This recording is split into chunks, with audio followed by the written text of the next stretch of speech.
like nobody was really calling that shit out in the world. That shit was just No, YouTube shit. yeah. That was the internet shit. That's what I'm saying. Like, it's like motherfuckers just get on there and start posting dumb shit on Twitter type shit.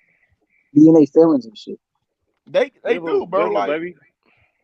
Nah, Floyd's style makes him hated. That's bro, Floyd Mayweather was a Floyd fighter, played Floyd was that untouchable, fucking bro. hated dude. Like, listen, it's the same. Okay, if you can't knock people out, right? Yeah, let me just break you guys down to some marketing that we've seen over and over, and we're seeing in one of our favorite guys right now, Devin Haney. If you don't really if you're not the guy that got them one hit or quitter, they're not going to see you knocking people out. That means they want to see you get knocked out, right? And you can't really do that as a nice guy, clean cut. Right. The problem that Andre Ward had selling tickets was because he was a really nice guy, but he didn't have that personality. So, Devin Haney plays the heel. He's unapologetic himself. Unapologetically himself. He'll say some some wild things. He will apologize for being offended, right? For offending people of it. If his word choice is bad, but he's still himself even throughout the whole process. So I don't know, like that right there. Now all he needs is the right kind of dance partner who has some punching power and just outbox him, and he'll make tons of fucking money. They'll be like if he can get the Rougarou fight and the Matias fight, like he can sell those fights as like those dudes are knockout artists and they can knock him, all this other stuff, and then he can outbox him. And it's just the only problem is just they're at 140 pounds and nobody really knows who those fucking guys are. Yeah, they're dangerous ass fights. Yeah, Ward knocks people out. Yeah, he got some knockouts, but like that's not he his wasn't thing. the Though. knockout artist. You know what I mean? That wasn't his thing. He was selling. He was at like the people that he was fighting, the big fights. It was because they were knockout because they could knock him out. They were selling the potential of that guy knocking him out. Nigga, Pacquiao ain't get 3 rounds on my shit. Yeah, I got him. I did 2 times. I got him 2. Also. I had 10-2. Yeah, Canelo didn't get 2 rounds. I gave Canelo 3. I could see maybe 4, but he got 3 on my card. Canelo 3 did rounds better against than Floyd? Pacquiao. Shit. Pacquiao ass was in there. Pacquiao was in there for a payday, nigga. Fuck you guys talking about. Bivol did better. Pacquiao was just happy to be there. He was just hella happy to to be there. You fucking saw how he be came there. out and he just looked around. He was like, "Oh my god, look at this!" Smiling and shit. Yeah, like, that's just Floyd came in all business. Yeah, fucking yeah, that was fun. Jimmy Kimmel, he was taking selfies and shit with Jimmy Kimmel, Pac-Man. Like, yeah. Hell no, Pacquiao did worse than Canelo, nigga. I don't know what you talking about, Kev. But listen, Canelo was punching the fucking the ropes though. Yeah, Canelo. That's what I'm saying. Canelo was going for that shit. That's why I said Canelo fought better because Canelo was going for that shit. He was just Pacquiao was slow. just playing patty cake. Like, hey, he's kind of Pacquiao was closer. I would say that. Pacquiao was closer. I didn't give Pacquiao 2 rounds. I was 10-2. That's what I only gave him 2 rounds. I gave Canelo more than 2 rounds. I don't remember what I scored it, but I know I had him more than 2 rounds. But I still had Floyd just whooping his ass. But that's what I'm saying. Canelo was going for that mother. Canelo was really going, but he was just getting exposed. He was just going for it, but Floyd was just like, bro, no, it ain't gonna work. He was just fucking his ass up. But Canelo was going like when Pacquiao was punching this nigga, bro, it was like Floyd was literally standing there. Like it was a moment when Floyd was on the ropes and he just was abusing his arm reach where he just had his body blocked and he had his head tucked in the high guard, but he was ducked low on him. And this nigga Pacquiao was just doing these fucking body punches. Like he was on a motherfucking, like he was on Street Fighter or something, just and Floyd started shaking his head at him like, nope. And then he started doing the same fucking punches. I was like, bro, get this. This shit is just a payday. I'm gonna go left real quick. If Terence Crawford signed with Golden Boys, will he be considered a duck to all you Terence Crawford fans?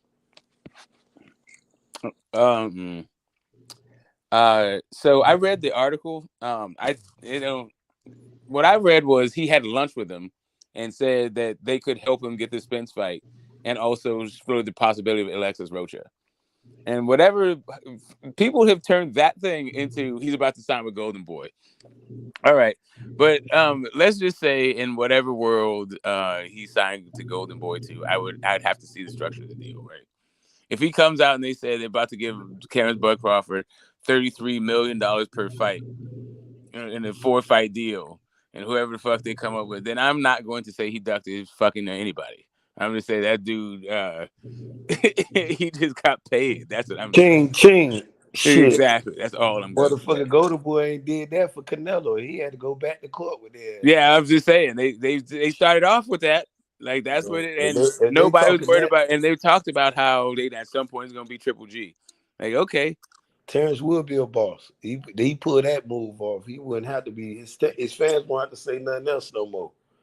Hands down, he did what Bill Haney around here, and it was a lot of scrutiny earlier too by how Bill moving out here.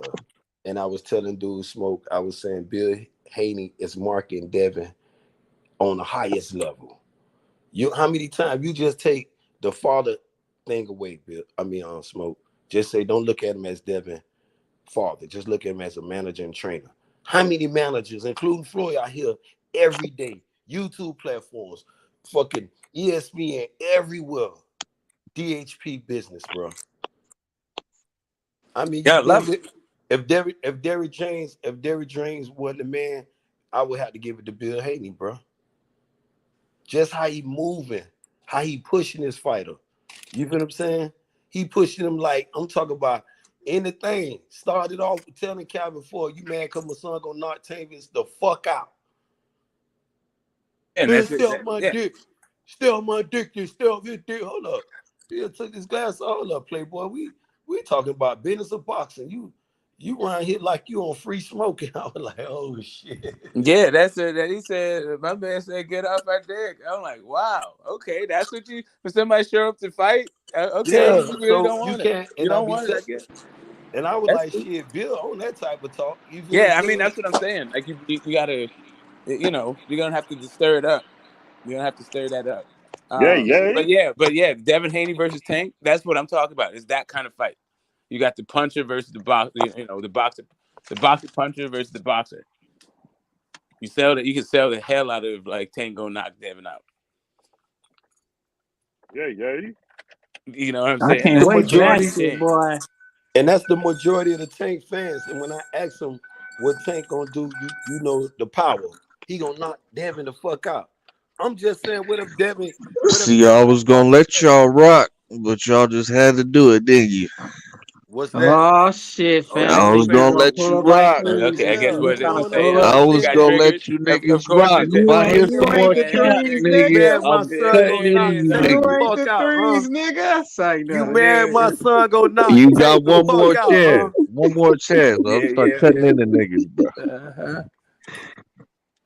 Man, my son gonna knock Tank the fuck out, huh? What you got to say, fam? Yeah, he's gonna win that one. What, you like that? You like that free promotion on the Boxing Voice? Y'all niggas is really feeling that, huh? No, I missed it. What happened?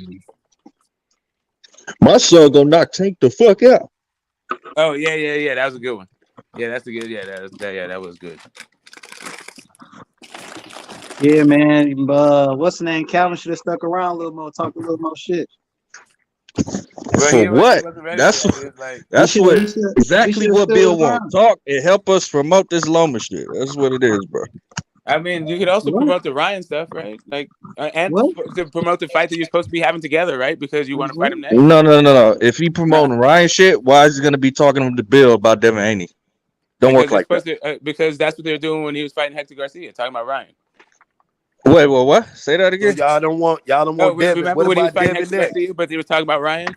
Like now, since you're talking about after Ryan, you want to fight Devin or Shakur, well, Bill Haney's right there. Or Tank gonna go fight the Uber driver. What we doing after Ryan?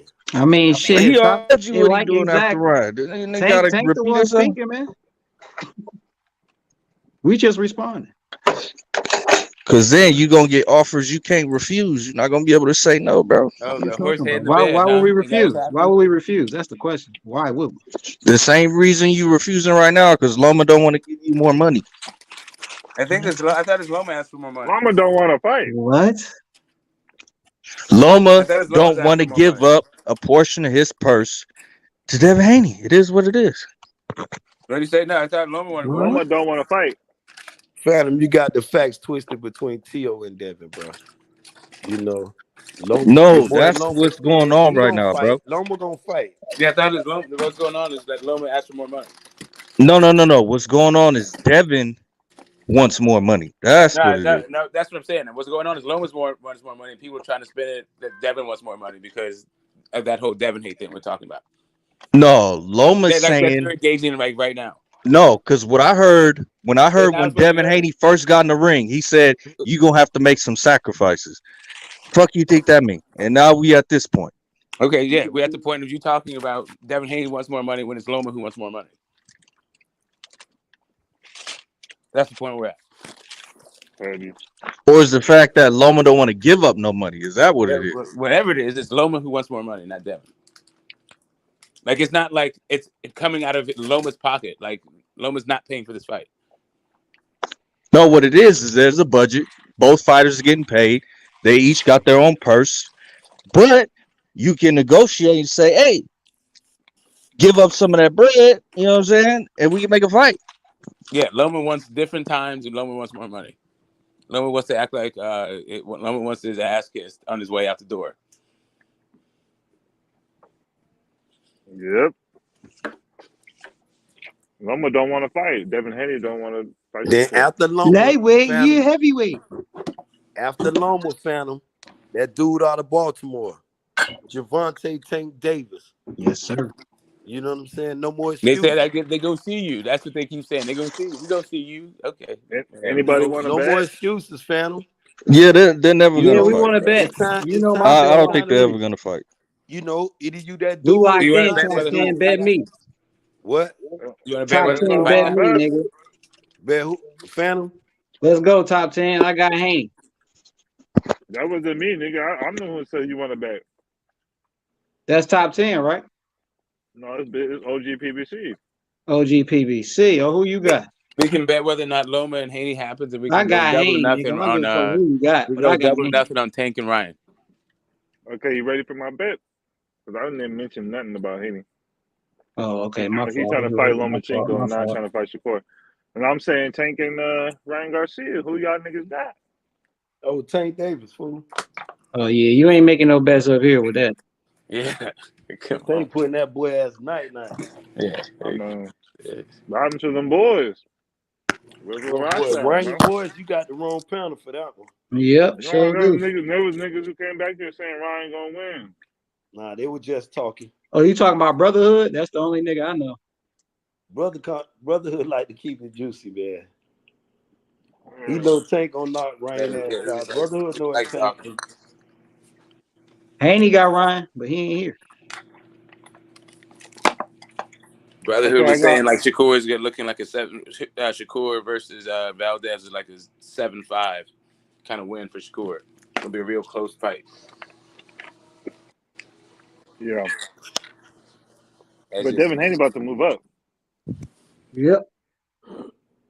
Nah, not if he can secure that Tank Davis fight. And It's gonna be a catchweight. Nah, bro. Catchweight. I don't know why y'all Tank Davis 140. fan want Devin to move up so quick. Catchweight. No, he's about to. What you mean so quick, nigga? He been here for years. It's still big fights. It's not a big fight. If you look at the last his own daddy said he gonna move up. Devin is going north. Don't make no mistakes. He's eventually going north. Not just 140. He's gonna be at 140. He's probably 154 before it's all said and done. But Devin's only 24 years old. The most conditioned fighter out there right now. Never miss weight. So how long you think he's gonna stay at one? Talk about weight bully. He got big fight. What's the bigger name of? Okay, how long you think he's gonna stay at 135? How long is he gonna stay at 135? What's the bigger name at 140? How long is he gonna stay at 135? Till you take care of a dude named Gervonta Tank Davis. So he you know what I'm saying? Too bad he's moving up after Loma. They're gonna have to meet at a catchweight of 140. That's what it is, bro. You leave. You could skip Shakur. It's out there with him at 140. But if you want to stick down at 140, I'm not even mad at that. Because I feel as Devin's more disciplined than all them fighters, even Tank. Tank done lost multiple lost multiple belts on the scale. He ain't disciplined. He got a great power. Good. Kudos. But when you talk about ring generalship, focus, and can stay on the outside for 12 rounds and out punch the fuck out of Gervonta Davis, Devin is that guy. And he's ready. And he's saying until they prove Devin wrong, until they knock him off that shit. Whether it be motherfucking Tank, it could be Ryan, it could be Shakur. Do that shit. Stop with all this. I do. When you had this own promoter, Floyd, jingling Lomachenko over here. And none of these Tank fans ain't want to respond to that shit. What y'all scared of Lomachenko? Devin finna fight this dude.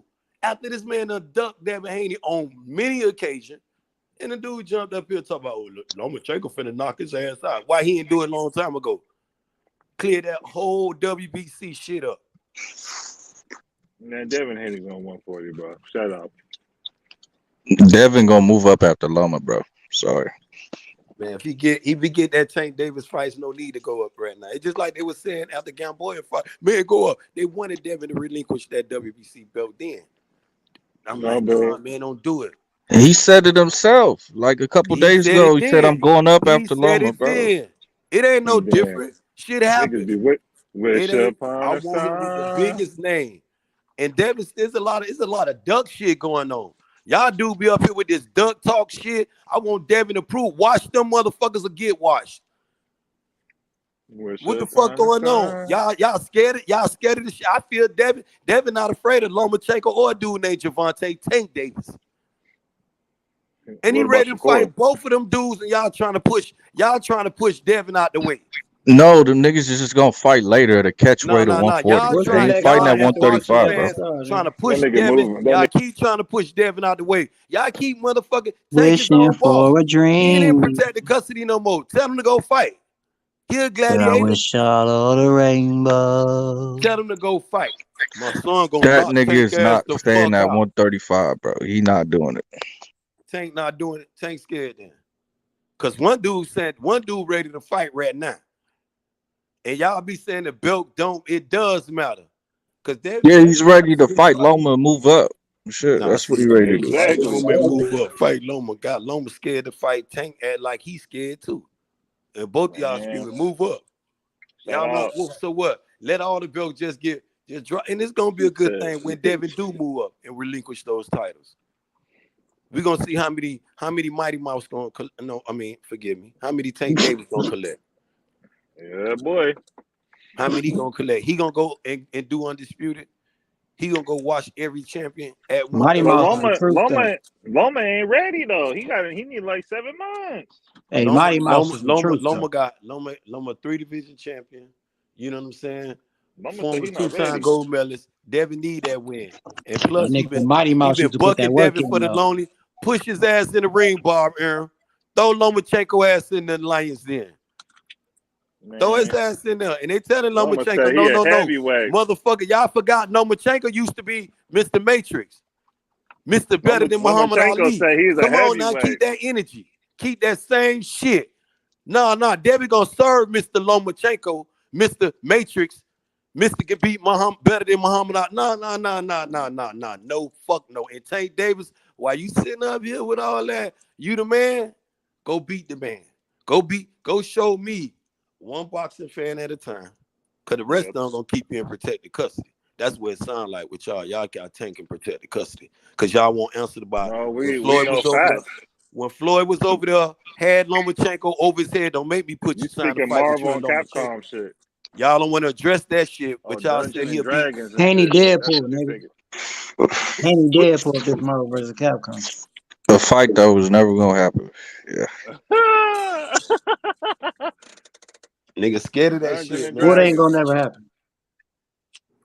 I said with Tackles with Mayweather, like that nigga acted like that fight was really about to happen, bro. Nah, it wasn't. But nigga said, they're trying to set me up, you know what I mean? So it is what it is. Man, Bill better be. In the end of the day, they weren't about to pay Loma that kind of money. At the end of the day, we here now, nigga. And Tank, like you said, Tank, he his own promoter now. He got his own shit right now. So we about to get what we want, right? He said after this motherfucking Ryan shit, I won't hang you or Shakur. So we gonna see. Yeah, we gotta hold them to that. I'm definitely holding them to that. Either Haney or Shakur. That's what I'm looking forward to. Yeah, boy. But Ryan Garcia and Tank, big old fight, nigga. A big old fight. But then we gonna really see if them niggas is they on boss stuff. We gonna have to see that one. That shit gonna be a rowdy fight. Hey, what round you think Ryan gonna get knocked out in? 11. I'm saying 6. Psych. Hector went to 8? Ryan going to like 11. Hector got skills though. Hector got foot movement. Nigga, Hector ain't got shit. Nigga, I seen that motherfucking fight. He was popping that jab, nigga. I seen that motherfucking fight, nigga. That nigga Hector got flat. flatter feet. Nigga. Hey, that nigga, hey, Tank Hector hit that got boy. no Hey, defense. before Tank shot that boy, Hector got a head that's so big that it's an easy target, nigga. That's what I man, see. Tank had that boy I ain't doing gonna a get Humpty knocked out in Hump in the 6. ring, boy. Before he made that boy go Ray Charles, that nigga did some shit in the ring. That boy did a Humpty Hump. Tank tried to swing, missed his ass. He went down so low. I thought he went down. He came back up. I was Hector like, was a oh good shit. opponent though. Real talk. He was a good opponent. That nigga was a motherfucking bobblehead. That's what the fuck he Yeah, was. he's a solid B level fighter. Solid B level. No, he definitely. I mean, he beat Chris Colbert, shit, and then he Yeah. beat the dude that Chris Colbert was trying to beat. Another Took the belt from bobblehead. the dude. But Tank Ray Charles, that boy though, man. Just think about Tank power though, bruh. I That know it's crazy. motherfucking power is just unfucking believable. No, you know bro. what you need to go watch again Damn. is what was that one tall Mexican dude? Barrios. I think he hit that nigga in the heart. I rewatched that. Tank whole career so far been a highlight reel, bro. You No, could go I'm all the way. saying Barrios was hardcore because it looked like he socked him in the heart. Nah, man, it was shit. I got to fight. It wasn't Pedraza. It was that other dude before Pedraza. Leo Santa Cruz. Nah, man, that's way before Santa Cruz, man. Tank, I'm talking about Tank was hitting that boy. That boy like his head. He was doing go gadget in that bitch, bro. Tank, everything Tank was hitting that boy is like y'all motherfucker can see this shit. Man, he hit his ass in the motherfucker. It was a female referee. That was when Tank was coming up, bro. Man, Tank was hitting that boy. I'm Then talking you talking about about when he hit that dude with a triple uppercut? Man, it was brutal. That shit was brutal. Brutal. Damn. Tank, if you see this, what I be telling when I say Tank power is like is like the shit. If Tank was like 5'8", I like Tank over. Man, I'll be saying shit. Mel better tighten up. But hold on now. But Tank Tank's only the same height. 5'4". I'm just listening. He's 5'5". Man, you know they're gonna give you an inch, bro. Even if he's 5'5". He's the same height. I think he's the same height as Pacquiao. Man, that nigga like I agree with you because I say the same shit. That nigga had 5'8" with like a 71, nigga, 72. Man, Tank would be killing shit. But when you a dude, the I further you have go Tank up, over every goddamn.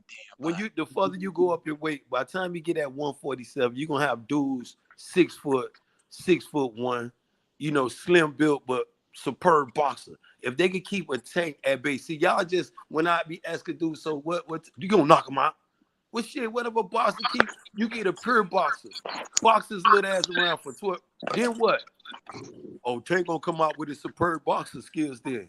I mean, the last 6'1", 6'2" welterweight we had was Paul Williams. Like there ain't no 6'1", 6'2" welterweights walking around right now, bro. When you get who said dudes of a boost 6'1"? in and standing 5'11", your boy Ben said. That nigga Paul Williams was 5'8", different, bro. nigga. That nigga was 6'1" with a 78 or something crazy. Like that nigga was different. You have dudes. I'm not just even Mario's Barrios. He was skinny, a what he big boy. was. Mario He Barrios, was you got some dudes up there standing, even if they stand 5'10".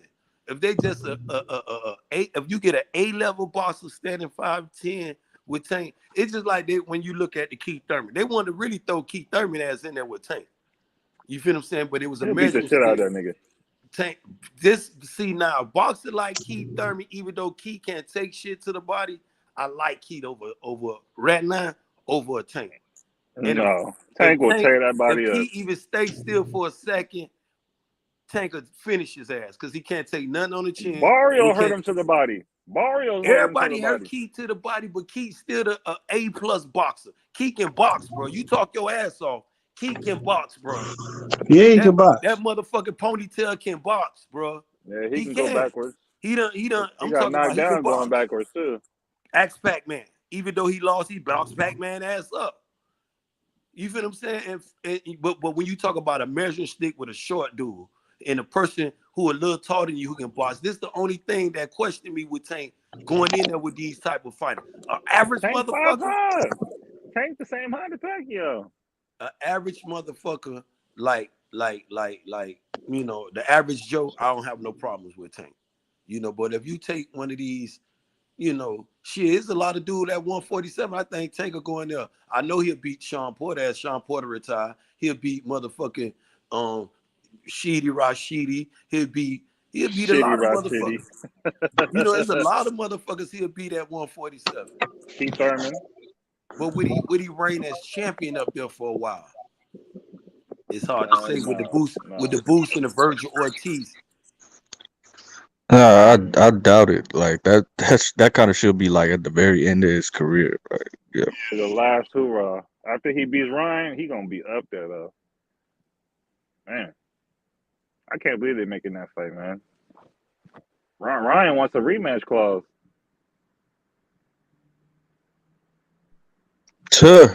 He the B side. How you gonna get a rematch clause? I don't know. With his demands, he can ask for it. He'll get it. I mean, it is a zone. Ryan come with a It big is a zone I doubt it. sometimes. Ryan come with a big I highly doubt it. Nigga, he asked for the rematch clause. They ain't gonna go all the way without it. But plus, Tank still got to go through that court case.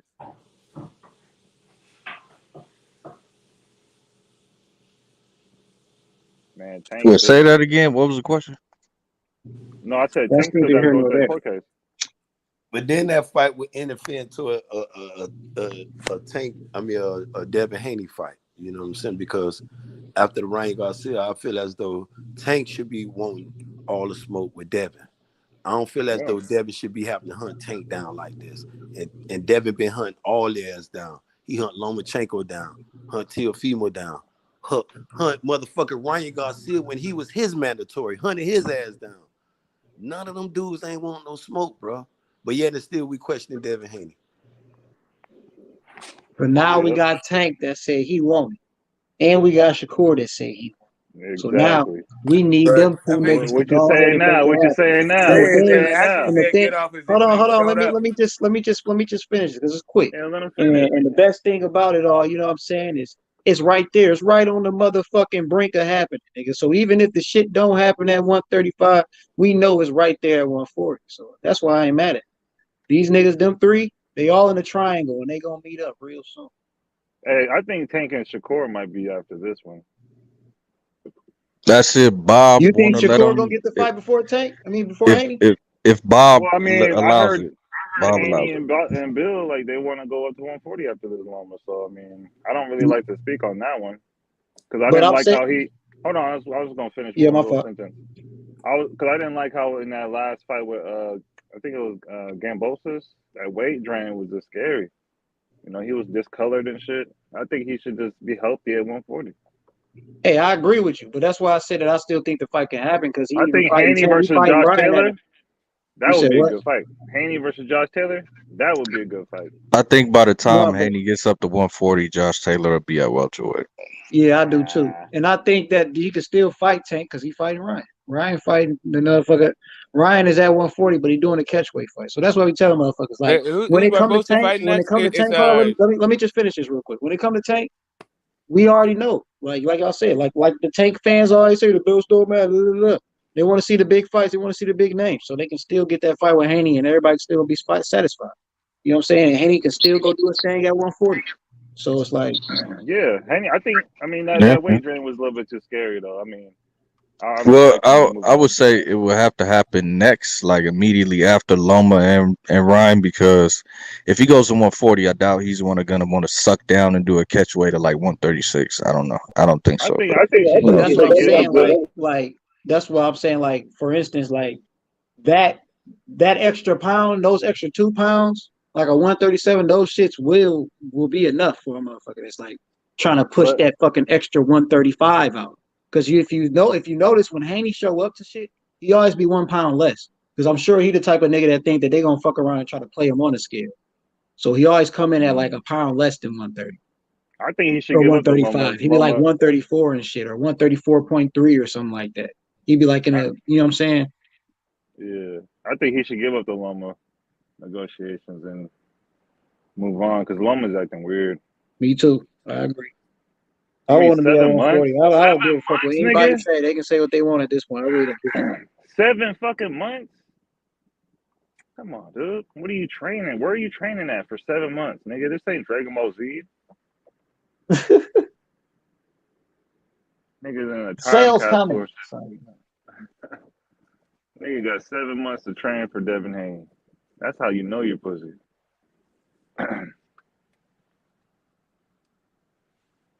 I'll be glad when them bitches over with. I'm hoping that they just end up around the same time, like the same month type shit. So it But ain't no if motherfucking he drops hard the shit to Loma, make it happen. if he drops the Loma and Tank gets this fight right now, shit, I feel like he should just go for Tank. Fuck it, because Loma's acting weird. Like, But that's what I'm saying. You gonna get the Ryan fight anyway. That's what I'm saying. Like, if they get the Ryan and whatever fight, and you can get the Loma and Haney fight within the same month, then it's cool. That's what I'm saying. okay, but what about this? Check this out. What if Tank would y'all be pissed if he dropped the Ryan and Devin dropped the Loma and then they fought? That'd be a good fight. It'd be better than Shit, Ryan that because would be Ryan wants a lovely, but I rematch don't see clause. that happen. The way that motherfucking Calvin Ford and was talking when he talked to Bill Haney, bro, that niggas they going with this Ryan fight right now. They focus on this Ryan shit. Ryan's acting weird too. It's like I both these know, but niggas is acting weird. I'm just going by what No, I'm not battling you with it. I'm just saying Ryan these not niggas really acting acting weird. weird though. That's the thing. He really not. Fucking Oscar the one that was moving kind of funny, but the way he talking, he say Oscar already saying that he plan to announce the fight soon. So No, they just came out saying they want a rematch clause. The fuck? oh well. Yeah, I did hear about that. Well shit.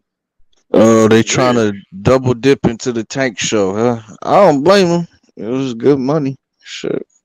But still though, a rematch clause? Just get out the fucking way. Like Loma should get out the fucking way because he ain't trying to fight. Loma should fight Ryan, and Devin should fight Tank. That's my true ideal fight. Yeah, I agree with that. Two niggas that don't want to fight these top niggas, and two niggas who want to fight the top niggas.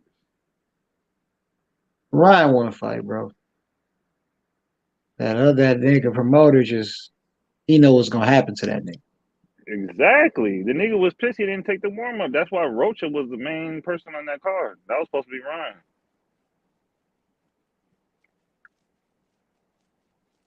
That's all it is. Ryan, I like I told can you, beat the man. shit Ryan out told this you I make little more nigga. money outside the sport. I'm not trying to just pack out stadiums that of Walmart fucking shoppers so you can make some money. Fuck that. I got endorsement deals for all that shit. I got lines and all that other shit. I'm not like these other dudes.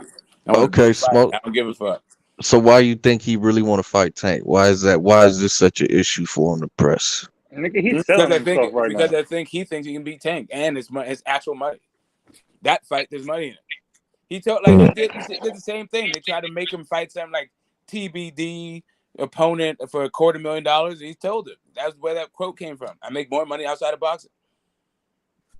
Yeah, I just think they should both those weird niggas should fight each other. Yeah, exactly. I'm not doing this shit. I don't need I don't need these fucking off-brand ass dudes you got for me to fight. Like whatever, dude. Yeah, I mean, it's not like the zone has heavy inventory over there. I mean, could he have fought JoJo Diaz? Maybe, I don't know. I mean, they were in talks of doing that, Ryan and JoJo, before, but you know how Ryan is. The nigga's iffy. The nigga wakes up one day not wanting to fight, next day want to fight. I don't know. It seemed like he just motivated by Tank. Probably got a shrine to that nigga somewhere in his house. Like, shit. I don't know. He had a lot to say when he hold was next to on. Mike Tyson. But this is what I hate about boxing. Not to be, I think the Yardy fight should never happen. They should have did the unification right then and there. I think Loma, he's acting weird. He really don't want to fight.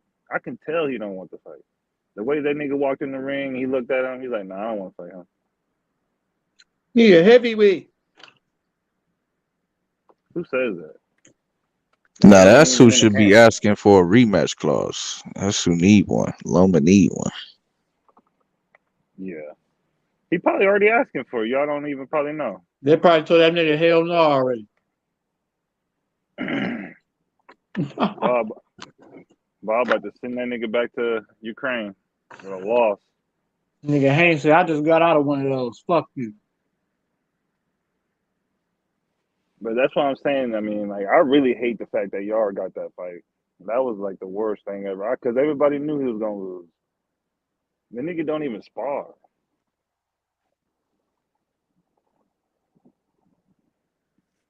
Like, This shit gets in the fucking way of these big fights. Youngest undisputed in the 4-belt era, nigga. But y'all ready for the Tyson Fury Usyk?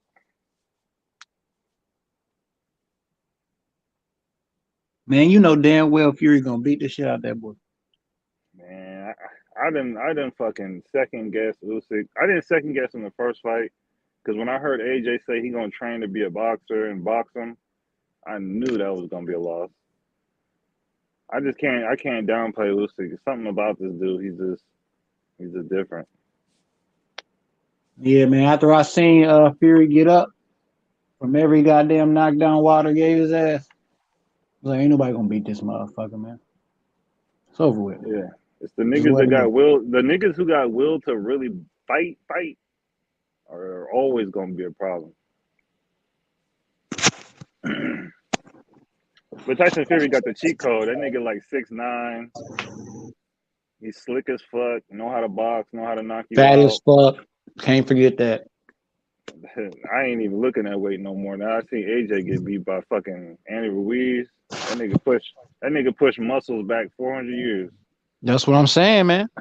But you got a motherfucker that's as fat as Ruiz, but much taller than Ruiz and got a longer reach than Ruiz and can box better than Ruiz. And obviously, it's just as strong as that nigga because he knocked Wilder ass out. Yeah, you never know. But at least we getting Tyson Fury Usyk for unification. Hopefully, they're talking about Beterbiev wants to do it, but then somebody came out not too long ago saying Callum Smith is ready to activate his shit. Man, it don't matter. Let's get it. Bivol versus Beterbiev. Let's get it. Yeah, how much you want to bet on that, Threes? Oh yeah, let's bet start off with 100. Then when that bitch official, we can talk about raising it. You already know I got Bivol, nigga. Yeah, all right. Damn, niggas who get Beterbiev, I just always question it. Like, if that's all the nigga got is to knock a nigga out, it's a risky bet. Because Wilder got more than that. That's all he got was to knock a nigga out. No, he got more than that. He got some nice footwork too. Man, he had Anthony Yarde looking good in that fight for a couple rounds. Yep, Bivol gonna look even better. Oh, for sure. Bivol gonna dance. Like I rewatched the Canelo fight and all, Zerto. The fact that he walked down a taller dude with a longer reach, with more power, that shit was unbelievable. Unbelievable. The dude was slow and he sucked. Unbelievable, bro. That's what you're supposed to do. There was hella people going for Zerto. Hella. I mean, there was and there wasn't. That makes no sense. Man, there was a whole lot of Zerto motherfuckers in the comment section. I was like, y'all niggas is crazy, nigga. It's Bivol, nigga. Now niggas that were going for Zerto. Shelton still owe me 100. I ain't got on his ass. I just let him buy. I let him buy because he paid Bush. I wasn't even gonna stress on Shelton. Now the niggas who were going for Zerto are now going for. I told his ass Zerto was gonna get his ass whooped, nigga. I told him multiple times. Nigga, Bivol not the one to be fucked with, nigga. I guess because other people like go for the other fighter, that makes it like incredible. No, I told that nigga. Be saying shit. I mean, shit, y'all niggas, if y'all niggas really thought Zerto was gonna win, that's cool and kudos, but that nigga shit. Nigga, that wasn't no 50-50 fight to me. Put it that way. That wasn't no 50-50 to me, nigga. To me, it wasn't. Not like how this motherfucking Haney and Tank shit is at all. The niggas who love Canelo were just going for Zerto. Bivol, Beterbiev, now that's more of a 50-50 fight. Oh, for sure. That shit close, nigga. Just cause that nigga Beterbiev, you already know he ain't going to bed. And the nigga can show you that he can touch you up. So like he got boxing ability too. He know he got good footwork. He gonna get some touches up. So the problem is you got a motherfucker that love to box and know how to parry, know how to motherfucking move. Nope. Like this nigga Bivol defense is so like, bro, that nigga defense is crazy. People really don't understand. So that nigga parry game crazy. This is the number one thing that got me to know that Beterbiev is gonna lose the Bivol. Anthony Yarde, literally, all he did, he let the nigga tee off on him, and he got him in between the tee offs, and damn near wobbled him like 2 times.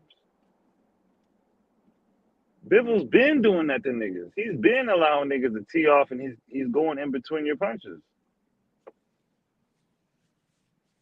And Better Be ain't got no fucking defense. Not like Bivol. I don't get it. People just love that knockout shit, but you can't always do that shit. Anthony Yard made it to 8 rounds. Not even sparring niggas. Oh yeah, I'm locked in. I can't wait till they sign it. Nah, I don't know what they gonna do. Wait. You said he made it to 8 rounds. That's an accomplishment. He made it to 8 rounds. Shit, I thought the nigga was gonna lose around 1 and 2. I bet actually, I won a Bovada and bet for 6. I was pushing the limit of what I think he can go. That nigga made it to 8, and then he was up on the cards. Come on, man. Yeah, I think 1 or 2 judges had him up. Yeah. So you got Beterbiev stopping Bivol. Yeah, I think he's gonna hurt him and then finish him. Yeah. Huh. The only way Better Beef can hurt Bivol is he starts hitting a nigga in the back of the head like he knocked out Yard. How did he know? He hit him on the side of the head, bro. He hit him on the side of the head. Nigga, he hit that nigga in the back of the head. I watched the fight. Yeah, I did too. He hit him on the side of the head.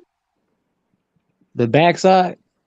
It's kind of like how Tank did Hector Garcia. It was on the side of the head. People said, "Oh, he hit him in the back of the head." No, Tank did Hector Garcia on his forehead side, nigga. Yeah, he hit that nigga on the head, boy. Right there on the top dome piece, nigga.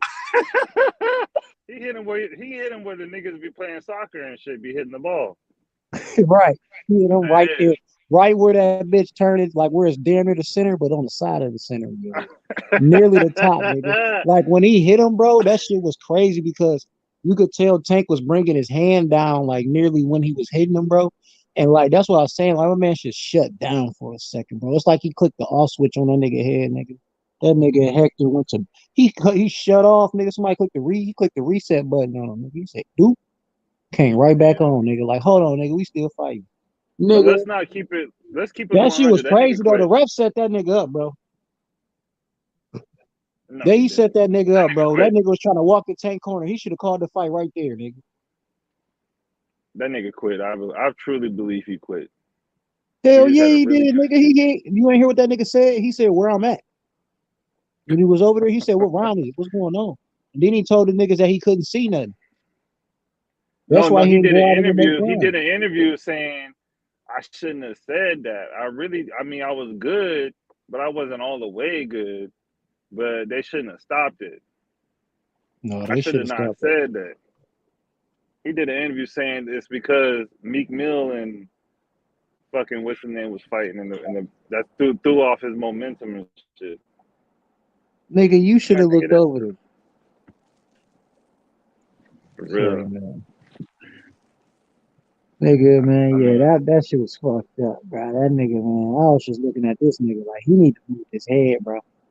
Yeah, he did. This shit just right down line on it. It's right on the middle. His head was right there on the line the whole fight, right down the line. Just easy target. Yeah.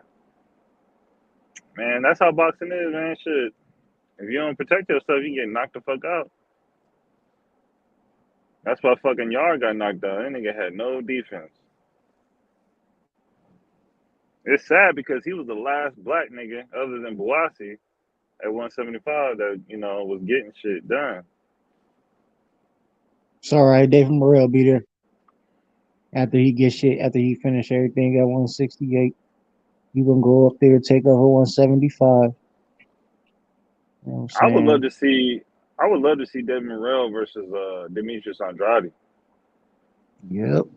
Boo need to go and get in there. Fight David Morrell since you still feel like people don't want to fight you. Yeah, go fight Big Dave. Because that nigga got dropped by Deion Nicholson. Shit. He held a belt, nigga. You can use that belt to get closer to Canelo. Yeah, I hope Canelo don't reactivate that rematch clause. I don't want to see that shit. Man, Canelo need to fight David Morrell. Fuck John Ryder, nigga. I feel like he should fight the winner of David Benavidez Plant. That too. But you know these But he really need to fans. fight David Morrell because David Morrell holding the belt right now. Fight that nigga. There was a nigga on this panel that said Canelo, he wasn't at his best that night. He hurt his hand. You know, the nigga didn't really try his hardest. Canelo got beat in the up. Rematch. Bivol beat him up, man. I had Canelo. I had him before the fight, and Bivol went in there and beat him up. I had Bivol. Yep, I had Canelo. I thought Canelo was gonna win. Nah, I knew that flat feet and that head, that cheap ass head movement wasn't gonna be good enough. I was like, man, he nitpicking, bro. Because I thought Archer was the one. At the time, I thought Beterbiev was the guy. It's like, Now, man, you know some G shit Canelo should do? I was thinking it today. Now, if Canelo moves up and somehow gets the Beterbiev fight, let's say he beats, because I mean, Beterbiev Canelo, that's a good fight. Let's keep it real. KO. You never know, man. Canelo going to sleep fucking with Bivol. I mean, not Bivol, Beterbiev. I mean, that would be a good comeback. You beat Beterbiev, now you gotta unify with fucking Bivol. That would be crazy if he could get in there and beat Beterbiev, because then it's gonna be. Then we know. Then we all already know. Then we already know. Everybody know. Bivol the truth, nigga. The fuck is you talking about? Everybody know if that nigga go over there and beat Beterbiev, Canelo, he fuck around somehow get that fight before Bivol, which I will be pissed about. But he get over there and he fuck around and beat him. Nigga, activate that rematch clause, nigga. Whatever the fuck it is, nigga, make it happen, nigga. Undisputed fight, nigga. Make that shit happen, nigga. I love to see that shit. Then the rematch clause makes sense. But it would be through some bullshit in the first place because Bill should be fighting that nigga at first. The fuck going on? But if the tables turned that way, nigga, fuck it. Only because if Beterbiev really lost to Canelo, which I do not think will happen, then yeah, we can watch that.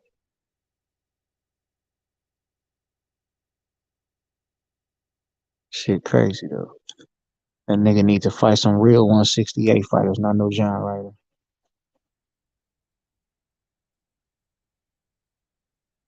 But it is what it is.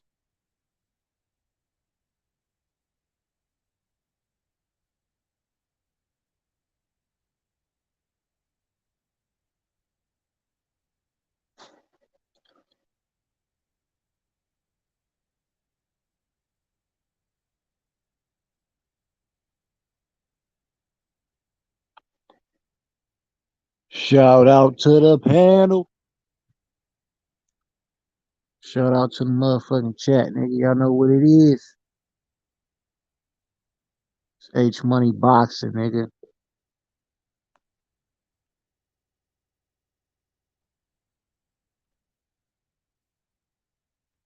Hey, Kevin, we ain't knocking Ryan, you know what I'm saying? I think Ryan can do his thing, man. But I still think Ryan gonna get his ass knocked the fuck out. He gonna put up a good little fight, especially in the first couple rounds.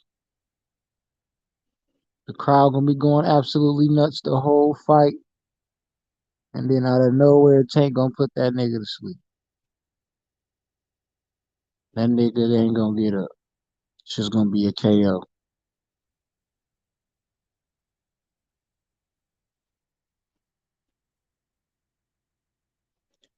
Atif Overton, What 175 ifs new of the blood. world though? What if Ryan Garcia upset Tank though?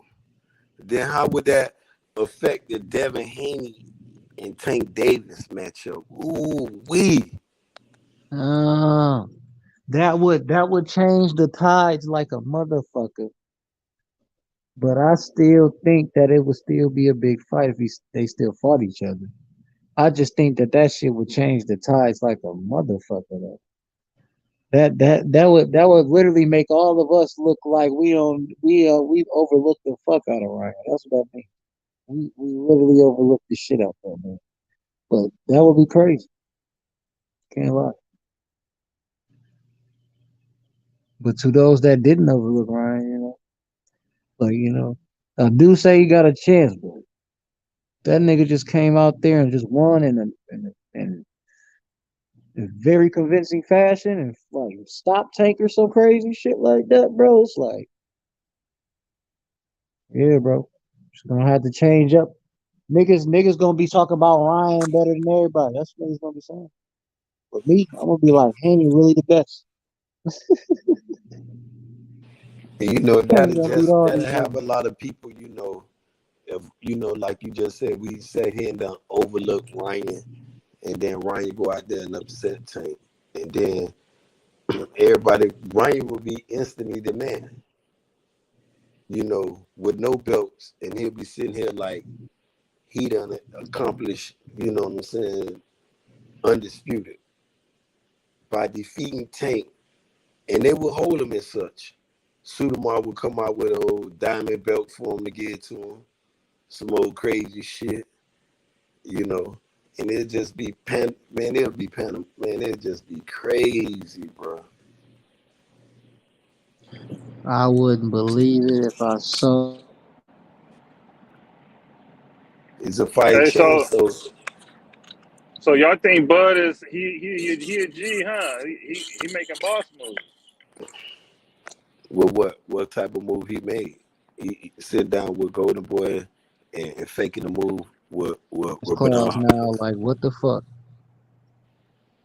What boss move he making? That David Alamish, that last boss move he made? That was a boss move, my nigga. If you say so, hey, Nigga, money talks, bullshit walks. That's what I was told. Nigga feeding his family, dog. Hey man, though they all have to. Don't we all have to? So that's neither here nor there. But now it's time to see if he really making boss move, with this move. Even if he sit down and do business with the Golden Boys of the world, with that line up fights at PBC. Because this was the same dude, Oscar De La Hoya, went into a lawsuit against Al Heyman. You feel what I'm saying? So where are we going with this? I'm very happy that Bud got a new home if he do sign with Golden Boy. You feel what I'm saying? But I just find it baffling, when you got Floyd over there. But if he feel the Rocha and the Ric Flair Cobbs and the Virgil Ortiz is good, then hey, you know what I'm saying? But I just feel like it's not a boss move though, D. I think it's really a duck move.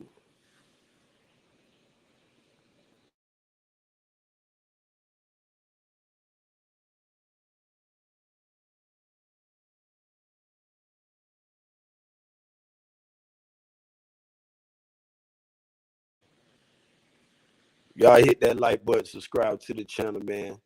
You know what I'm saying? We got this, Terence Crawford update saying that he's, in talks with Golden Boy and Bernard Hopkins, you know what I'm saying? To line up some fights, A lot of people, say that it's crazy that he's doing that. A lot of people saying that is a great move, Me personally, I think, I'm feeling real fucked up about the situation when Terence Crawford got the whole. It's like he almost got the whole world in his hand,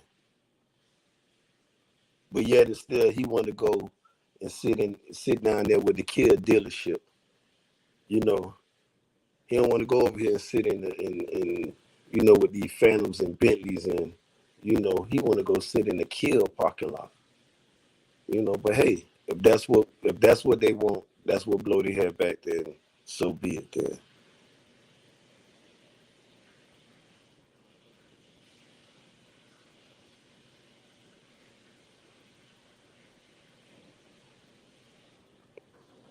But I don't think it was no boss move.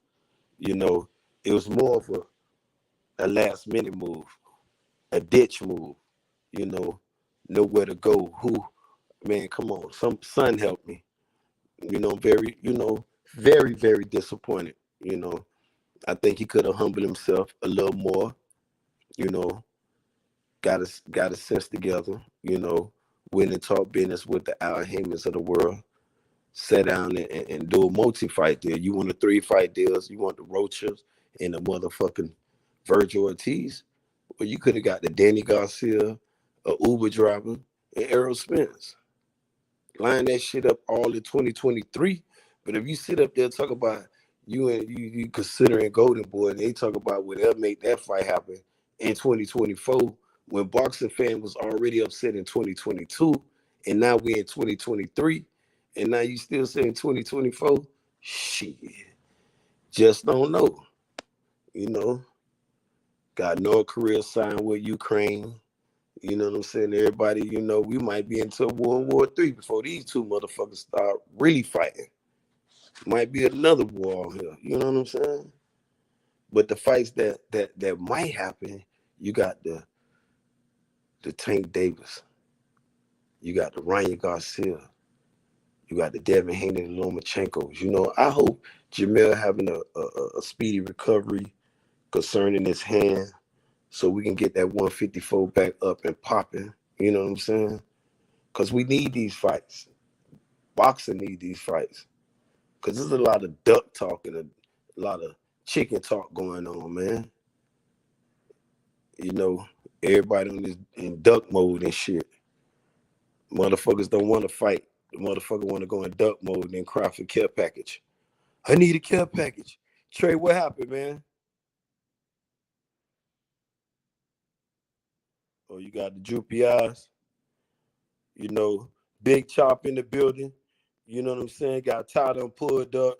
G-Ball, y'all hit that link. Y'all hit the link and jump on this motherfucker and hit that like button while y'all down here. You know what I'm saying? Y'all come on here, talk y'all, y'all boxing talk. We got 93 Octane in the building. Cosmic as usual. You know what I'm saying? Cali Cuz in the building.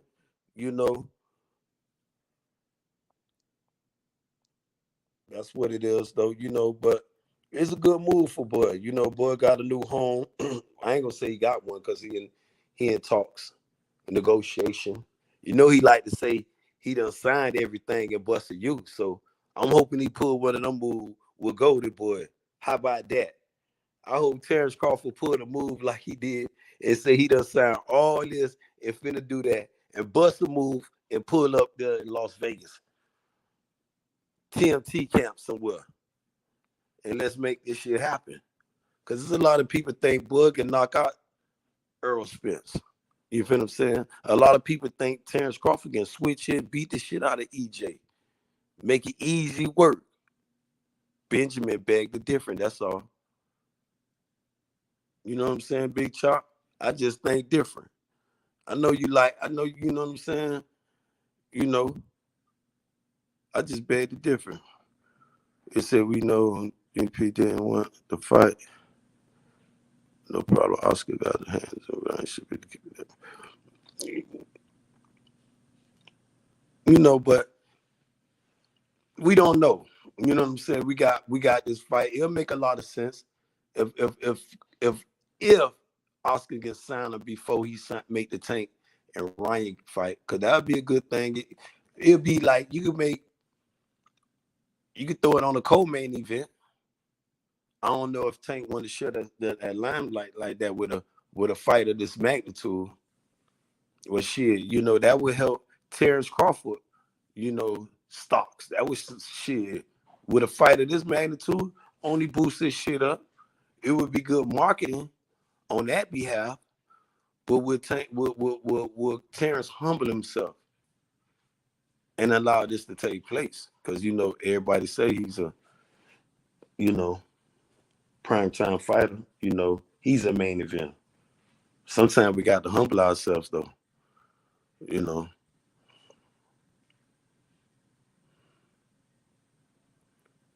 Yeah, it just might 93 out of 10. It might Spencer and Bud Showdown might just turn into a wider AJ saga.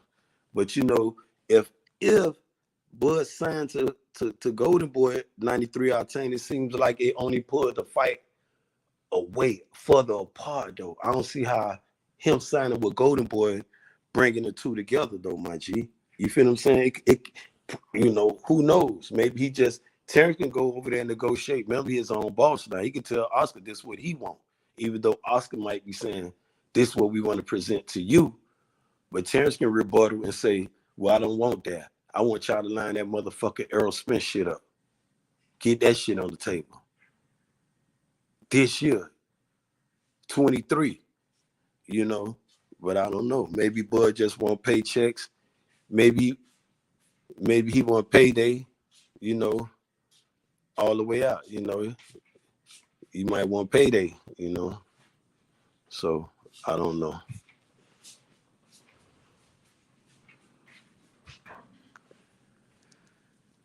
Y'all hit that like button, subscribe to the channel, you know what I'm saying? Double jab that motherfucker, you know what I'm saying? Don't sit up there confused, Bud got a new home, Is it the best home? Is it a business move, a boss move to fight Fred Rocha? You know what I'm saying? Blood Cobbs, motherfucker, Yeah, I think the better fights is with, of course, with PBC and Showtime. Those are the fights people really want to see. Rocha, now, that's cool, but Rocha's never been a champion. You got fighters with better accomplishments that deserve that fight, bro. You know what I'm saying? And that's how I feel about it. A fight with Danny Garcia is a much better fight than a fight with Rocha. Danny Garcia, bro, he been in there with the best guys. He from the same generation. Damn, if you fight Rocha, you could fight Boots. Damn, nigga, fight Boots then, nigga. You know what I'm saying? But it's all good, man. The sanctioning body, they haven't even ordered a fight. Nothing even been ordered. Crawford got a voluntary fight right now, but they pushing this mandatory. So, it is what it is, man. And you got to be careful when you take these type of fights, because guys like Rocha, they come in to fight. You know what I mean? And anything can happen. So Crawford getting older, he better not, try to, take Rocha lightly. You know what I mean? Because Rocha ain't no bum. You know what I mean? He don't even have to fight Rocha. Why not, sit down with Al Heyman again and try to, make the fight happen or make big fights happen, other big fights. With Showtime, they got the big names, fighters that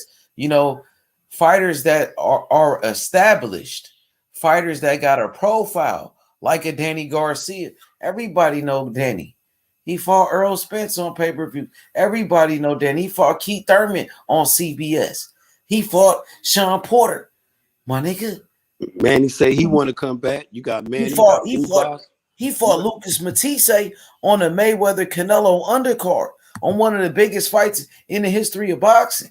Danny Garcia was the co-main event, and he had a great performance in that fight. He shocked the world, and he beat the boogeyman, Lucas Matisse. He was a boogeyman. Exactly. You know what I'm saying? And Danny beat his ass, bro. And that was Danny at his best, bro. You know what I mean? And I respect Danny so much because Danny done fought everybody, never ducked any fights. He done lost fights. He done been in there with Jab. He was Jab unified, didn't they? I don't think it was unification, but he beat Zab Judah though. And that's what Zab Judah was older. He beat an older version of Zab Judah. He beat Paula Malignaggi too. He beat Eric Morales. That nigga he beat Kendall Holt. Kendall Holt was a good fighter too. Beat him. You know what I'm saying? That nigga beat a lot of fighters, bro. Danny, man, is Bill Khan the fuck out. That's why I always wanted to see Danny versus Terence Crawford. Even JFL used to always say that. He was telling me, like, man, Danny wanted that fight. JFL was pushing it for Danny, bro.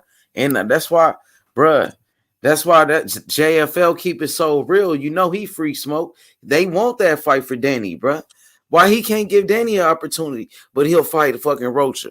Bro, give Danny that payday, bro. Y'all from the same generation. Show love, bro. Fight each other, bro. That fight will be on pay-per-view at the Barclays Center in Brooklyn. A fight with Danny Garcia. That's a Showtime pay-per-view with an all access, bro. Come on, bro. Don't do that, bro, to the fans again, bro. You just gave us the amnesia and we took it on BLK, bro. Now give us the real shit, bro. Give me that Danny Garcia fight at 154, bro. Show me that you can fight at 154, bro. And let's get this Errol Spence fight going at 154, bro. Cause my nigga EJ, he ready to move up, bro. You gotta respect the game. If Errol Spence moving up to 154, you know what I'm saying? Move up. You said you chasing him down. You already a champion at 147. You already been undisputed at 147, right? Shit. I mean, what is it about then? Because you saying it ain't about undisputed. You already did that. That's all I'm saying, man. So he going to Oscar De La Hoya to activate his mandatory? No, he going to Oscar De La Hoya to sit down and talk to him about fights with a fight with Alexis Rocha and a fight with Virgil Ortiz. So he had a meeting. He trying to fight Golden Boy fighters. He said he looking at their fighters like, man, I want to fight these guys, and he talking to Oscar about it. Why didn't he just go to Showtime and fight Boots or something? Or... Listen, man, that's risky fights, man, dangerous fights, bro. You know that. And come on, man. I mean, what's the name is a risky fight too? Danny Garcia, a risky fight. Danny Garcia got power, bro. If you thought Mean Machine gave him problems, Danny Garcia is way better than Mean Machine, my nigga. Yeah. The fucking Jose Benavidez, they said gave him problems. I thought Crawford beat Jose Benavidez easy and knocked him out, but some people thought Benavidez gave him some problems. And you seen Danny Garcia beat the shit out of Benavidez, man. He just beat the shit out that nigga. Danny Garcia got power too. You know that. They'll give him a touch probably better than they'll give him a Jamal James. Somebody, Nah, come on, bro. Nah, bro. Like that, I don't know what. Nah, fuck that. Give me Danny, bro. Nah, Danny, that nigga. So he won 147. Give him a Ugas smoke, bro. I give him the We got smoke. You want smoke at 47? We got Boots, like he said. Boots at 147. He won't go in there with Boots right now. Hold on. He's trying to go in there with Virgil Ortiz. But see, now Virgil about to fight Stanionis though. No, I'm saying he's trying to work a deal with Golden Boy for Alexis Rocha and Virgil Ortiz. I know he's trying to, but he's not signing with Golden Boy. He fighting they fighters. No, Terence Crawford is his own boss, so he coming to that meeting. He represent himself. No, someone said that Boots is a problem. I'm like Virgil Ortiz is a problem too. Yeah, but the thing about I don't think so. I think Boots is more of a problem than Virgil. Virgil is good too, though. Virgil is good. He is a problem too. I give it to you, but I think Boots is more dangerous to me. And not to scare Bud off if he come to PBC, because the last time he came, they were trying to give him a 3-fight deal. He was saying they were trying to black. It's a lot of he say, she say. Yeah, but we know he not signing with Golden Boy. When Terence Crawford, when he had that meeting, he represented himself as his own boss, and I think we all could respect that. Yeah, Al Heyman let him represent being his own boss. Yep, and he did that with Golden Boy. He met up about Alexis Rocha, and he met up about Virgil Ortiz. Like 2 fights, that could happen. That sound like a cash shop, man. It don't sound like what you think if he fight Blair Cobbs? They give him a Blair Cobbs fight. Blair Cobbs gonna jump in the midst. What if Terence Crawford signed? That's why he better not fight on Blair Cobbs. Blair Cobbs is not sitting on the sideline. Why Terence Crawford over there? He beat his homeboy, Maurice Hooker, didn't he? He whooped his ass. He beat his homeboy. He might. You never know. He underestimated Rocha. That's what his problem was. Yup. Blair Cobbs can sell a fight too now. That motherfucker can talk some shit. He like a little to me. He remind me of Keith Thurman. Well, we know Showtime got the real fights right there in that weight division, and those fighters they are established because Showtime and PBC they promoted these guys like Keith Thurman. They built them up like Danny Garcia. They got a fan base, bro, and people know who they is. You know what I'm saying? People don't know Rocha though, bro. You know what I mean? Yeah. And these people guys know Rocha because he got beat. Yeah, but people don't know him like that either. That fight wasn't a big fight. Danny Garcia been in big fights with Errol Spence, Keith Thurman, Sean Porter, with Lucas Matisse. This nigga been in big fights with Zab Judah. Remember that beef? That nigga been in big fights, bruh. You know what I'm saying? So I'm telling you, Keith Thurman been in big fights. He been in big fights with Sean Porter, nigga, with Danny Garcia, my nigga. Keith Thurman been in big fights with Manny Pacquiao, nigga. Fuck what niggas talking about, nigga. I'm a believer is in Bud should stop to push his shit. Earl should stop to push his shit. Nah, he got to do business with PBC, man. Mr. PBC. Exactly. I'm locked in, bro. No. Hey, look, I'm not even saying that. I'm saying I'm just rocking cut with it off. PBC. I'm the new Mr. PBC, bro.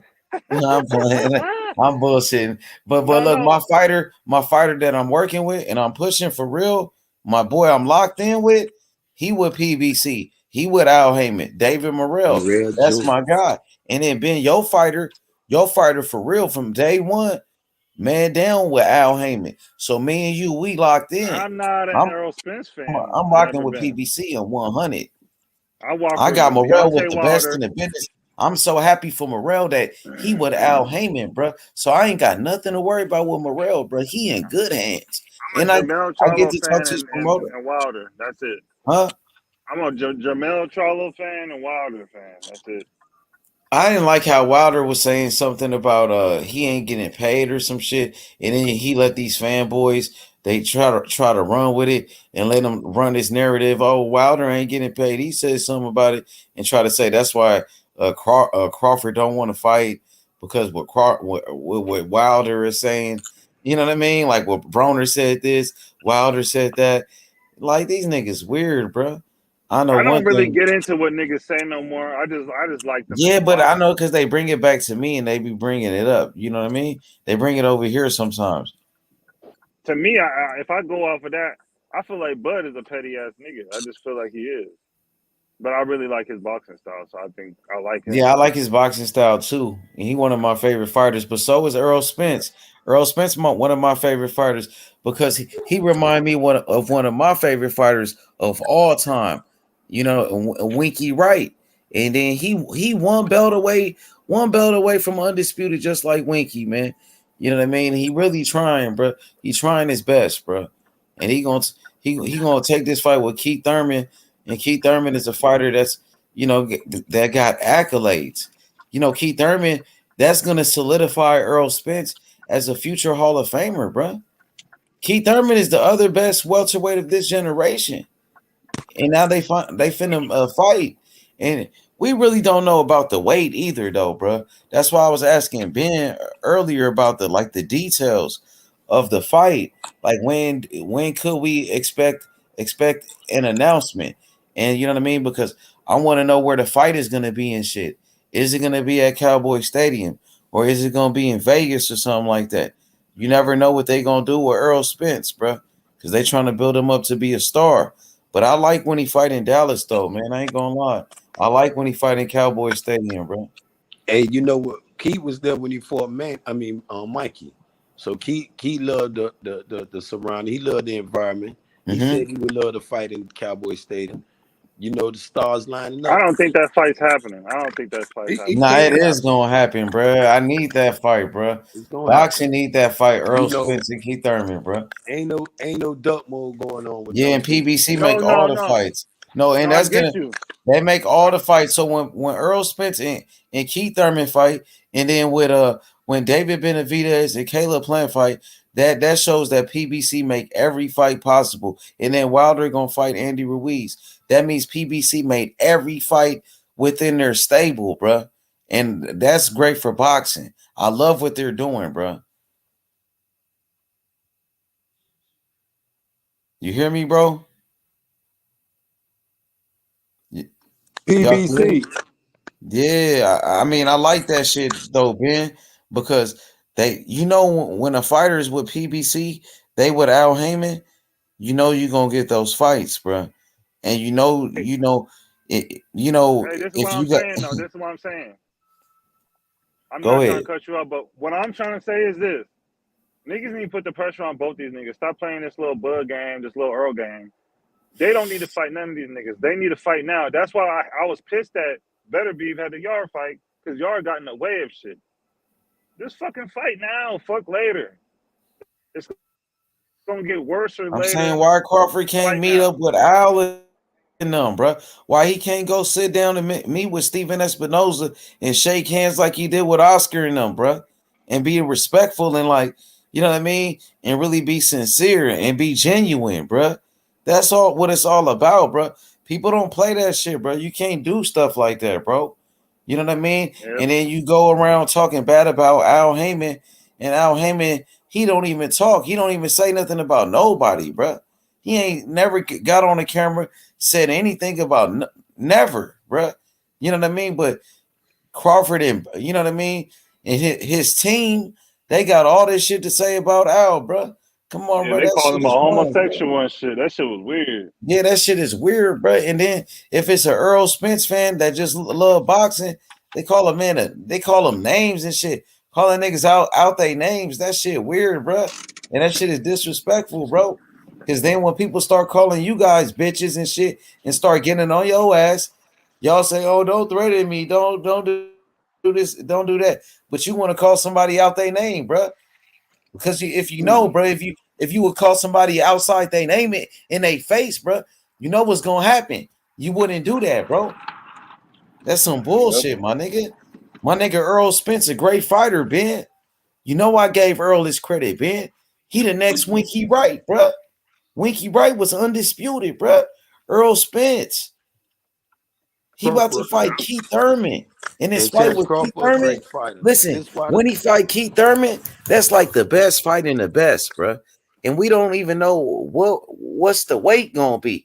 EJ ain't said really nothing about the fight. You know what I mean? And I want to know if it's gonna be at Cowboy Stadium. You know, and because Keith Thurman know how to sell a fight, bro. You know, Keith Thurman gonna bring that energy. He bring that positive energy, bro. You know what I mean?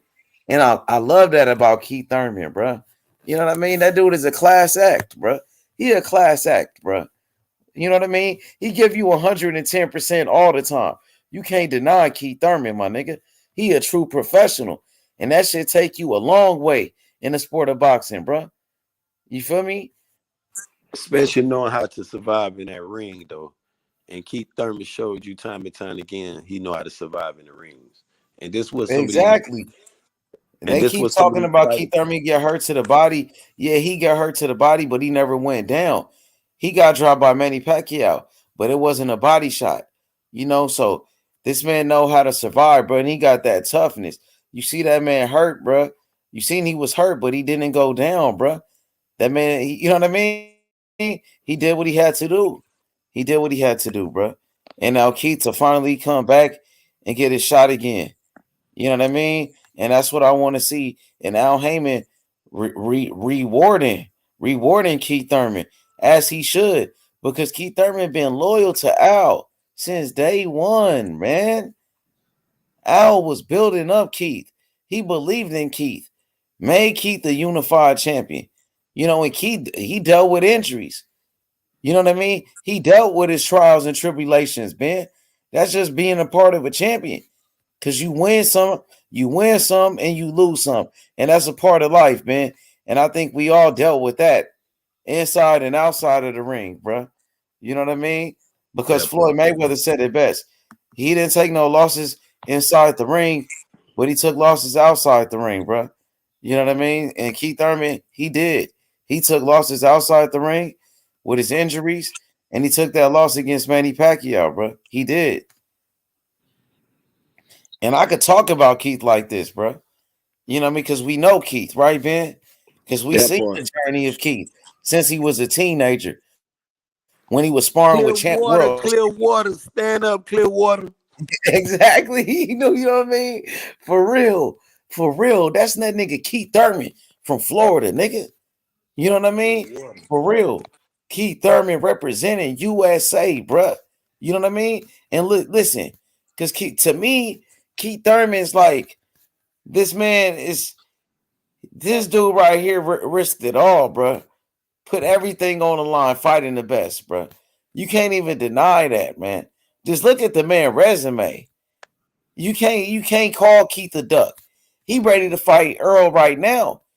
So people try to say, oh, he was ducking Earl. He ready to fight Earl right now.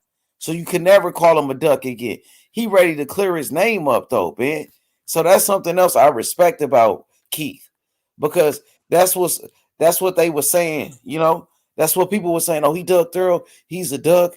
But now when he fight Earl, they can never say that again about Keith. You know what I mean? And that would put respect to his name, I think. That's what I feel. What about you? Exactly. And this the fight to put some respect back on his name. Exactly. You know? That's why it gotta happen. That's why it gotta happen for Keith. And then for just his legacy too. And just for boxing. What other big name you can say? You know, he asked for Terence Crawford fight. And you know, and I hope Terence Crawford, I wish the delay is something dealing with the Terence. I hope Terence said, just like he told boxing fans that he agreed to all the terms. I hope it be the same thing over there with Top Rank, and Buster, you could go back over there and sit down with Al Heyman. Exactly, man. You know what I'm saying? I hope you do the same thing, have everybody looking towards Golden Boy and is over there. You know, and I want this for Terence. I think Terence, and I'm gonna stand on it. I believe Terence can be half of those fighters over there, with only the exception of a few names that I want to see him challenge himself. But the rest of that shit, I have no problem with Terence fight. Can he beat them? You get what I'm saying? Do Terence want to fight those dudes? You ready to make amends and agree to, you know, own boss with Rocha and them? Go. Keith Thurman and you know, motherfucker Danny Garcia them, Errol Spence them. Yep. Jamel and Charlo too. Yep. Jamal Charlo, Sebastian Fundora, Jerron Ennis, all of them, bro. Man, so much work over there, bro. Pay-per-view fights, nigga. Like real pay-per-view fights, nigga. Big for your career. Al Heyman to make you a star. Al Heyman to make you a household name, bro. He know how to do it. Come on, man. Put you at the Final Four, nigga. You know what I'm saying? He'll do that shit for you, bro. March Madness. Have you over there, bro. Like he did with Floyd Mayweather, man. You could be with Floyd. You could meet up with Floyd. Come on, man. And then we get this shit going for real. It ain't too late though, and it ain't never too late. That's one thing about it. So he met up with Golden Boy. I'm trying to see who he's gonna meet up with next. Meet up with Floyd next. That should be one of his next meetings. He should be meeting up with everybody now. You know what I'm saying? Meet up with Floyd Mayweather. Meet up with Steven Espinoza. Meet up with Al Heyman. Who else, bro? Meet up with Eddie Hearn. Shit, if he want to work with you, nigga. Meet up with motherfucking Bob. Nah, yeah, meet up with Bob. Hell no. Fuck no. You ain't fucking with Bob. No, man. After Bob, who he gonna meet? He gotta meet up with somebody. Shit. So I would just straight up. I'm done with it. He go back to that shit. After shit, I'm done. Yeah, after that, huh? Fuck the black man shit. I don't want to hear none of that shit. I'm done with him. If he turn Bob Aaron, well, all this shit. He the one got everybody starting this war. Okay, so what about Eddie Hearn? I did with Eddie because Eddie ready to give him the bad, but you know when he eat that's who he first ran to.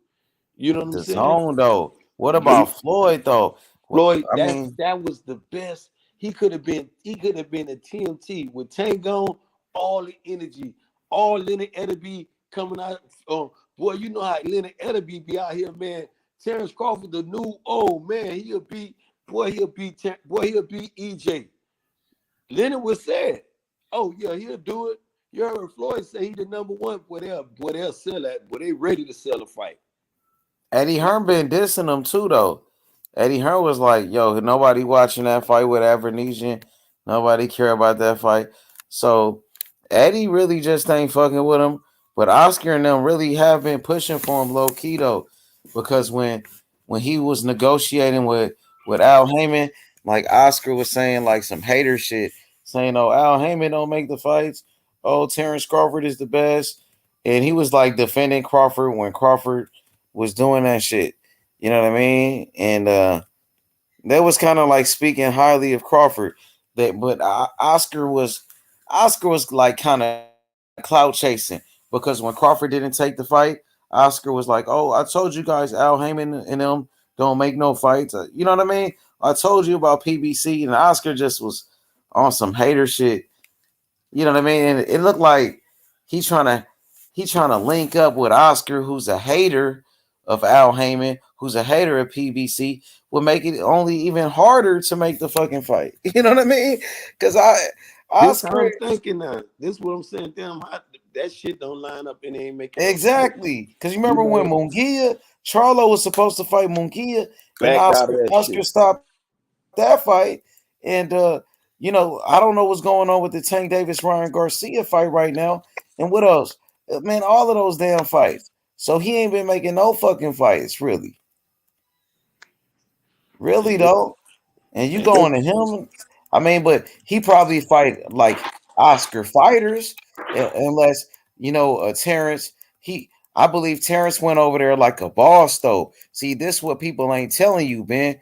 This one where I come into play. You know what I mean? Listen, check this out. When Crawford met up with Oscar, he walked into that meeting as a boss though. Like he not going in there to sign with Oscar. He went in there like, I'm Terence Crawford. I represent my own company. I got this going on. You know, and what's up with Alexis Rocha, Virgil Ortiz? You got these fighters, and he met up like that. When he went in there with his boss man demeanor up there in Top Rank, I bet he ain't asked for no transparency to look in their books. No, I don't think so because they saying guarantee money. That's what they talking about. The zone. The zone got guarantee money. You know that. And this is another thing. This why I find it a lot of that little triangle theory coming to play at again, though, Don. Because Eddie feeling one way, and Oscar ready to sign him, but Eddie financially backing Oscar in a lot of fights. So how this shit? You know, it's like something funny with that shit right there. Real funny. Yeah, but they be giving guarantee money. Remember, Devin Haney was on the zone getting good guarantee money, and that's what D was trying to say yesterday. Yeah, but I guess they got guarantee money. Oscar, yeah, it's the zone.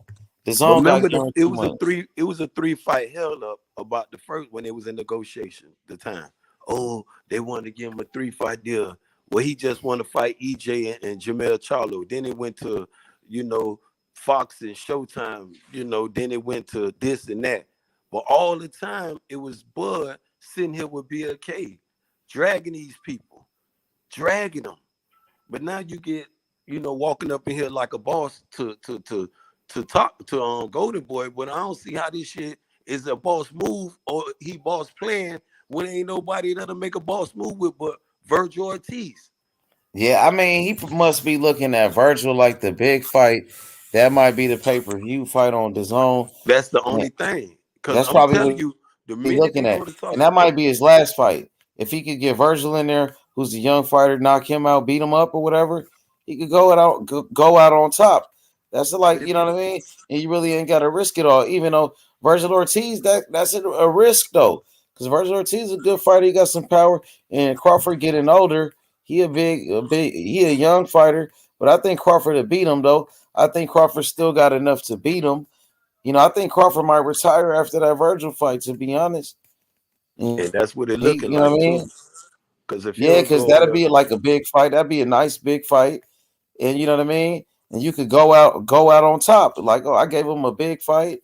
I beat a young fighter. And is that a good way to finish your career? You know what I mean? But that's what they gonna, you know what I mean? That's what some people gonna say. That his fans gonna be happy with it. Like, he tried to make the fight. You know, that's what they gonna say, man. You know what they gonna say, the shit they always say. Crawford they didn't give him guarantee money. It was no guarantee. That's why they didn't take the fight. That's what they gonna be saying. You know, to a dude, when you got all the names you say that you want, you win it. You win. It's like if you want to beat up everybody in Russia, you go hide out in Ukraine. You know, that's some good shit if you planning on bombing their ass now. But if you ain't planning on doing shit, bro, damn, dude, why you out here pump faking like this, my dude? Man, he feel like he his own boss. He Terence Crawford. He the best fighter in the world. You know what they gonna say? He the Man, man. He can that do shit that. ain't adding up He no tried more. to make the. They gonna say he tried. That shit ain't adding up in this move. If he signed with Golden Boy, that should solidify the beak on Terence Crawford mouth. That should solidify them feathers that growed on the little duck feet. He got fish feet now. He got a beak and a motherfucking duck feet. And he quacking now. If he signed with Golden Boy, give a fuck. He not signing with Golden Boy, Ben. I told you that. He could He can be probably do a a fight joint with sign with the promotion. zone. He He could probably sign with. He the zone. It He could gonna be. fight Golden Boy. He gonna fight a Golden Boy fighter on the zone. It's gonna be on the zone because Yep, it's gonna be on the zone. He gonna fight a Golden Boy fighter on the zone, but he not signing the Golden Boy. He fighting Golden, yeah. with the Just Golden like Boy Tank Davis. Tank Davis fighting venue Ryan with the Golden Garcia Boy. from Golden. He fighting Ryan Garcia, Golden Boy fighter. But Tank Davis ain't signed the Golden Boy. Yeah, it's But he's gonna still be on fighting that thing. Ryan. That's clear. That's what But he's doing. He's doing the same thing. The thing is, you got a whole Al Heyman they was gonna get the same thing, bro. But the thing is, with that, you only got 1, 2, maybe 3 people. We got the Rocha deal. Okay, we got that. Then you got the Virgil Ortiz. You got this dude Ric Flair in the background. Blair Cobb, Ric Flair gonna come out the woodworks talking all this shit to Bud. I'm telling you, Blair Cobb is not gonna be Muslim, bro. They not Man, they Muslim. better They love not this do shit. that It's shit. That shit entertainment. gonna be crazy. Man, Blair Cobb is entertainment. Crawford don't give a fuck, bro. He gonna talk about he finna whoop Crawford ass. I'm glad he over here. I'm gonna whoop his ass. I've been telling you I want Errol Spence and Terence Crawford the longest. They need to let me do it. Rocha caught me on a bad night. Yeah, he did that. I give him his middle. Look how he changed his statement. He was out there talking shit about Virgil Ortiz on pad. Oscar made him change his whole. Bro, you ain't finna be doing this by Virgil now. Had your Ric Flairs in wrestling somewhere. That bullshit. Man came out here talking about Virgil. Man, motherfucking Blair Cobb sounded like a doctor with that interview, recanting his statement. I'm like, I wonder why he just can't meet up with Al Heyman and Floyd Mayweather, and Steven Espinosa Showtime, and have a meeting with them, renegotiate with them. The same way he met up with Golden Boy and had a good meeting with them. Why he can't have a good meeting with Showtime and them like that, bro? Instead of going in there on some negative shit like somebody trying to get over on you. You know what I mean? Putting this narrative out there, bro. Somebody real close to Bud advising him about Al Heyman. I don't know what's going on. They advising him some crazy shit about Floyd. Bud fans even kicked off on Al Heyman. They talk, Al Heyman, I'm like, well, bro, slow down, man. Dude don't even say nothing, do no interviews. I ain't never heard a man getting sued by motherfucking none of this shit by AB talking. And then I listened to the Deontay Wilder. He was saying fighters need to start getting. He ain't never said he was shortchanged nothing. He was saying the fighters, man. That Tank Davis pay-per-view was fire, bro. Fire, but I never hear none of these fighters, like the active fighters, that's fighting. The motherfucking none of these dudes, the Uber all the way down to the Uber driver. Never heard nobody from PBC talking this new talk shit. And that be some of these same people, the Rick Glacier of the world, running around here talking this Nazi talk. He a racist. He a motherfucking racist Nazi. piece of shit. When he the one running around Bitch here ass with nigga. Nazi talk, with the Bitch racist ass talk. racist motherfucker. If you listen at me, the shit just don't make no sense. Just hate a person just cause is crazy. He need to be tied. He a racist. That's why. He a racist. Straight up and down though, dog. Yep. And then you ask about the floor. Oh, that stage is bogus. I roasted that nigga when he came over here. I ran that bitch ass nigga off the show. He was hating on Bill Haney. He said some shit about Bill Haney, and I roasted the fuck out that nigga. He ran off the panel like a bitch. Racist motherfucker. And you know, but Terence, go ahead. Terence got and Floyd. I mean, it's just the sky for Terence though, man. Boy got a clear way of ending his career on a great high note. I mean, a superstar note. Yep. Fact. You know what I'm saying? But then if he keep moving like these in duck mode, like he in duck mode, man, this shit ain't there asking for care package. You in duck mode. Every time you get caught up in shit, you want a bitch to send you a care package. Oh, they mistreat me over here. You want the black colony to come out, man. Y'all don't be doing Bud like that. Man, I'm telling you, a Bud want to be treated and go into this shit with this top rank shit, and that shit get him over there, and that shit be worse than how. But it is done. I'm happy you got a home, Bud. Go do business. Don't sign nothing on the ink line. Nothing. Go over there and hear the things out with these people. Go over there to Florida. Go over there with Al Hammond. You ain't begging. You Bud Crawford. Your skills paying your bills, bro. Your skills get paid though, man. His skills. Man, you see how Keith Thurman been out of boxing for a minute? That nigga he made so much money that he didn't have to fight for years like that, bro. You know what I'm saying? Look at Danny Garcia. That nigga took a break. He took a break. Adrian Broner, them niggas made so much money. Broner ran out of money. He decided to mess up. He fucked up his own career, being on drugs and shit, getting high, being an alcoholic. You know what I mean? He wasn't dedicated. But Al Haymon take care of his fighters, bro, and those guys are living good, man. You know what I mean? The person that's sitting there, Morrell, that boy David Morrell, bro. I'm telling you, Ben, that's my fighter right there. I'm locked in with him, and I'm happy he's with Al Haymon. He's advised by Al Haymon, and man, he's with the best.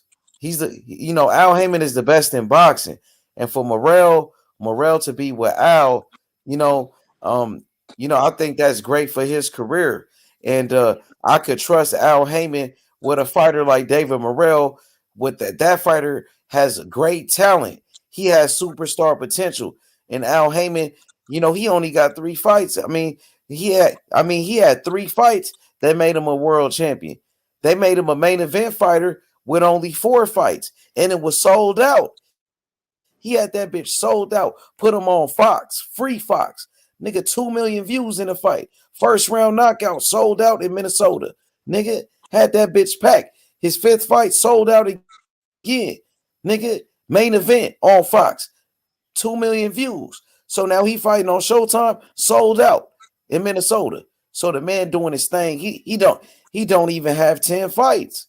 He made history. So Al Haymon, he did that for him. You know what I mean? With only 8 fights. And then he working on a David Benavidez fight. Morrell. Yeah, I was just gonna say, what about the winner of David Benavidez and Ken? Yep, that's what's gonna be next. That's the fight. That's the fight he won't, and I think that's the fight he gonna get.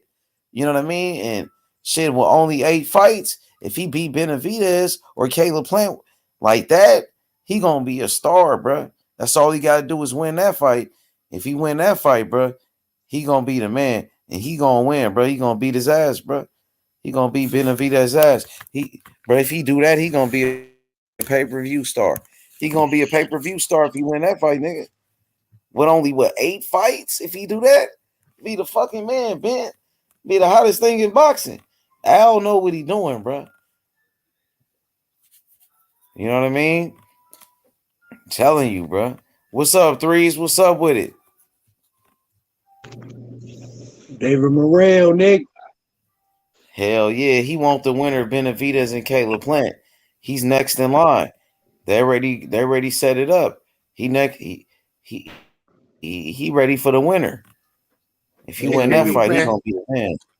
I mean, do Caleb Plant got enough in his arsenal to deal with the Mexican monster? Yeah, for sure. He got the speed, he got the footwork, but do he got the cardio? That's the question. You know what I mean? Power to keep a monster like David. Yeah, you seen his last knockout? Knocked the fuck out of Anthony Durrell. I mean, he knocked off the dog. Now he put the dog ass in a coma. Yeah, and we seen Benavidez get dropped before by some bum ass nigga, and I thought Benavidez lost that fight to that dude, who dropped him. But it's gonna be a good fight, man. You know what I mean? I ain't gonna lie. I think it's gonna be like a 50-50 fight. I think Benavidez will win. I think he will win the fight, but you never know, bro. I'm not sleeping on Caleb Plant. And if Caleb Plant win the fight, I won't be surprised. Because Caleb Plant got the skills to give him some problems, bro. And he got the speed. He got the footwork, bro. Benavidez kind of slow. He got fast hands. Benavidez got fast hands. But his feet is slow. And I think the footwork of Caleb Plant, and then with his hand speed, the quickness, you never know, bro, what can happen. Telling you, bro. Yeah, that's a good ass fight for real, man. And they talking Hell about the yeah, that's bread man gonna PBC. be they say the bread man might be the deciding factor, the wild card, and Caleb playing corner. I don't know. I mean, he a good trainer, but he can't fight for him though. He can only come with a game plan, and it's up to Caleb Plant to execute, man. And Benavidez got a good offense, and if Caleb Plant run out of gas, he let Benavidez break him down. He gonna be in some trouble, bro. He definitely gonna be in trouble. You seen what Canelo did with him. You seen what Canelo did with him. With that's Canelo. We'll see. Plant You better seen have what Yeah, I a got Morrell? Morrell beating them all. you Mm-hmm. got who? David Morrell. Dave Morrell is Morrell, bro. Free smoke. he Yeah, he probably next in line for that Benavidez fight, bro. That's what they but the saying. boy They want Canelo that need to shit. just go ahead and let them belts at 68 go, man. I mean, I it's don't cool. It's cool because I look I at it don't see him like coming down there it is entertaining what it nobody. is. Morrell got a petition. I mean, I talked to his promoter. He said they will petition. They working on it so they could order Canelo to fight him and shit. But until then, he could fight. Benavidez and them. See what happens. Um, it's just, like I look at it like Errol Spence. Errol Spence going to 154. They saying to fight Keith Thurman. I'm not gonna put pressure on Earl to drop the belt. You be like, all right, you could take a fight at 154. You know what I'm saying?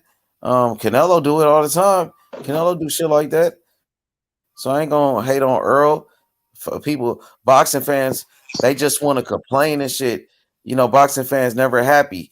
That you know what I mean? They Shit, always the trying to way push a Canelo narrative. movie, he like he finna hijack that 168 division, man, and be all over there at 175. You got killers at 168. Exactly. Deserve some He doing opportunity. that shit. If You you ain't right. gonna You face right. them killers, if you ain't gonna face You them right. killers, let them He killers holding it go up. ahead You and right. He holding it up though. I feel you. But I mean, there's plenty of big fights right there, man. That Benavidez, Caleb Plant winner, Morrell. If David Morrell could fight the winner of that fight, and if he win that fight, man, he gonna be a star, bro. You know what I mean? And he got the skills to do it, bro. And I believe in him, homie. And with the hard work and dedication, and it could take you a long way, man. For real, hard work, bro. Because at this level, when you fight at the highest level, everybody is talented, bro. Everybody is dangerous. You know what I mean? Yep. But it comes down to who wanted more, who put in the hard work. You know what I mean? That's what it come down to, bro. For And real. I say, Cause and this where David Benavidez should rise to the occasion, cause he done stabbed himself twice in losing his belt. You feel what I'm saying? He did both of them was self-inflicted. You know what I'm saying? We already know what he did and how he lost. Just stupid, straight up and down. But if anybody has anything to prove, it should be David Benavidez. Caleb Plant coming off the biggest win of his career, knocking the David Durrell the fuck. But then you look at David Benavidez, a young, the Mexican monster, very talented. Like you said, flat-footed, you know what I'm saying? But a heavy puncher, great boxer. yeah, he got But good then, power, good pop, but then good the wounds that he combinations. inflicted on, Canelo would have problems being undisputed right now if David Benavidez would have been more dedicated. This is some of the things that some of these boxers need to pay attention to, be dedicated to their craft. Because a lot of them don't be dedicated. They claim they do all them doing this shit. It's missing weight, Yeah, motherfucker on coke at the yeah, strip you're club. right. A lack of dedication, man. A You know, lack of this man was dedication. champion twice. He had that He was WBC young belt though, 2 times. not making excuses for him, but he was young, and people do make mistakes and shit, and he fucked up.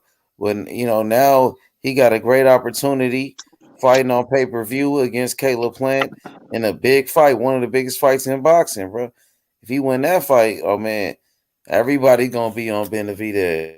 And Cause this why you that's say a who big have more win. to That's a prove. good win. That's a name. That's all he Yep. need is a name on the resume.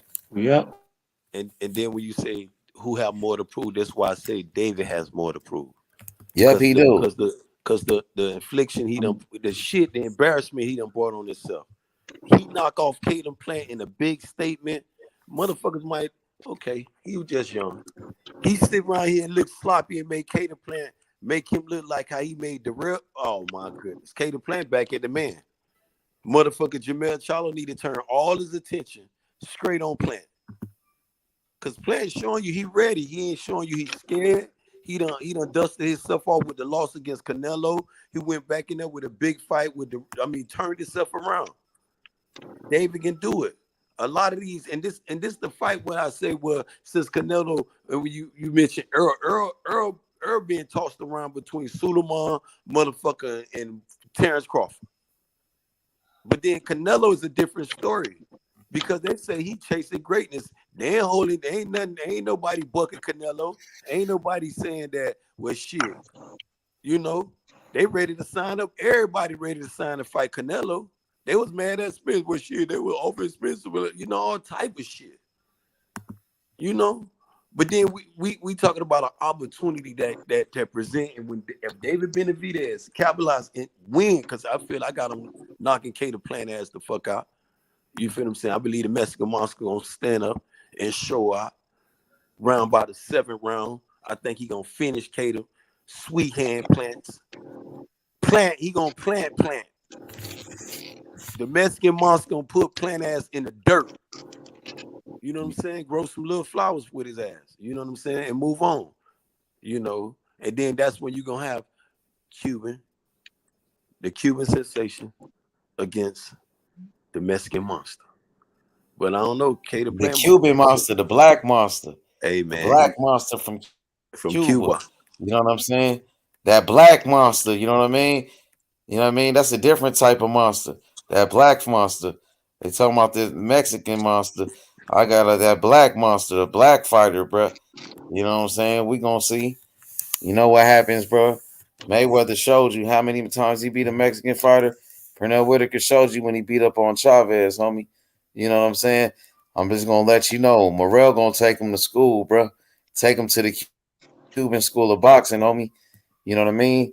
He gonna let him know that Mexican Monster gonna be a flat-footed fighter, bro. He gonna box circles around that boy, man. Let me welcome Jonathan Simon to the panel. What's good? What's good, H Money? What's good, everybody? What's up with it? What's good? Shalom. I'm just listening. I'm listening to y'all boxing talk, y'all content. You know. Yes, sir. Y'all bringing up some good points. Y'all talking knowledgeable boxing, which that's my MO. You know.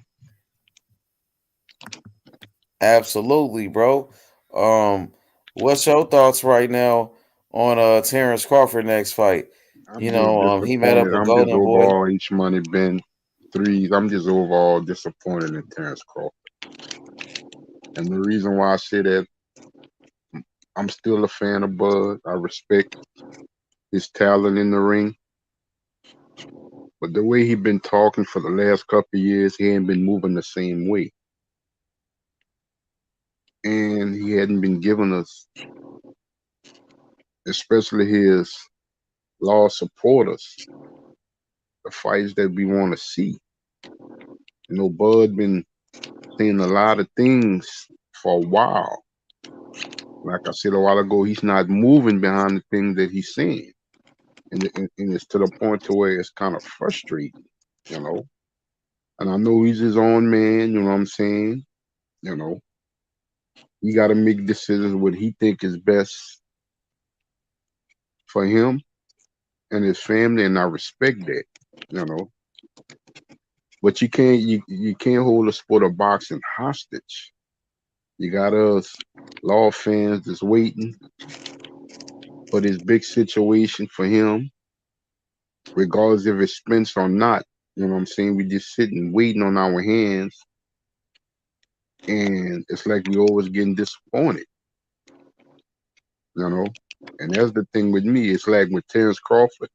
It's like, for example, your parents had problems and they separated. And on weekends, they'll have shared custody.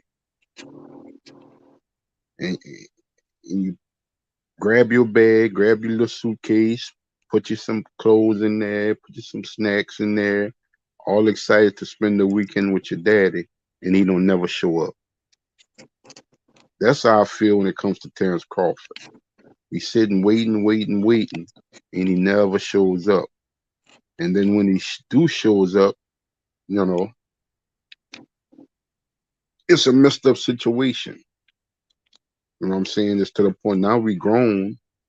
We done understand the situation. We done moved on. Now all of a sudden he pops up. That's how I look at Terence Crawford.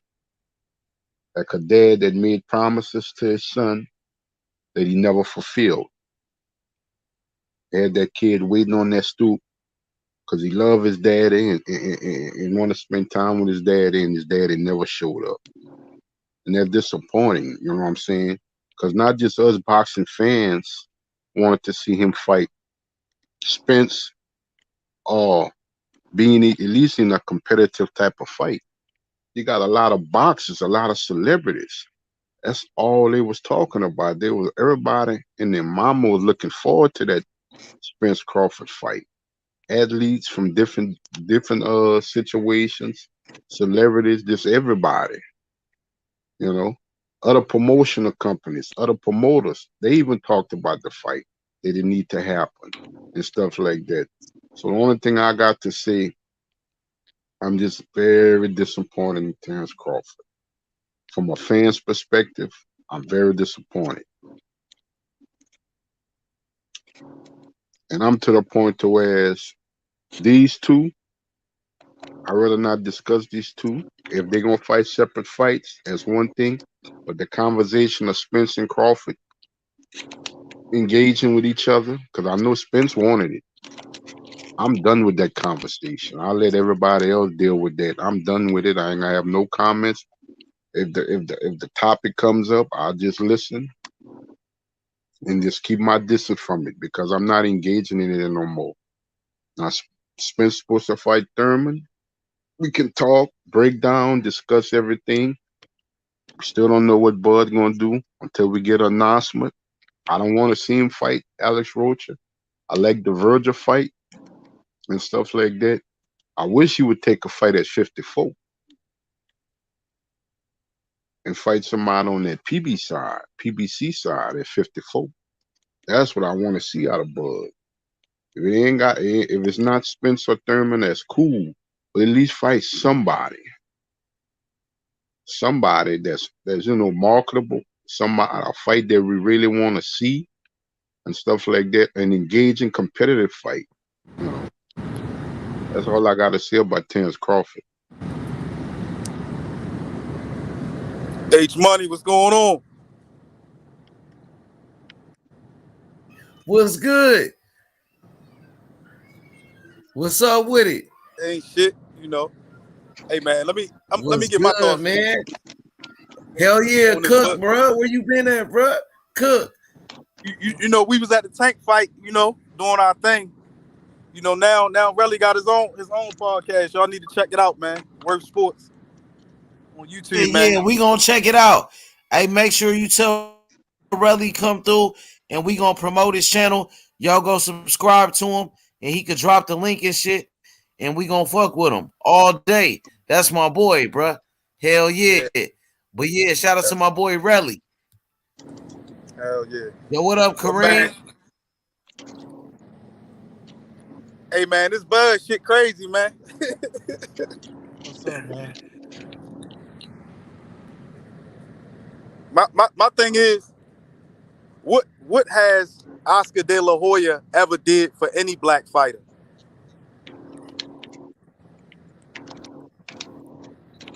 And that's a good question, man. Anybody got an answer? I think the only, and I ain't gonna really say too much Oscar because he knew the business. I know Bernard Hopkins had a successful ride with him, but Bernard already knew the business. Bernard could have gone anywhere and still be Bernard Hopkins. Right. Yeah, but I mean, why he couldn't do no business with Al Heyman, man? Why he don't want that PBC smoke? That's where all the fighters at, all the good fighters, all the money. Why? My thing is why he got to downplay Al Heyman and make it look like Al Heyman out here being shady, man. Why we got to do the black promoter like that, man? You know what I'm saying? They did that to Don King, so I guess they got to do that to Al. You know, and in my opinion, I think Bob Arum, I think he fucked up Terence Crawford's career. I think he ain't market him right. I think Bob Arum did him good. You think Bob Arum did good? Yeah, man. He had them big guarantees. He got him undisputed at 140, champion at 35, champion at 47, linear champion, and all the other shit that Bud be talking about. Shit, I think he did a damn good job with him. No, I mean, he probably took care of him far financially, but I mean, as far as marketing him, he ain't market Bud right, man. Bud should be. No, that's Bud's problem. He don't want to do interviews. He don't want to talk to nobody. He just want to fight, and shit don't work like that. But Tank don't do that either though. And Tank is selling out arenas. He generate his fights and generate millions. Little baby. Tank hang out with Little Baby. He hang out with rappers. He got the rap scene. Don't know nobody hang out with damn Terence Crawford. What you mean, Bud was just at the 50 Cent party about to fight Trey Songz. What you mean, Bud? About to say, nigga, Bud be there, nigga. Bud be everywhere. Even Jay-Z, nigga. He was with a Jay-Z function once. Yeah, Bud know people. It's just he wasn't marketed right by Bob Arum, if you ask me. Bud should be the highest. He should be one of the highest grossing boxers right now. You know, when it comes to the sport. You know, but I mean, when you look at Bob Arum said he don't want to do interviews. Bob Arum said he used to set him up for interviews. He didn't want to go to him. He said he just want to fight. I got it on my phone. He said that shit. That's crazy. I don't know, man. Like Bob Arum, he'll tell him, hey, go do this interview with this person. He be like, oh no, I don't want to do that.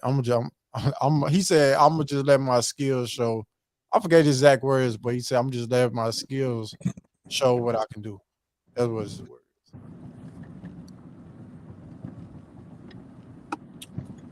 I don't know. That shit don't make no sense to me, man. That shit don't add up.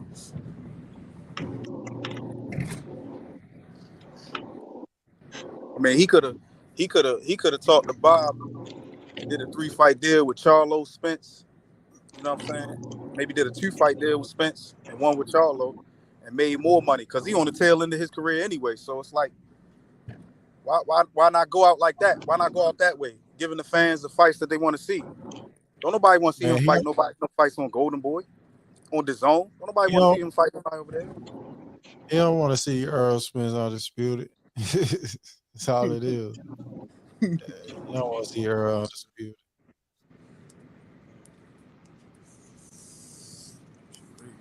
Because even if you go back and listen to that interview he had with Kate, he said, I already did that. I know how it felt to have the belts around all 4 belts. Unlike Errol Spence, he don't know how it feels. I'm like, talking about, bro. Man, just be saying some country. He on the internet threatening fans, talking about fighting fans. He trying to fight everybody else except for Errol. He tried to fight this YouTuber. His name was Knockout Boxing 86. He talking about fighting this nigga. I'm like, bro, go fight Earl and shut the fuck up. God damn. That's crazy.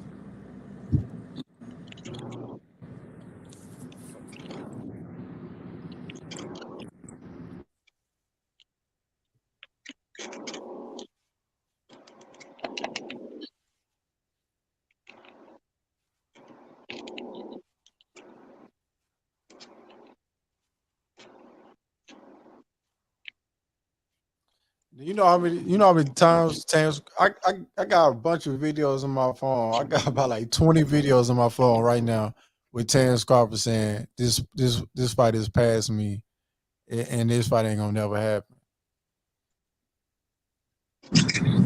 Yeah, at this point, that shit ain't gonna never happen now. Going over there with them. You don't want to fight. I think Terence Crawford want to fight Errol Spence at 54, just so if he lose, Errol won't be undisputed. That's what I think.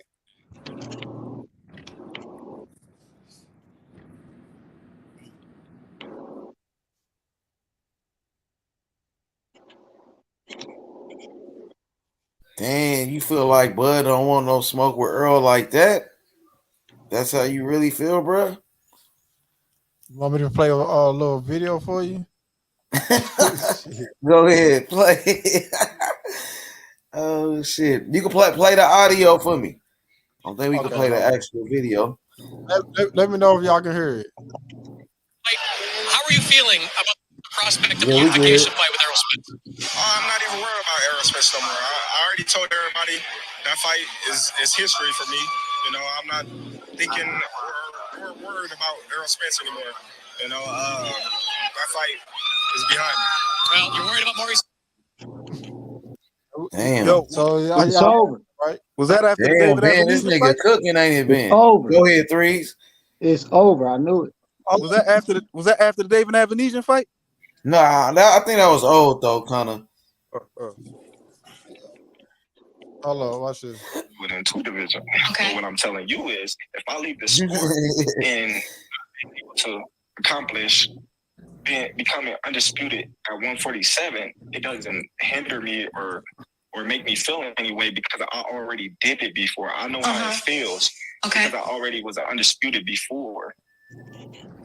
Hey, come on, this nigga tripping. Yep. So he already know how it feel like. So he not worried about being undisputed again. So damn nigga move up to 154. Errol Spence went up to 154 if that's the case. So you don't give a fuck about the belts then. I don't know what the hell we talking about. And then another thing, he was talking about the guarantee, but then back a long time ago, he said he didn't care about the money, right? Watch this. He didn't care about the money back then, but now he care all about the money. Get paid. They don't eat. Oh yeah. They might say, "Oh, well, it ain't the right time," or this and that. I don't care about the money. I don't care about this. With the money gonna be there, just go give me that fight. Are you? Yeah, now he worry about the money. Like this nigga just contradict himself all fucking day long. Why you think he doing like that though? Why you think he on like that? I got videos for days. I can do this shit all day, bro. You know what I'm saying? Well, why you think he on it like that though, Kareem? Why you think his energy is like that when it comes to this fight? I just think that he know for a fact this is gonna be his toughest test. Yeah. And for them eyeballs that Earl gonna take, he want to get paid handsomely for that. Yeah, I think he got too much pride, man.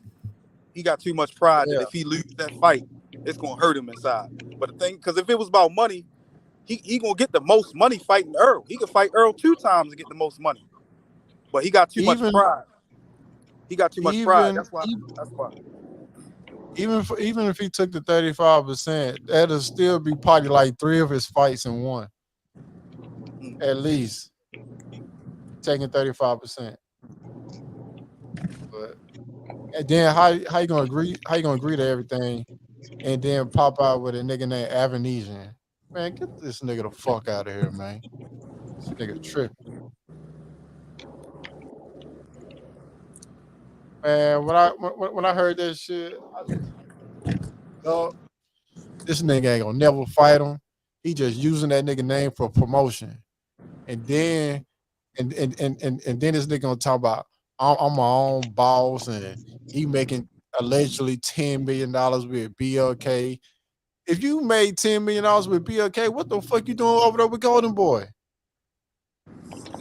Man, if I make $10 million, I'm gonna stay over there with these niggas that's paying me $10 million. If I know for a fact, Oscar ain't finna pay that nigga no fucking $10 million to fight Alexis Rocha. You think you finna get that money to fight Alexis Rocha? Man, get this nigga the fuck out of here. He ain't make no 10 M's neither. I don't believe that shit. Shit, them niggas open up them books after that fight and say, "Oh, let that nigga go ahead. We ain't paying that nigga no more." Even if they did pay, if they did pay them niggas $10 million, they be like, we took a $12 million loss. We ain't doing that shit no more. Yeah, that nigga's running around looking for a job right now. That's what that is. That's why he over there. Hey, who that was? Who said that? I said that. Who that is? That's Kareem or Vamp? No, this Vamp. Oh, you said Bud looking for a job? Yeah, he over there looking for a job. That's what that is. Hey, do elaborate. Do elaborate, my brother. Do elaborate. He said, who is Big Billow? He said that nigga cooking. I don't know who you're talking about. You said Bud over there looking for a job. Talk about that. Yeah, I mean, I'm saying, why would you go over to Golden Boy, Oscar De La Hoya and them, who never did nothing ever good for a black fighter? Why would you do that? Why would you even be talking to them? Why? Why would you even be talking to them? Because you know what? That nigga would probably looked at it like, they make Tank and Ryan what they could make me and Crawford. Looking ass nigga. I'm pretty sure that's how he looking at it, bro. He looking at whatever promoter will pay him any money to fight any bums. That's what that is. PBC got all the smoke. He don't want no smoke with none of them. So Terrence, your opinion though, Vamp. Terrence looking for some cherries. He out here looking for some Uber drivers to beat on.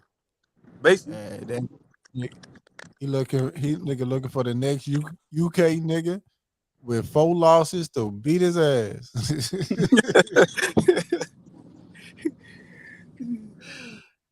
I mean, but hey, get your money, man. You know what I'm saying? I ain't mad at them. Get your money. If they gonna let you do it, get your money. My thing is, don't try to downplay the black man, the black promoter, Al Heyman. You know what I'm saying? Why you doing all this, man? Al Heyman, I mean, I don't know, man. That shit just don't sit right with me. That's the one thing I don't like, that I don't like about Terence Crawford, is the fact that he gonna downplay Al Heyman, and you trying to fight everybody. You fighting Trey Songz, you fighting YouTube, you trying to fight YouTubers, you trying to fight the fans, but you won't go fight Errol. The fight that everybody want to see, the fight that you know that you gonna make the most money, and you said you was gonna fight Charlo. What happened with that? You heard that nigga told Gary Russell? Remember what he said? They scared of him too. Now, who really scared of who? With Terrence out here moving like he's begging for a job over there, Golden Boy. Who's scared of who, Terrence? Because you got an opportunity to go over there with, if you don't want to sit down with one black man, you got another one, TMT, Mr. Money Man himself, throwing you out of perfect carpet. Got the jet at the airport waiting on you to board it. But you want to sit up here when white people talk about you like a piece of shit, you going to run your black ass back to these people, kissing ass again. Kissing motherfucking ass again, Terrence. Because that's all you doing. Oh, what the fuck you doing over there?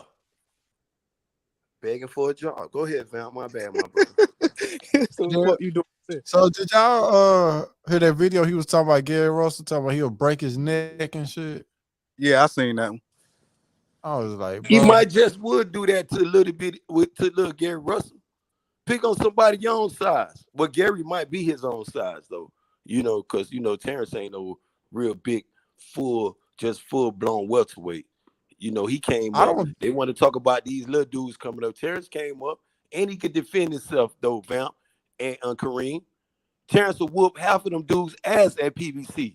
I'm telling y'all straight up, Terrence would do that. I just made it different with a couple of fighters. It's a couple of fighters I know for a fact will put Terrence ass to sleep, serve his ass that eyeball soup you mentioned. I'm telling you, real talk. But Terrence can go over there and whoop some ass though. He's scared now. I'm not sure. Terrence Crawford he's scared. He moving like a businessman. I'm not sure. What you say, my brother? Not sure at 54. I said I'm not sure at 54. 54, 147. He'll be the no 47. 47, yeah. 54. I don't see Terence Crawford being successful at 54. Not successful, but there's a couple of them who has he'll kick up there at 54. I think, you know, the first one who had your boy who gave Mel Charlo some problems. Your boy Arlen Crump Camp. Tony Harrison? You know, that bald head crazy delusional motherfucker. Him. I Tony feel Harrison? Bud might be. I think Bud will beat him straight up and down. Hell no. Hey, that's just my opinion. Hell no. It's a lot of things. That's a style made for Bud. He gonna stand there. He gonna stand there and let Bud tee off and pick him apart, bro. Tony ain't no real flash. He very sound and defensive fighter. But Terence can penetrate that shit. That shit ain't threatened. Not to throw no shade on Tony. Tony a very accomplished fighter, but I'm just saying the skill level I see in Terence Crawford.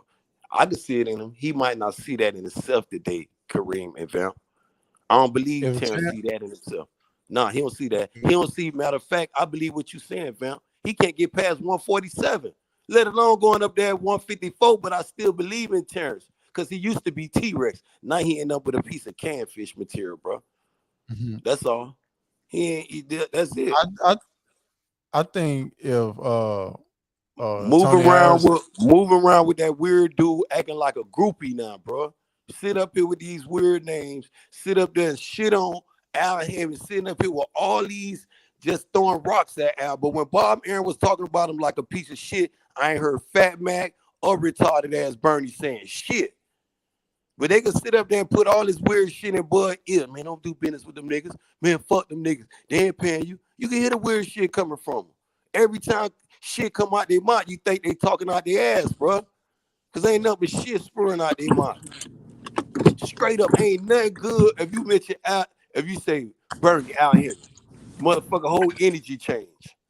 You would think this man was shooting at these people down there in motherfucking Omaha or somewhere, man. He called that nigga a homosexual and everything, bro.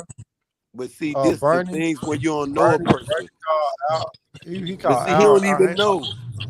And this like, bro, the same man might be feeding your starving ass tomorrow. The same shit you talking today, because why Bob Aaron couldn't be a homosexual when he was calling Bud a piece of shit? Everything but the real nigga out his mouth. Why Bob Aaron couldn't be all the Bob just fuck he got good sense. He open his old ass mouth, he get this old ass work. Fuck wrong with him. He get brand new work. He gonna just be old. That work gonna be new going across his head. Fuck wrong with him. He don't talk that shit to motherfucking Lomachenko. He tell y'all Lomachenko better than Muhammad Ali. Another black fighter he promoted. Let's get this right. Who said that? Bob Aaron. Motherfucker, Mr. Matrix himself. This the shit that they promote with these companies. When you got these people, these old white promoters who done set up there and just mistreated my grandmother and my grandfather. You know what I'm saying? They in business now, so they take this same fucked up concept and do it like this. He don't give a fuck. He told y'all out his mouth, don't give a fuck about giving Terence no motherfucking guarantee. That piece of shit don't want to sit down and negotiate business. I'm like, whoa. I could have bought all type of houses in Beverly Hills. What about the house you did bought in Beverly Hills, piece of shit ass white boy? What about that? You gonna sit up there and disrespect this man like that? Ain't nobody said nothing. Now Al Hammond got to be all these fucked up names that white people. Why black Terence Crawford, black ass, you got white people naming their babies after this black man. So I want y'all to let that sink in now. Let that shit really sink in. Cause I don't know Bob Aaron naming none of his kids after none of you black motherfuckers. Wait, who named their child after Bob Aaron? Al Hammond. I said I don't know none of you black fighters talk about Bob Aaron been so good to y'all. Y'all gonna name y'all son Lil Bob Aaron Jr. You know.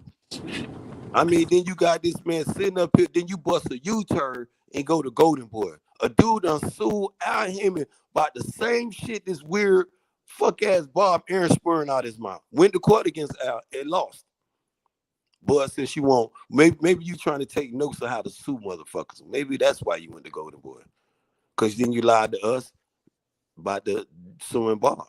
Ain't nothing came to that bitch. And this man was talking about him like defamation of character was all over the lawsuit. They gonna, man, the man racist. Man, fuck all that racist shit. Bitches being racist from day one. The white judge that's over hearing the case is racist. So don't even address that shit. You feel what I'm saying? Address how he talking about your ass out here, causing you hard to get another fucking job. He don't want you, let you go on and be great. During this time, I said Bud need to depend on Bud now. Why this man don't believe in you, calling you a piece of shit, but now you gonna listen to them fat man who done got the shit beat out his ass by a dude named Butterbean. And the motherfucker weird ass motherfucker look like motherfucking the motherfucker like Curious George.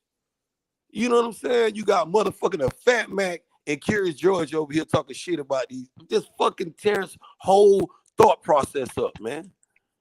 Curious George don't know shit. Just eating bananas, sitting there kissing whatever Bud be a Bud. Feed his ass another, this weird shit. But then come out here with this just down, bro. Where all this coming from? You learned this from Bob Arum. Okay, we know why Bob Arum got this way, why he feel this way by a successful black man. That's why Bob Arum feel. But why you feel this way, bud? Why? You should be happy for this shit. You should be going over there trying to get your motherfucking stocks up. Because while you was over there, you was on the biggest platform. Bud was on the biggest motherfucking platform. Let's get this shit right. And he still couldn't kick his shit off. Still couldn't kick his shit off over there. How the fuck you gonna be on the... Bro, do you know how big Errol Spence? You know how big who fault that is? He was on the biggest platform, ESPN, with Top Rank. Motherfucker couldn't. He worried about Bob Arum trying to kick his shit off. He supposed to be kicking his own shit off with Stephen A. Max Kellerman when they get him in front of the camera. He supposed to be marketing himself like a motherfucker. And y'all running while Bill Mad moving like this with DHP promote. Man, the man is brilliant. Bud need to learn this shit. Learn this shit, Bud. You running over there and go ahead, my G. No, I said name one time Terence Crawford went to a black YouTuber page and talk boxing with them. But he'll sit down in front of he was fucking with Blue. White folks that we don't fucking with Blue. He was fucking with Blue blood. That nigga ain't did no interview with him. Hey, he was fucking with Blue, but since Terrence don't, it's allegations that he might be signing with Golden Boy, and people about to have a heart attack over there at BLK. The Ponzi scheme, they want this man to sit around and do business with this Ponzi scheme. And a lot of people out there, they done, the hedge fund is Jay-Z and this people. And I done heard Madonna got the money. And I'm telling dudes, man, who gonna give Bud $25 million? And you just said it though. I think it was you, Karina Vamp. One of y'all said Bud was getting $10 million. He supposed to stuck his ass so close to BLK Prime so they should have to pry his ass away from their ass. Yeah. Who the fuck gonna give Bud $10 million? Bud can't get you can't get. If you dudes got $20 million to y'all name and you can host a fight, just keep in mind when you flipping that money, you want to return. You want your principal back. You want that $20 million back off rip. Let's get that first and foremost. You can't go back to the crib for the fight. Listen, you gonna sit up and invest your money with Terence Crawford though, Vamp? You finna your last 20 sit up here. This dumb shit he came out here. Yeah, I got Vamp 20 million. He believe in me. What you want to do, EJ? Hell no. Nigga, as soon as you talk about your return, you set up a venue. You gonna get if your shit in motherfucking Omaha, Nebraska, you gonna get about your a $2 million gate, and you might as well call it a day. And that's why business. That's why you do business. They want to make at least 3 times the profit what they invested at least. That's why if he was smart and he would have took the fight with Errol for Bud, it would have been smarter for him to fight Spence at Cowboy Stadium because that whole 40,000 fans. You know what I'm saying? If he making any money off that gate, huh? And Dallas hold 100,000. That's what when they fight. That's what I'm saying. If he was getting paid on the back end from how much that fight generate, it's best to fight him in a venue that hold all them fans, so you can get some of that money. Las Vegas. If you do it in an MGM, you can sell for bigger. You get bigger ticket sales. But when you take like if they would have fought last year, they could have pushed that at the MGM. Because it was a lot of like that shit was buzzing hard. This fight cost their friends to quit fucking with people. Families done broke up. Man, fuck that shit. People still feel that way. Bitches still feeling sideways with each other by two people who ain't finna fight, my dude. And then it's possible because if you stay next door, Karina, if you stay next door to Vamp and y'all beefing, straight up and down, it's only a matter of time for y'all get in that yard, bro.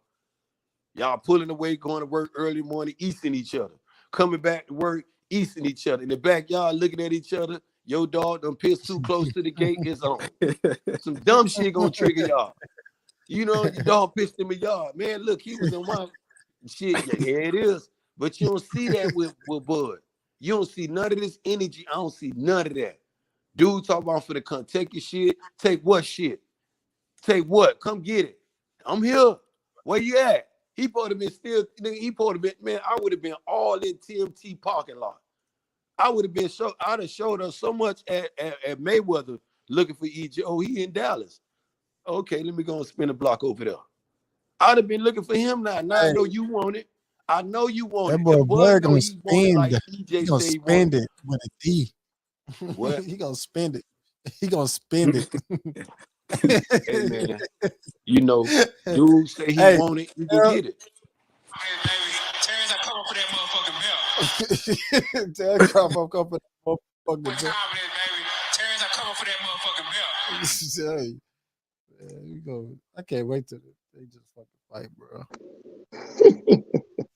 Y'all niggas silly as hell. I'll be mad as hell if they fight with Crawford 40 years old. I'll be mad as shit, man.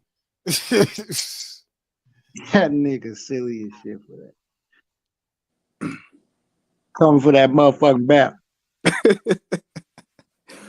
See, when you start moving like this, Bud got to be real careful, and he should learn from his past people. You know the likes of the key. You know when people sit up here and cherry pick, we loud. Bud, he'll be okay with Fred. When you have these motherfuckers and Rocha going there, boy, this might be my last chance at an opportunity like this. And Bud going there think he got a fat, juicy cherry, and that shit bust right in his lap. What the fuck? And it's gonna be sad for him, bro. Then they gonna be talking about if the shit happened at the wrong time and EJ and always stuck his foot up there in 154 and he still ain't relinquished, man, then you might have, man, Oscar gonna throw his ass in there with EJ. Who wrote I gotta be cherries. Man, listen, that's all Bud looking for. He ain't looking for the dude, man, that's all. Bud is in the garden, bro. He's in Oklahoma picking on corn, some tomatoes. He ain't doing nothing spectacular right now. What he did in the past, I give him all the credit for. Kudos. Show me that shit now, T-Rex. That shit. Don't none of that shit form into dollars. Huh? Don't none of that shit form into dollars. All that shit form into dollars when you talking about Errol Spence's name. When you talking about No, I was talking about all. You know, he always like to name all his accolades and shit like that. Yeah, but this was to get back to that part. When he was doing his dollar, when he was, collecting all them accolades, like people like when he was down there at lightweight and he did his thing at junior welterweight, when he was on the biggest platform, that's when Bud Porter been thinking about Bud right there. His lips was on Bob Aaron ass. Y'all don't want to hear y'all being on being no. But for him to come out and talk about a dude blacker than his ass, we all black, bro. But you ain't have no smoke for this dude, bro. Bud them ain't have no smoke for Bob doing this shit. This man not just went on one platform. This man went round, gurgitating this shit up. Bud a piece of shit. Can't sell shit. None of them shit. Curious George, a.k.a. Bernie, Fat Mac, a.k.a. Brian McIntyre. None of them ain't have nothing to say. Even Bob, Terrence, Bob, oh, man, fuck that shit. His ass know what the fuck he was saying about your ass. And you should know what the fuck you be saying about his ass, but they ain't saying shit. But then they come out here and fuck just fucking it up. Then over there with a dude who like to wear lace and put on drag queens knowingly now, openly. Ain't nothing secret about De La Hoya drag all that shit he be doing. Ain't nothing getting all on coke. This where you going at with this shit, bud? A cross-dressing cokehead ass motherfucker. You gonna listen to him openly now? Ain't nothing secret about what I'm saying, and y'all know this just as well as me repeating this shit. I'm just gonna say it. Y'all probably won't. Cokehead, cross-dressing ass drag queen. You finna further your career with that, boy. Come on, Kareem, help me out, man. Listen, I'm trying to get my credentials. I can't say that type of shit. I ain't saying. Look, what you say I'm gonna speak for y'all. I already know. Listen, no. What you said does not reflect. Yes, don't reflect on Don King, aka H Money. Only Benjamin Israel talk. That's my opinion. And he got it. Bud is moving real flaky, and he going to flaky people for advice. And the people that he going to stirring that pot up. They ain't putting no motherfucking like, man, nah, this shit fucked up. The meal fucked up. Throw that shit away. Start over. They steady add gas to that Rocha. Shit. Huh? Listen, I said he gonna go there fight Alexis Rocha. Fuck around and fight Blair Cobbs next. And then fuck around and fight Virgil Ortiz. One of them dudes gonna bite Bud ear off. They gonna turn the Mike Tyson on Bud ass. Watch. And then this might goofy ass like fuck. Then this goofy ass might fuck around and fight a stablemate and fight Maurice Hooker then retire. The only thing Bud got is that WBO belt is just any little. If Bud ain't had that WBO belt, man, Oscar would not even entertain that shit right now, bro. It would be no need. It won't be no need to. I got a question for y'all too. Go ahead. I got a question though. Do your question? No, go ahead. I'm only telling y'all what y'all already know. All right, so my question is, when Errol fought Mikey Garcia, everybody like, why you fighting Lil Mikey Garcia? But Mikey came from 35 and Crawford came from 35 too. So when Errol knocked his ass out, is they gonna say, oh, why you fighting on Lil Crawford? Or is he gonna get his credit? Because they both came from 35. But when they met up in the hallway, they was discussing that. What EJ said, when I stop his ass, they gonna say he too little. And then Bud say, when I stop you, they gonna say you was too big. It sells. But it's just like I said, if you Kareem, you stay in one house, Vamp stay next door, and y'all beefing. It's only a matter of time. One motherfucker beefing hard with him. And the other dude acting like he don't even see dog shitting all in his yard. He don't see a motherfucker pissing all. The kids writing chalk. They done went from their house writing all on your shit. Hold up, my little bad motherfucker. You gonna wash this shit off and go get your daddy. Yeah. Ain't no correcting nobody. Boy, acting like he don't see the shit. All that easy. You took the easy route. When I see you, it's on sight. I'm gonna bust you in your shit. Then when it's time to fight, he going to church. The crazy thing? The crazy thing? If you go back and listen to it, the nigga never said easy route. He said an easy road. Yeah, all that shit lined up. But nigga just found easy route. When it's time to bump though, when it's time to fight, you going to church. You don't want to fight.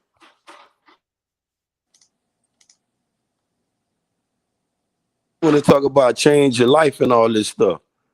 You went from being a killer to a pastor overnight. And now you want to pick on Rocha.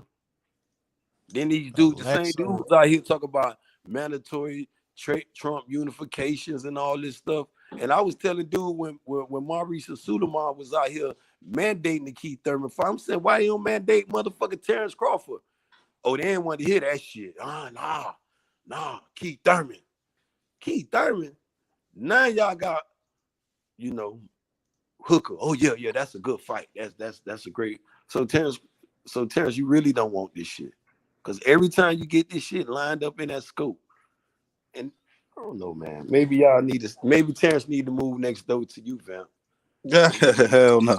And let your dog go next door and shit all in his yard. Then maybe he might want to fight you. Then we'll get a fight out of Terrence. Hell no. He don't want to come to B-more. You know. And then he gonna get his ass. Shit, I'm gonna be the first one at his door. Then he show up there. You don't have to worry about your dog. I'm gonna piss in his yard. Listen, he showed when I come to Dallas. Hey, I'm here. You know, and it's just sad to see dude I've been waiting this long for Undisputed and for you to pull up. And you don't pull way up. You don't pull somewhere else. We looking for a main event, and here you don't pull way up. You already at motherfucking Omaha, Nebraska.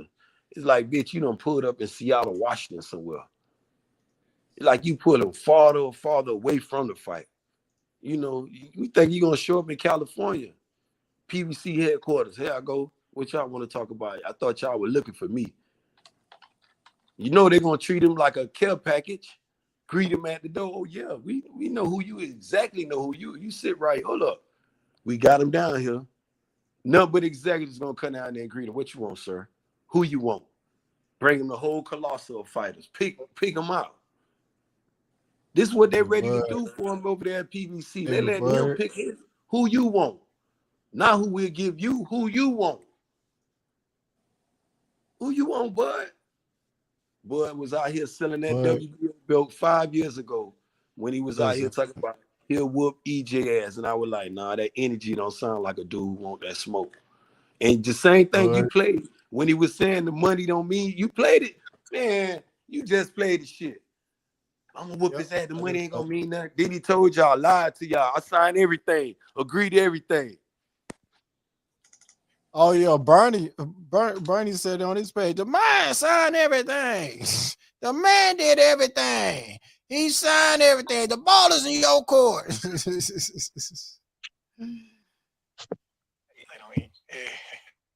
They might say, oh, well, it ain't the right time or this and that. I don't care about the money. I don't care about this. The money gonna be there. Just go give me that fight. Are you? They don't want to scratch. He gonna be there. Just give me that fight. Now, every time a Terence Crawford tell you something, you should just play that little hook right there. My man got all the clips, don't he? Listen, why that nigga think he the A side though? You know what I'm saying? It's like, nigga, you know, his fans got him feeling like he A side bud because of them accolades you just talked about.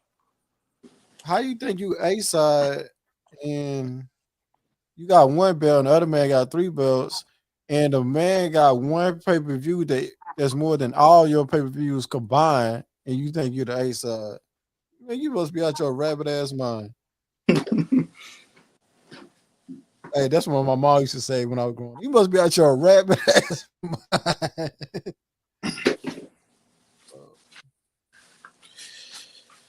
I'm trying to find that clip.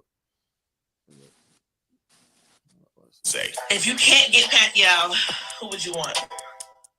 I already said I want Spence. Okay. You know what I mean? But that fight not going to happen because he already talking to 60-40 deal.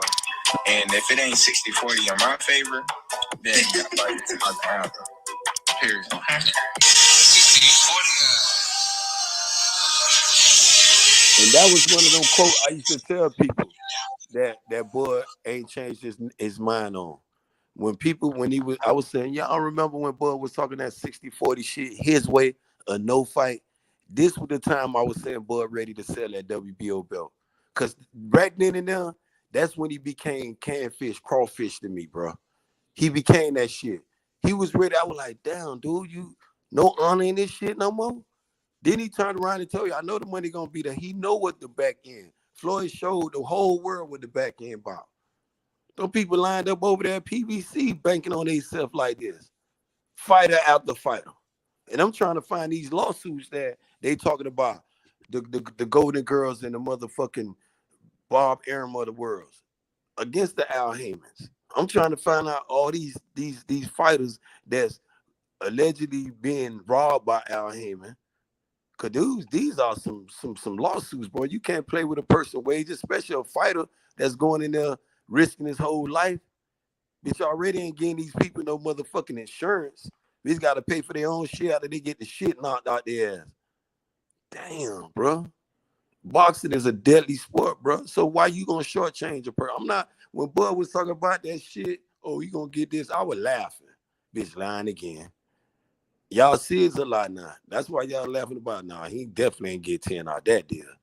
I don't see 10 in the midst of that shit. If they did, they thought it was. And if they would have put Terence Crawford and Adrian Broner coming out at the Bill K first one, they would have, boy, that shit would have did better than a motherfucker David Albanese. They talk about, oh, nah, Adrian Broner wasn't for the stablemate. That bitch was ready to sign. If they tell him, look, this is what we got for you or nothing, AB coming out the liquor store, he ready for them 2.5 million. They signed AB to a multiple fight. This is the shit I don't understand. Bud gets signed to a one fight thing, but they claiming Adrian Broner signed a multi-fight deal with BLK Prime. And these motherfuckers done dealt up they on number 3 with AB now. They got Michael Jackson, nigga named Michael Williams, Michael Williams, yeah. They done went from Alvin Redcalf, Hank Lundy, now they deal with Michael Williams though, bro. It ain't be a draw. He's still a draw. You know, still can get motherfuckers to see who gonna show up. The problem child, AB, or Adrian Broner. Who the fuck gonna show up with this motherfucker? You know. Hey, check this out, Joe. Hey, check this out. Listen to this. Your honest answer here. Do you see Bud Crawford and Errol Spence fighting at 147 or at 154? I really don't even see us fighting, to tell you the truth. Really? That nigga's a hoe, man. I swear to God, I don't like that. I don't like that nigga, bro. Listen, bro. If that nigga, if my son was a professional fighter and he said that shit, bro, I'd just be looking at that nigga like, you said what? Nigga, you making our name look bad, man. You gotta change your name to Johnson or something, nigga. Get this nigga the fuck out of here. Man, that's some suck ass shit he just said, bro. And I got so many clips of him saying that shit, bro. Man, that shit was hilarious, man. But how is niggas keep saying that Earl don't want to fight? But you never heard Earl say that shit. You never heard that nigga say nothing remotely close to the shit he just said. But Earl don't want to fight. But Earl the one ducking. Earl holding up the fight. It's the PBC. It's Al Heyman. But nigga, you want to sign with the PBC where they got all the fighters that you want to fight. Every PBC got 47, 60 sold up. And them only 2 weight classes he could fucking move up to. And they got Bud sound like a nigga. Bud be sounding like a nigga in jail though. He make up every excuse instead of taking responsibility, bro. Nigga blame everybody. Man, the motherfucker watch out, man. The motherfucker let the crowd come in. Bitch, why you ain't jumped out the window? Why you just stood there in the crib when you know they was coming in the door, bro? You ain't tried to run? You blaming everybody else, but you ain't gonna run the PBC. You ain't gonna just say, well, look, I'm here. I'm trying to make this shit too. Okay, yeah, I know David Albanese. I wanted the bag. Fuck that. That's past tense. You running the Golden Boy. Bob ready to bust you to go back to top rank. Because when he's showing me the Golden Boy, Bob, please come get me.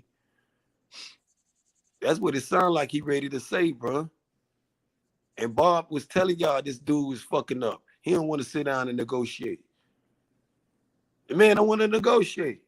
Listen, Bob Arum said that he tried to get rid of Terence Crawford a long time ago, but Bob Arum.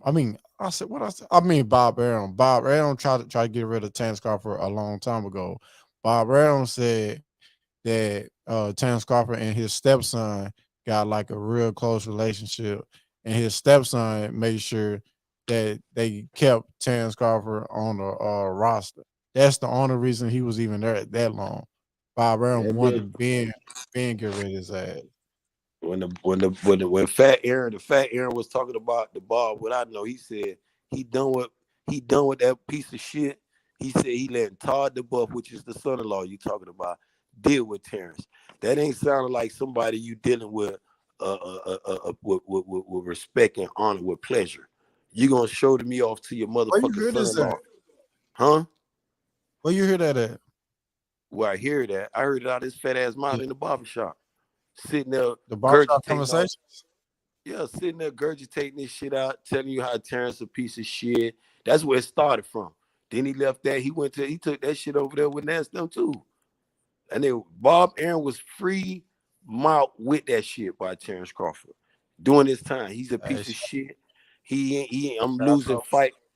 I'm losing money when Terence Crawford bought him money, bro. Even though they didn't do as you expected, but they still gave you some type of turn because you ain't really doing shit. ESPN getting you the bag off rip. You just showing up. You just fulfilling the end of the deal with the contracts, giving them the fights to put on. But at the same time, this when Terrence supposed to capitalize like everybody else before him, whether it been the Floyd, the Oscars, whoever, what color it was. And seeing how when you know, okay, you put me on this platform, but let me also make sure that I'm paying attention to the Terrence Bud Crawford business. Terrence done left the biggest platform and can't do shit. It don't even make no sense, bro. You've been on ESPN. Bitches done been paying attention to you since you was at lightweight. And you can't rally. Man, come on, man. You can't make 100,000 people hit their pay-per-view and show you no support, but yet still they'll come on YouTube and talk about, Benjamin, I kill you. Drop me your location. What? Hey, Dave. Hey, Dave. Hey, hold on. Hey, Dave, but hey, for more clips like this, subscribe to my channel. I'm on that nigga Terence Crawford ass. Well, go ahead, bro. Where we at, Vamp? Oh, that was you. No, I was just no, it was people in the comment section talking about I got all these clips. So I was just telling them, shit, I got more on my page. I want to hear them. Hey, that's them Bud Crawford fans. Hey, y'all hit that like button, subscribe to the channel. We got yours truly, Kareem, up in here, giving y'all this venom. Like it or not, giving y'all the venom. And we got yours truly, Vamp, up in here. We got Trey still in the building. He kind of sleepy. You know what I'm saying? So he letting them get off. And y'all, y'all Bud Crawford, y'all know that link's still there. Don't be bashful. These brothers came with receipts. Receipts. Yeah, funny, boy. Listen, that's all I. That's all on my channel. Listen, I don't on my channel. I don't come with speculations and I think and I thought. Hey, I play a clip and hey, it is what it is after that. Then Gervonta said he from Oak Cliff. I'm from Oak Cliff too, man.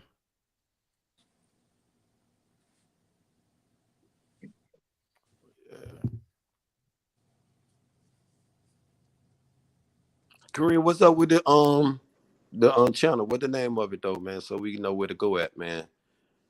Oh, Kareem's Boxing News. I think I'm subscribed to you already, my guy. Real nigga activity. Hold up. Let me see. Let me make sure. Y'all already, you know what I'm saying? Y'all, let me make sure before I get this. Let me make sure, Kareem. I should do this. I think I was around there fucking with you about 2 days ago. Hold on.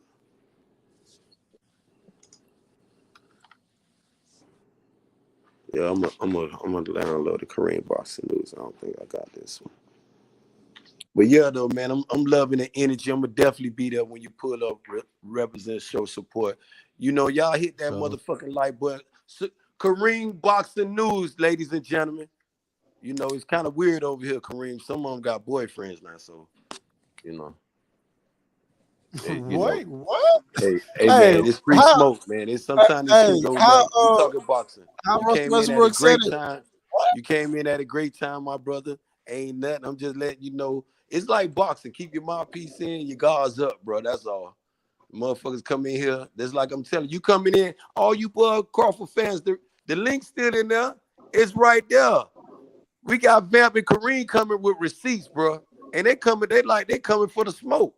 And y'all represent this MOB, and y'all ain't gonna get them that smoke.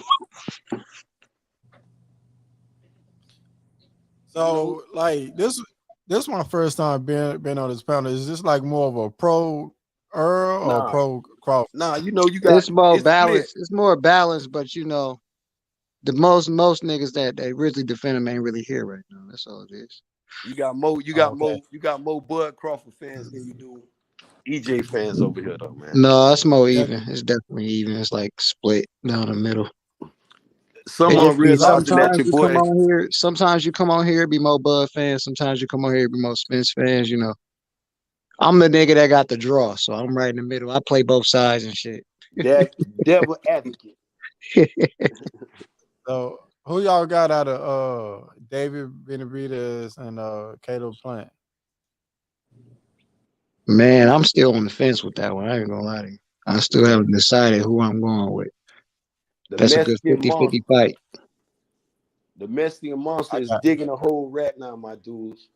And I don't know what type of plant he's gonna plant. If he gonna have a rose bush after he knocked Caleb Plant ass out, after he put Sweet's hand in the dirt. You know what I'm saying? Yeah, it's gonna be a good fight. I think Caleb bring enough, ring IQ. I don't think he bring enough, thump to the table to keep, a guy like David Benavidez second guessing himself.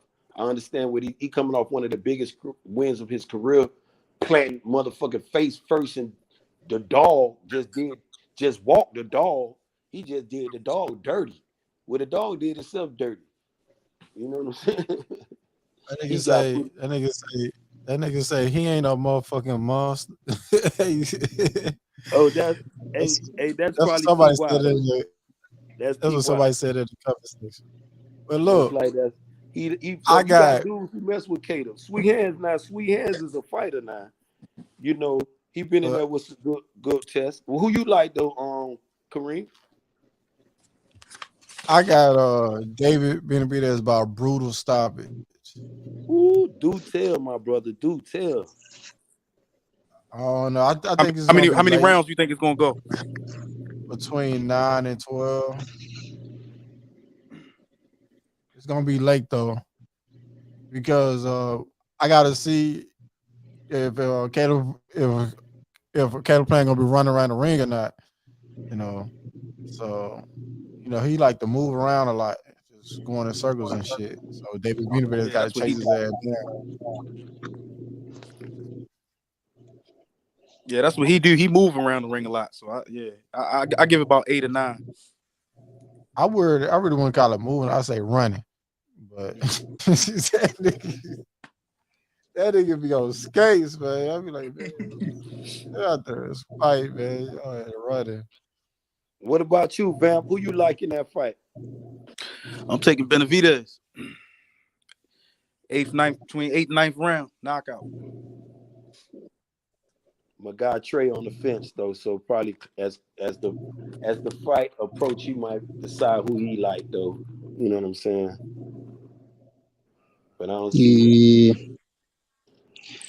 I don't know, man. I don't know. I'm torn, bro. If Caleb Plant didn't have such a great ass win, then I would have been on Benavidez' side. But with a win that like that, man, he got good momentum right now. So I can't just count him out. Yeah, but shit, he ain't no 40-year-old Anthony Durrell neither. Yeah, of course, but Benavidez ain't a perfect fighter, so I ain't really worried about that. Ain't nobody perfect. Like he don't got the all around game. He got things that he's great at, and he got some things he's good at, and he got a lot of things that he need to work on. So when I look at David Benavidez, he doesn't look like the guy at that weight class. He just looks like one of the top guys at that weight class. So yeah, I feel like Caleb has a good shot against him. I just feel like Caleb got that experience. He got the bigger fights. He has the chance to get that guy. He got a better IQ as well, in my opinion. So yeah, He gonna be in there giving David Benavidez the hardest fight he ever had. I think so. Yeah. This will be Benavidez's biggest name on his resume. But do y'all think Canelo gonna fight him though?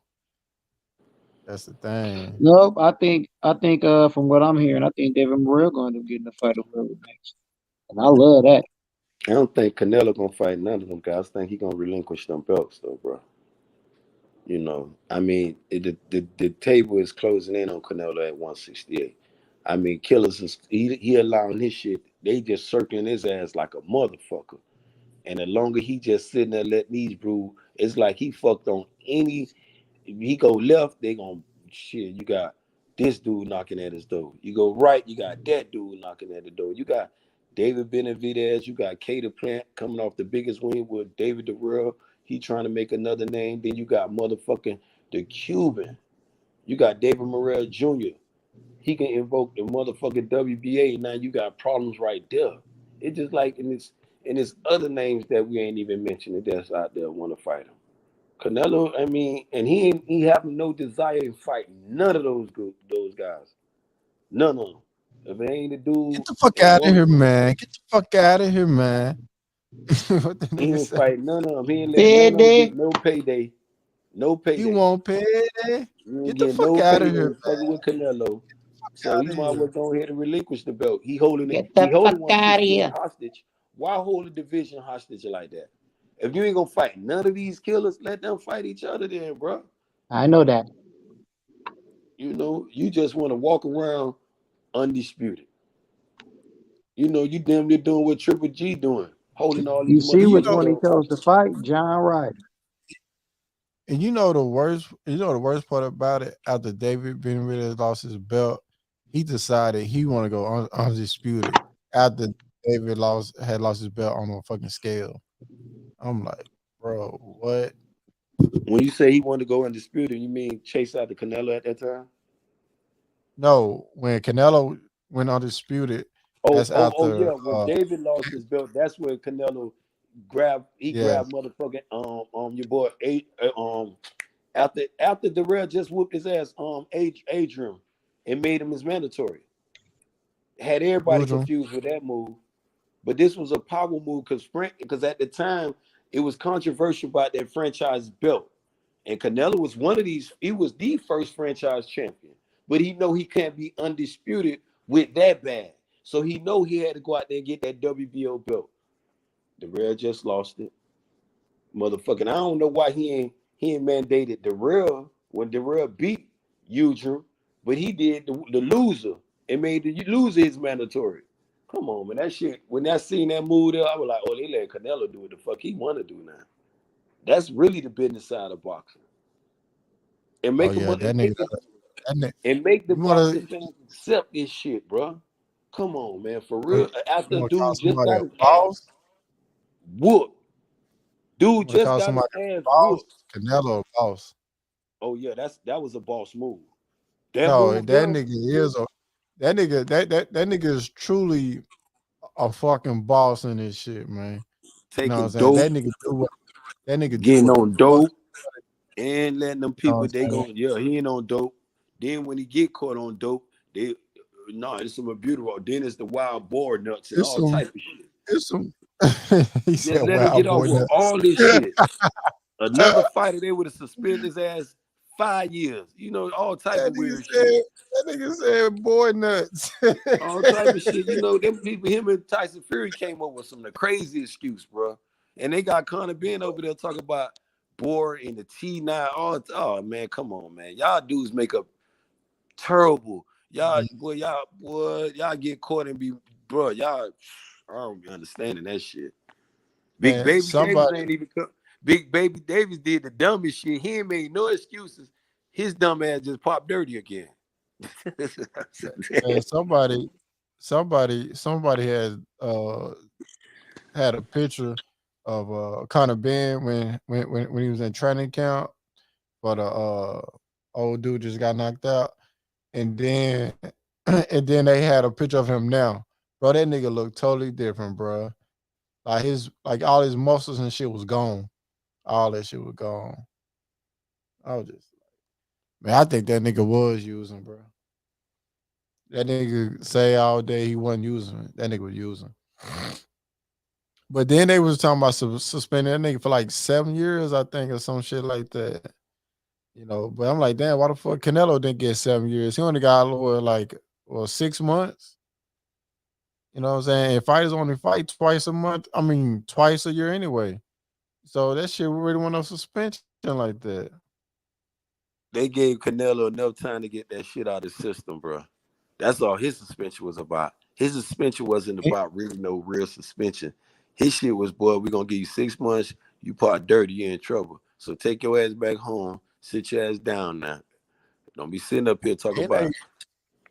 That's what they was doing at the Juice. You know, all of them was popping dirty. You remember Oscar Valdez, the Juice Crew now. Go home, Roger. Let's address it, Kareem. Remember the Juice Crew now. All the motherfuckers went to popping dirty. This nigga said the Juice Crew. Ryan got big. Remember, Ryan went over there with the Juice Crew and got big. The Juice Crew. Ryan went over there, turned to the Credible Hulk on Tank. You know what I'm saying? The man even, I'm like, damn, Ryan got big like that. They talk about that's exercising. Bitch, I exercise daily. Where is this motherfucker got? And you know that head, though, Kareem. When motherfucker be taking them steroids, watch their head, bro. Once they head, it just something, I don't know, man. Them wrestlers be showing that shit. Yeah, they forehead get big as shit. That shit, it just something, man. All them motherfuckers start getting that big head syndrome. Hey, you see, go back and look at Pacquiao when he first started versus where he was at by the time he got to Floyd, nigga. That nigga cranium grew, nigga. You don't fuck with anybody said, nigga. Hey, Kell Brooks said since y'all done kicked his ass out of boxing, he might well get on coke. What's up with that boy, man? Yeah, I saw that video. I'm like, this shit real? Y'all talking about this shit? Yeah, man. I said I know that boy. I said I know that boy just playing, man. I said he must be playing, man. Keep trolling. But I know you can't troll like that, being the professional that he is. You know that it ain't Halloween. Ain't no trick or treat. Bitch, you over there getting on coke. How long this shit been going on, Kell Brook? How long you been doing this shit, Kell? Come on, so y'all know what I thought about doing? I thought about being real petty, right? So it's a whole lot of I hate Errol Spence pages out here. And so I thought about saying that nigga Crawford fought a coked out Crawford fought a coked out Kell Brook. You know what I'm saying? With this is free game now. Kell Brook is his motherfucking self. How many people would have guessed that shit if you ain't over there in UK in the news? Damn, Kell. Now I'm trying who the fuck is his partner? Who is his partner recording that shit? He need to get rid of that nigga. You know what I'm saying? Like, them boy must be had Tyson Fury over there. That was one of Tyson Fury parties, bro. You know, that's how Tyson, the Gypsy King party like that, boy. He don't care. One thing about Tyson Fury, he tell you he get on coke. He don't even care no more. And the Boston Commission, they don't be hearing this man make these statements. For real, they be like laughing it off. Let Terence Crawford talk about he finna go get on. They ain't finna let him play like this. Oh, you suspended, buddy. Nigga have Vodacon, Ubicon, everybody up in that boy's shit, man. Pissing, man, be pissing every 2 seconds, man. We need some of that. And some of that. Come on, man. They just like boxing out. When you look at Kell Brooks and you look at what he was doing, openly. And I'm saying, bro, you done came from sports and it done be a question mark. Because I remember the time this motherfucker fought and they were like, damn, what this bitch on? I'm like, well, this motherfucker probably was on coke that time now, bro. You know what I'm saying? It get people that thought just right after the fight, though. Yeah, but sometimes when the people look how Conor Ben was able like, you know, trick some of the people to Vada had to come in. You feel what I'm saying? Or how some of these people get away in their country of taking drug tests. Like some people say Manny Pacquiao got that bag. They say his shit, what he take, Vada can't trace this shit. It's some Olympic, you got to go to some Olympic shit. That's when they were saying Floyd was talking all that crazy shit about testing Manny Pacquiao with that shit. They weren't getting no response they weren't getting no static from Pacquiao like, what you talking about? Bitch was running around scrambling, you know. Then you had Freddie Roach, he probably ain't know what the fuck going on. He out there, no, Floyd, you know, shaking like a motherfucker. Talk about he gonna beat. Hey, that shit was crazy when them two fought. You had Freddie Roach threatening motherfucking hey, motherfucking, hey, Floyd uncle, man, told him, man, I'll beat your ass, man. Man, that shit was funny as fuck during that time, bro. That shit Roger told motherfucking, man, I'll beat your motherfucking ass, man. And then you got the trainers. This is why I commend motherfucking fighters like that. The Roger Mayweathers, the Freddie Roach, being out there with these dominant fighters and they training with them. Fat Mac got one of the most dominant fighter in the sport. And this bitch 500 pounds on Kareem. This man 500 pounds. But yet still he talking about another motherfucking trainer. Why you ain't out there running? Yeah. How the fuck? Why your how the big fuck ass you ain't on the 5? treadmill? That nigga only 5'8" and that fucking big. You know what I'm saying? That nigga was 5'8", fighting that fucking heavyweight. Nigga, you are undisciplined motherfucker, bro. So big ass on. And he got one of the most disciplined. Now he's supposed to be training to one of the most disciplined fighter in the sport. But that nigga the most undisciplined trainer in fucking boxing. But he's the most undisciplined. I'm talking about with the shit he putting in Terence Crawford head, bro. Because it's him. I'm blaming him. Accountability line right on Fat Mac. He was his manager at the time when Bob Aaron was out here saying that shit. He didn't shelter him. He loved him like a son. He supposed to been ready to part his relationship with Bob. Nah, Bob, nah. I let you talk your shit, but you ain't finna talk shit like this about him. Because Boatman could have went anywhere else and been a good trainer. He don't have to be exclusive to motherfucking Top Rank. He can go to different networks. He's just a trainer. Trainers do that all day long. You feel what I'm saying? But I don't know what Bob done told these motherfuckers. What they drinking? That Bob water, bro. Bob pissing on them dudes over there at Top Rank, bro. And tell them it's snowing. It's lying to them. And they sit up here, call this man all out his name, but they ain't say shit. This man 500 pounds. Bitch, you supposed to be, nigga, Freddie Roach got Parkinson, be out there with Manny Pacquiao trying to run. Man, be out there with Roger Mayweather was out there with Floyd running. Roger was out there. Trainers get out in the trenches with their fighters from time to time. Show me Bo Mac got his big ass 500-pound ass out there running anywhere. No, that's him in the truck. With the lights on, that's Bo Mac, fat ass. With 2 hamburgers. He know with the flashes on. This big ass in the car with the flashes, with 2 hamburgers in there. Y'all hurry up. Push. Yeah. Get your ass out here and show him how to push. Show him how Buddy Bean beat your big ass. How the fuck you in the gym every day and you fat as fuck? Like that shit don't even add up, bro. You go to the gym. Stop talking about Ruiz. Huh? Stop talking about Ruiz like that. Ruiz. He can't help it if he's fat. Yes, he can. Nigga, stop eating so much. Nigga, I remember I was watching the boxing boys. Do what you get paid to do and train. I was watching the boxing boys. I was watching the boxing boys one day. Keyshawn and Bomac was on there at the same time. And you should have seen the way Keyshawn looked. He said, man, Bomac, cool. And when the way he's like, you actually gotta watch it. Because the way that he said it. Play that clip. Like, play that clip. I ain't got it. I ain't got that one. But the way that he said it, Ness and the other dude, when they wanted to bust out laughing, you see somebody just hold in a laugh so fucking hard. That was them niggas that day. What's up, man? We got David on the panel. What up, man? What's good, David? Hey, Kareem, this What's young up? What's David, up, bro? man, he getting his stripes up. You said what? That's young David, South Africa. You know what I'm saying? Okay.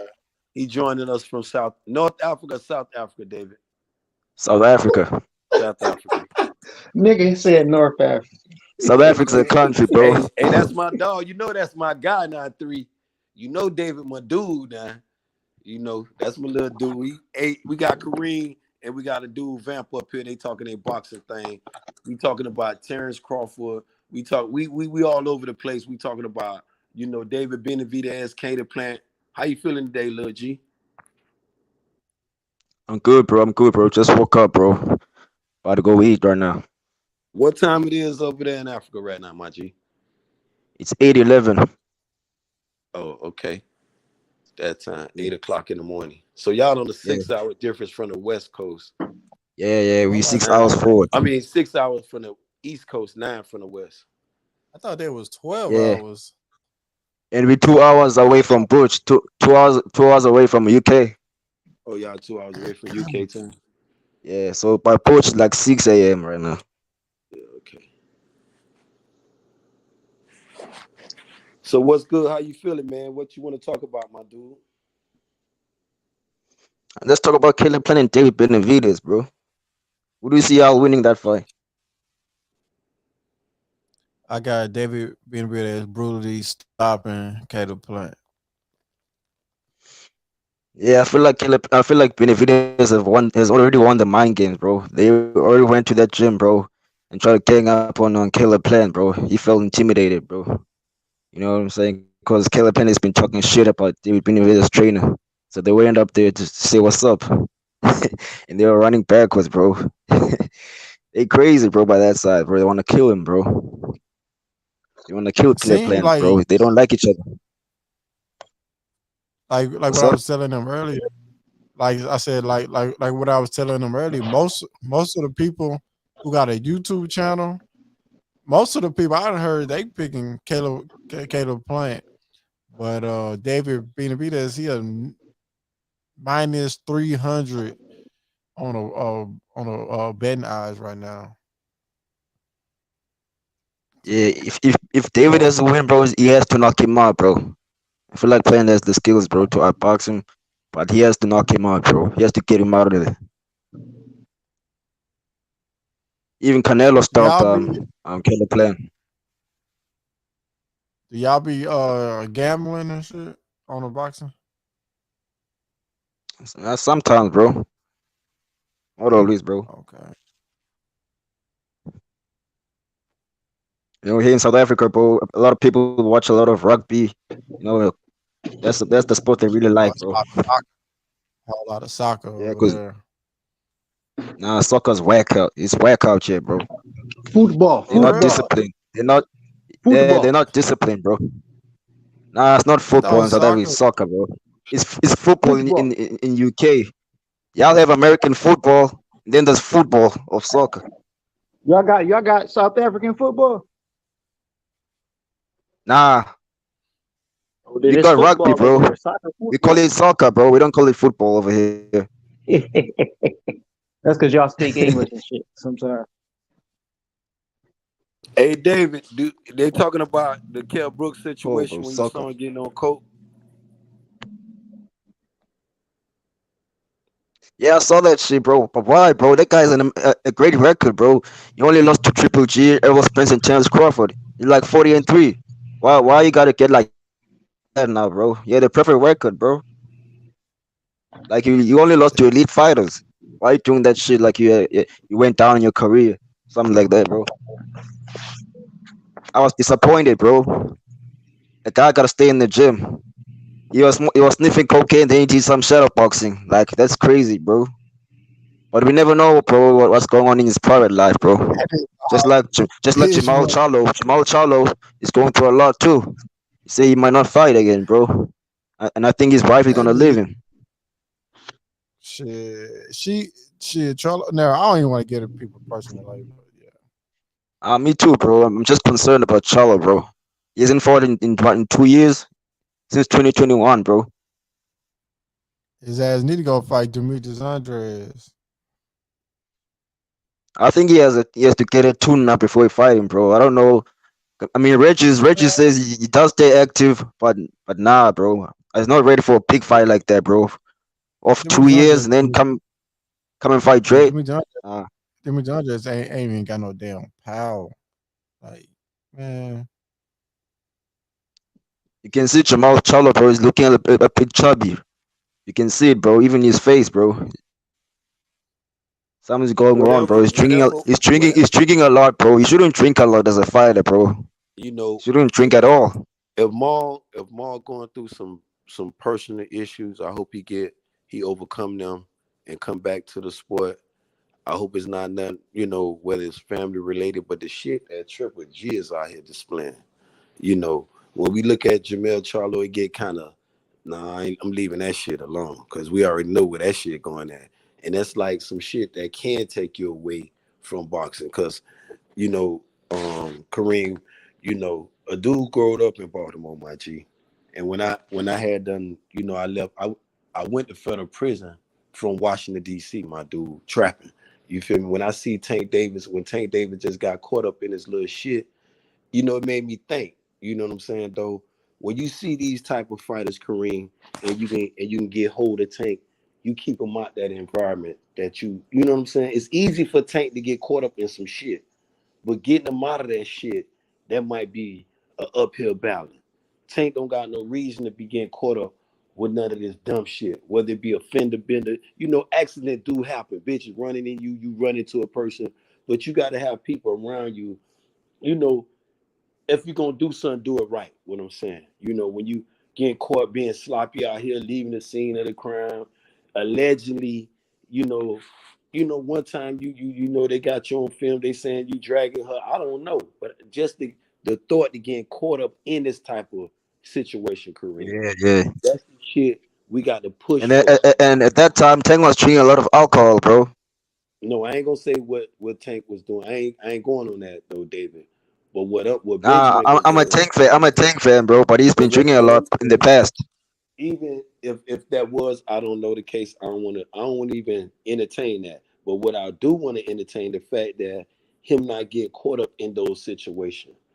Learn from the Adrian Broner's of the world, who done stood there and took 25 million of his hard-earned dollars from boxing, Kareem, and talk about he finna go invest in his own rap career. Instead of motherfucker developing the motherfucking slums down there in Cincinnati I listened or in to Cleveland. This shit too. This shit was ass.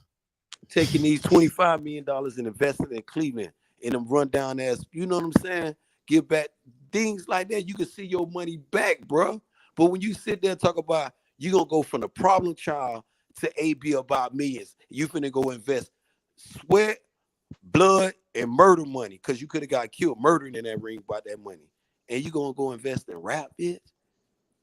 And you ain't Drake. You ain't finna take this 25 million and invest. He not even good at rap. This the thing. When you just listen to his thoughts, who advising that motherfucker at the time to do that? Just think. This one I'm telling you, forget AB. AB, I mean, not saying forget him like throw him away, but I don't want Tank though, bro. I don't want Shakur, none of my little brothers getting caught up and losing everything and have to go back. Because if your mind ain't together though, bro, if Tank mind ain't together, don't learn how to, you know, get caught up in real estate and know how to invest your money properly, bro. These dumbass motherfuckers gonna have you trying to buy 20 bricks of coke, 4 bricks of heroin, and talk about we gonna do this shit. Nah, dumb motherfucker. He could have easily died not too long ago when that takeoff situation. Yeah, it was next to Takeoff. Yeah, the dude, he was standing right next to Takeoff when Takeoff got killed. And, you know, if that bullet would have been 3 feet the other way, that shit would have been on fucking Shakur Stevenson. Would have lost a great fighter, bro. And we will still be debating who would have won between him and Tank or him and Devin. And That will go on forever, bro. And it's sad how we as a people, we don't have no respect and love no more, though, Kareem. We sit there, I'm gonna be the first to say it on Free Sport. This is why I say just keep your mouthpiece and your guard up over here sometimes, because they'll come on with the troll shit. But at the end of the day, we can sit here and laugh, and then some of us can, and some of us take it personal. It's like anything. But in life, though, Kareem and Vamp, when you see these little dudes in the gas station, I pull up. I try my best, though, bro. I swear on everything, and let them know it ain't even that serious, though, bro. And don't throw your way. These dudes throwing their life away at 13 and 14, finna be faggots in that penitentiary, bro. Straight sissy. You got a fucking elbow at 14, bitch. Which you ain't even got no pussy enough out here at 13, bro. And them homosexuals finna turn your ass out in there. The fuck is you thinking about, dude? Oh man, motherfucker ain't gonna be. But you ain't gonna. Hey Ben, can I ask you a question, you bro? ain't gonna sit up there and try to rep for your family. Some shit that. What's up, Ben? What's up with the situation of Devin and Lomachenko? I know Devin's not ducking, but what about the money situation, bro? Why does he want Lomachenko's money? Because Lomachenko look better on your resume. Are you saying Loma's a bigger draw than Devin Haney, but Haney's the A side?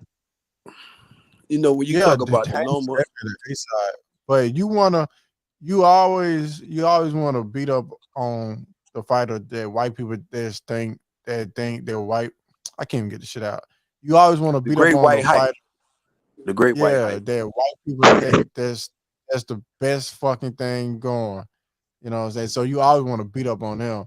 But I think Devin Haney should just fight Lomachenko at 35 and move up to 40. If Shakur want to fight, they got to fight at 40. You know what I'm saying? It is what it is. Because Devin Haney, did you see the way he looked on that fucking scale? They look like a fucking skeleton. You know what I'm saying? Yeah, bro. He don't need to be fighting at 35 no more. Like I don't blame him. That's why Haney wanted to fight in March, bro. That's why he wanted to fight in March so he doesn't get any bigger. No, he wanted to fight him before. He wanted to fight him before Ramadan. I don't think Devin. When people say how Devin, when people say how Devin looked on the scale, then I keep looking at him on the scale. Then I look at his performance. I'm like, I don't know. I don't see what y'all seeing though, my dude. Because not only that, I'm talking about just on the scale. He didn't look good. He looked good in a fight.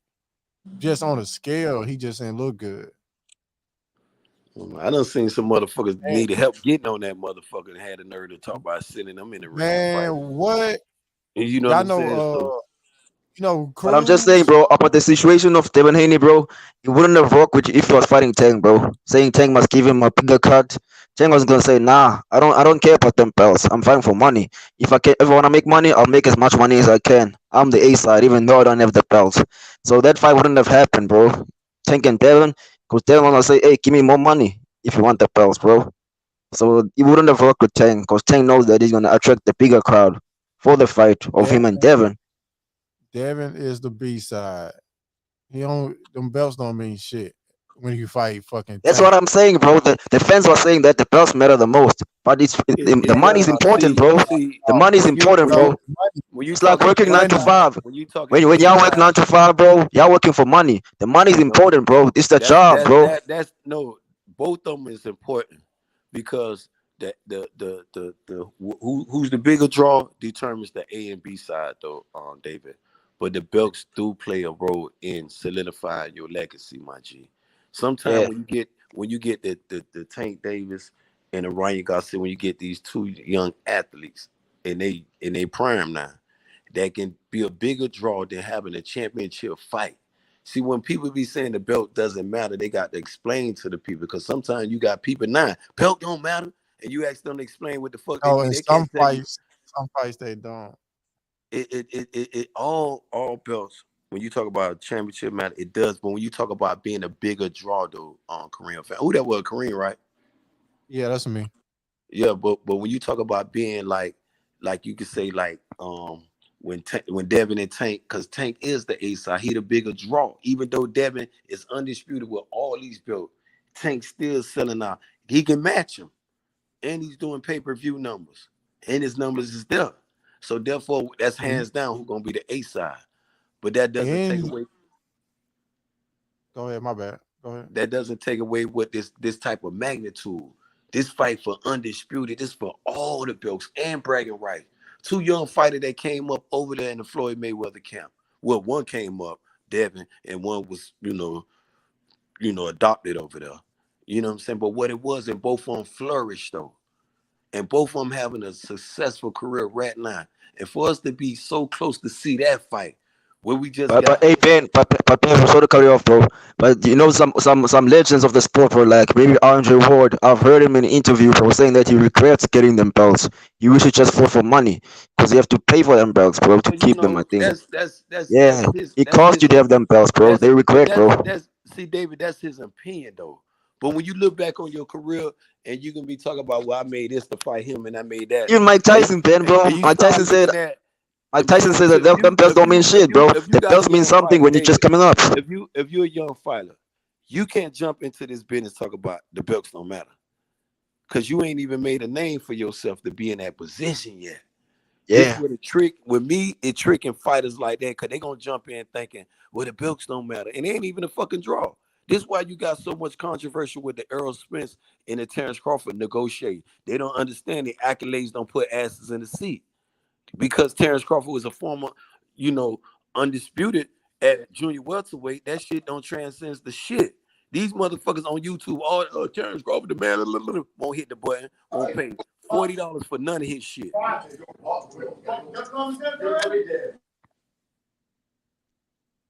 But yeah, bro. Even Mike Tyson said, when you're a young fighter coming up, Mike Tyson said, when you're a young fighter coming up, you're excited about them belts. But once you get him and you retire, this belt don't mean shit, bro.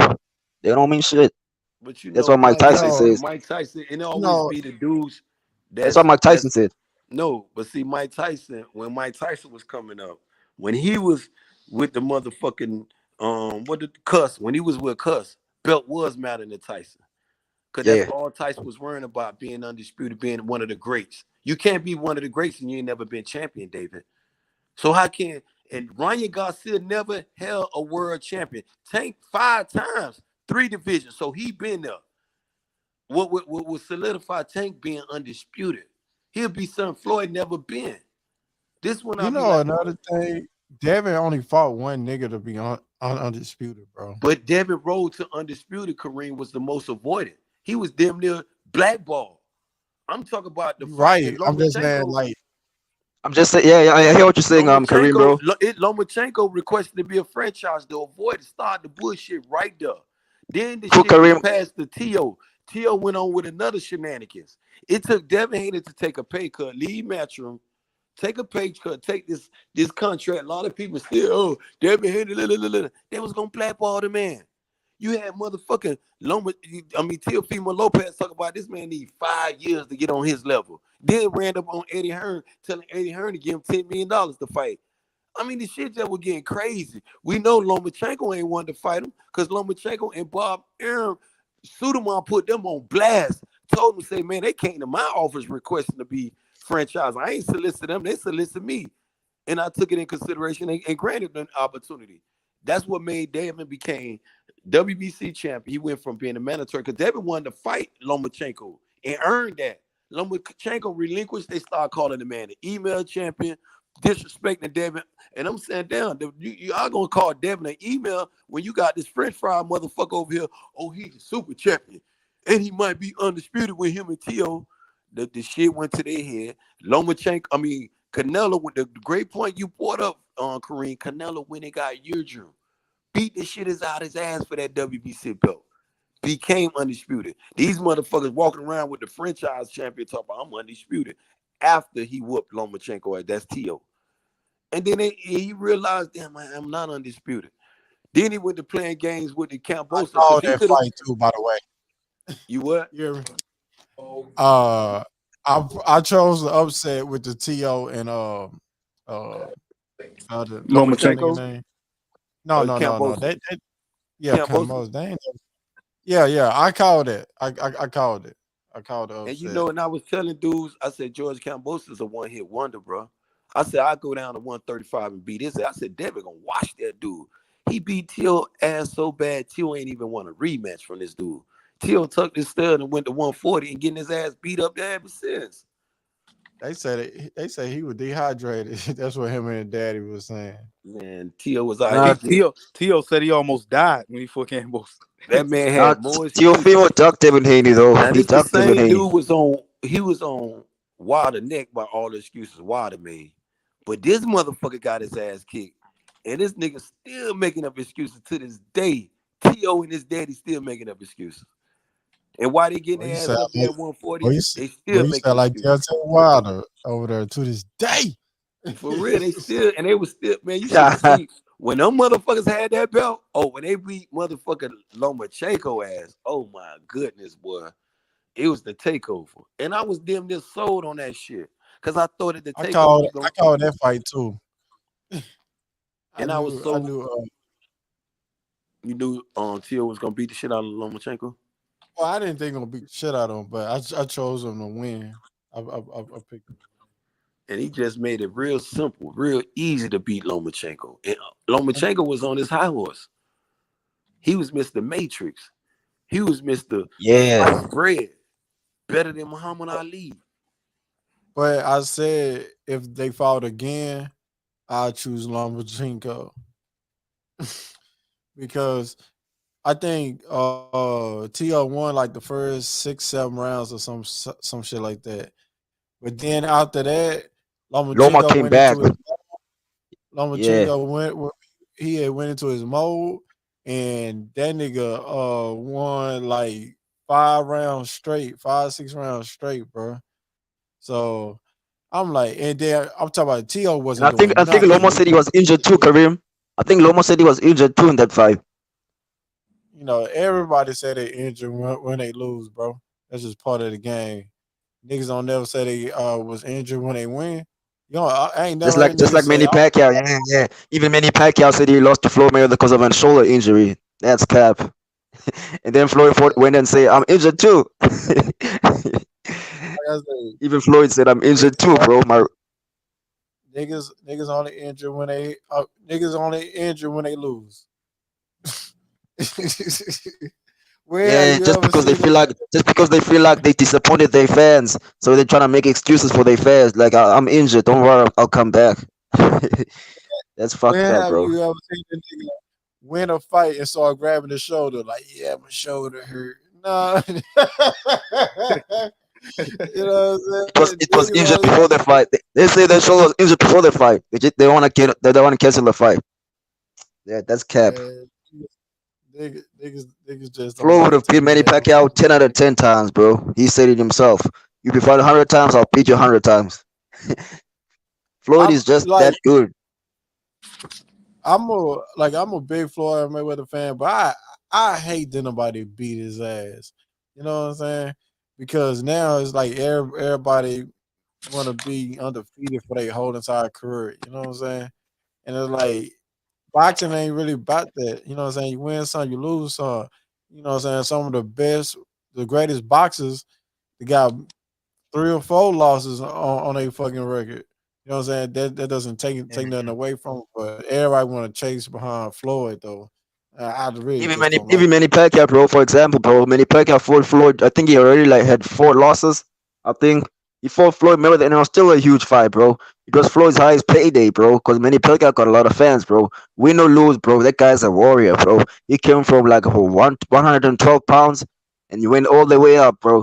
So you gotta give Manny Pacquiao credit for being such a warrior, bro. And he retired at 42 years old. That guy fought, bro. A lot of fights, bro. And on top of that, that man take care of his whole country, man. Unlike, I'm not trying to throw anybody under the bus, but you know, Floyd don't. Well, at least to my knowledge, he don't do none of the shit that Manny Pacquiao be doing. You know what I'm saying? Yeah. Manny Pacquiao, he take care of his whole country, bro. Like Manny Pacquiao's like the Muhammad Ali of his country. Yeah, and while Floyd buying $1.8 million watches, Pacquiao. $18 million watches. Hey, but let's Oh, get 18. Oh, I And said 1.8. I mean is 18. Pacquiao the president? I think Pacquiao's the president too of the Philippines. I think was gonna go for some president for their country. You know. Listen, I ain't never try to count a nigga pockets or pocket watch a nigga. When you look at a nigga buy $18 million watch, and then you look at a nigga spend $18 million on his country to make sure his people got food, water, school supplies, and housely things that they need and shit like that. So me personally, I just look at Manny Pacquiao in a different light, like you know what I'm saying, like a real nigga for real. Hey, how you feel about Floyd Kareem during the time with George Floyd, and he took care of all the funeral arrangement, for George Floyd, gave his old girl that. How you feel about that humanitarian gesture that Floyd made towards the George Floyd Foundation? Sure, ain't nothing wrong with that, but take care of one funeral compared to the whole masses of a country. Come on, bro. If you sit there and cater to the country, man, how long he gonna be rich? I mean, when you take the humanitarian gesture that people that people do, whether it be giving back to the city of Baltimore, bringing the fights and open up a lot of things and the youth center, so on forth and so forth. If you take Floyd doing this here, whether your gesture might be bigger than mine, does it make yours greater than mine though? Yeah. How? You said what? I would make yours greater than mine though. Because Floyd Mayweather, I'm just using them for instance, right? Floyd Mayweather got way more money than Manny Pacquiao, but yet he do more for his country than what Floyd do for his own city. Yeah, Floyd from Michigan, ain't he? Yeah. Yeah. Gave back to Michigan too. I don't think he done shit for Michigan. Nah, it's just a lot of things that Floyd do that's behind the scenes. Yeah, I was just about to say that's why I said at the beginning, I said things that I know of, because it's a lot of people work behind the scene. They just don't want the spotlight. You know what I'm saying? Like I forgot that dude name that died on the Fast and the Furious. They say, man, that dude was like one of the nicest guys. He bought people wedding rings, paid for people weddings, helping people that was in need and shit like that. But he never told them to speak on it. You know what I'm saying? So Floyd might be the biggest giver in the goddamn world. We just don't even know it. You know?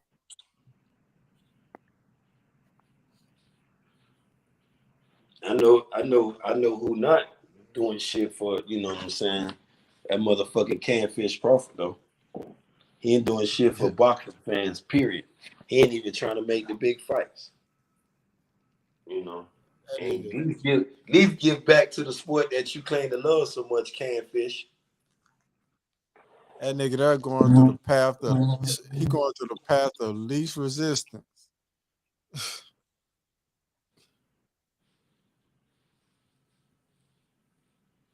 That man at the motherfucking playground picking on kids, bro.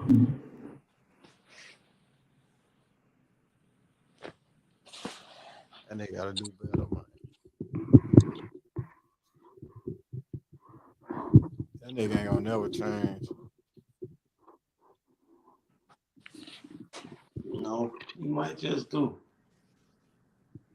Then he might just don't. You know, a lot of people say this fight, you know, he ain't signing. They said just speculation. He just looking at hearing his options over that Golden Boy. You know. What did it with just yesterday, he didn't have nowhere to go. He was just talking about he 25 million richer over there, BLK, and all this other weird shit. but we got fights that we know gonna happen, like the Tank Davis and Ryan Garcia. Check this out. I'm back, baby. Yeah. I am back. If you could, what would be the first fight that you would make for Terence if you guys were able to sign? I wouldn't mind watching Terence with Rocha. Yeah? That's the fight. And then we have Virgil. And then, hey, why not sit down with PBC and finally figure out Spence? What's your reaction to that? That's great, bro. Now you're talking now, bro. But you never know Oscar De La Hoya, bro.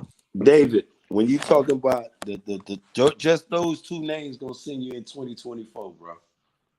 That shit Bro. I've already accepted that they're not fighting this year, bro. I've accepted that they're not fighting this year. Because he's signing with Golden Boy. We wanted to fight last year, David, and we was mad about not getting it last year. Selling it for 23, and the way this motherfucker moving and weight, Oscar just said if he signed over there, we ain't gonna get it to 2024. Who knows? We might be waiting to 2025. Yeah, it don't happen, bro. And Buzz gonna be like 38, I think, next year. Or 37. He's getting older, bro. The fight needs to happen soon, bro. Have to do that. Bring Mel. I don't even want him to eat. I don't even want. I don't even want Earl I think Buzz should just become undisputed alone at 147 and let Errol Spence move up, and they'll meet up in the future, bro. For now, you must fight guys like Bruce for the belts, for the vacant belts. Yeah. If Errol Spence drops them belts, they must fight for the vacant belts, and Buzz gonna be the first undisputed in a while, bro. Errol Spence won't be undisputed; he was just unified, so that's history for Bud. But the thing, that nigga ain't finna get them fights. Who Bud? Yeah, ain't nobody finna get him no fight. He ain't finna get no fight. He with will, Charlo. bro. Not with Charlo, bro. I'm talking about at 147. He must become undisputed there. Man, then move up. But David, the thing is, how you gonna get the fights? He talking if he signed with Golden Boys, how you gonna do it? You back to the cross promotion thing again. And the way Golden Boy talking about Al Heyman, do he really want to do business with Al Heyman? You know and then Jerron Ennis gonna get the IBF belt as soon as Earl drop him. And Earl, I mean, see this why Showtime. It make a lot of sense for if I was EJ, I'd just sit here. I'll see if it's any more room to entertain him. But if ain't no more room, I'm finna knock motherfucking Keith Thurman boots off, and I'm finna just mandate either the WBC or the WBA, and one of them I'm finna go in on Jamel. I'm finna let him know, bro. I'm finna invoke my little constitutional right. I need to be your mandatory. We finna get this shit popping. You knock out Tim Tszyu, you know, and it's me and you. Ain't nobody gonna stop him. Tim Tszyu got to get past Tony Harris. It's Jamel and Tim Tszyu. No. He hurt his hand. Yeah. Oh, so Tim Tszyu gonna get a fight. He ain't gonna wait for Jamel. No, Tim Tszyu, he gonna fight Tony Harrison. Oh, okay. So they gonna keep it pushing. Yeah. You know, so then the winner of that fight go get the shot at. You know what I'm saying? And I hope Tony Harris beat Tim Tszyu though, man. Ooh, we gonna get a Charlo Harrison 3. Ooh, yeah, I like that fight. I like that one. I like that better than the Tim Tszyu. And that gonna sell. That'll sell better than a Tim Tszyu fight. Yeah, because they press conference was lit, man. Lit. And shit talking. Tony Harrison, Charlo. Yeah, that shit was lit. So that shit definitely gonna sell. Shit, oh, man, y'all might work itself out then. So if that's the case, they might want Jamel to come back. They might let Jamel get a soft touch when he come back. And if they allow him to get a soft touch, this one they can let EJ come in there and fight him. You gotta come in and get the mandatory. That boy got about 3 mandatories. If EJ invoke kills, he gonna go in front of somebody, bro. And he a bigger draw than all them names up there. All of them at 154. EJ a bigger name than all them names at 154. So they gonna let him. Sulman gonna let it go down. And he just did this shit to EJ with this Keith Thurman mandating this fight, and instead of mandating a Terence Crawford fight, you're gonna get the IBF and the WBA involved in your Hold on. bullshit. He said the Ortiz lose to Stanion. Oh, okay, never mind. I thought he said the fight was off. I'm like, what? I plan on going to that fight. Staniosos and Virgil Ortiz. Yeah, I plan on going because they say. I heard Oscar say it might be in Fort Worth. For that's real close to Dallas. So, I'm from Dallas, so yeah, I'm gonna go.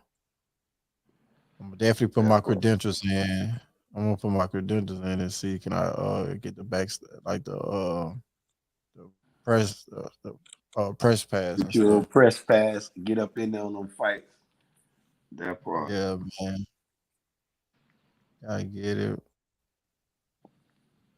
I got me a press pass.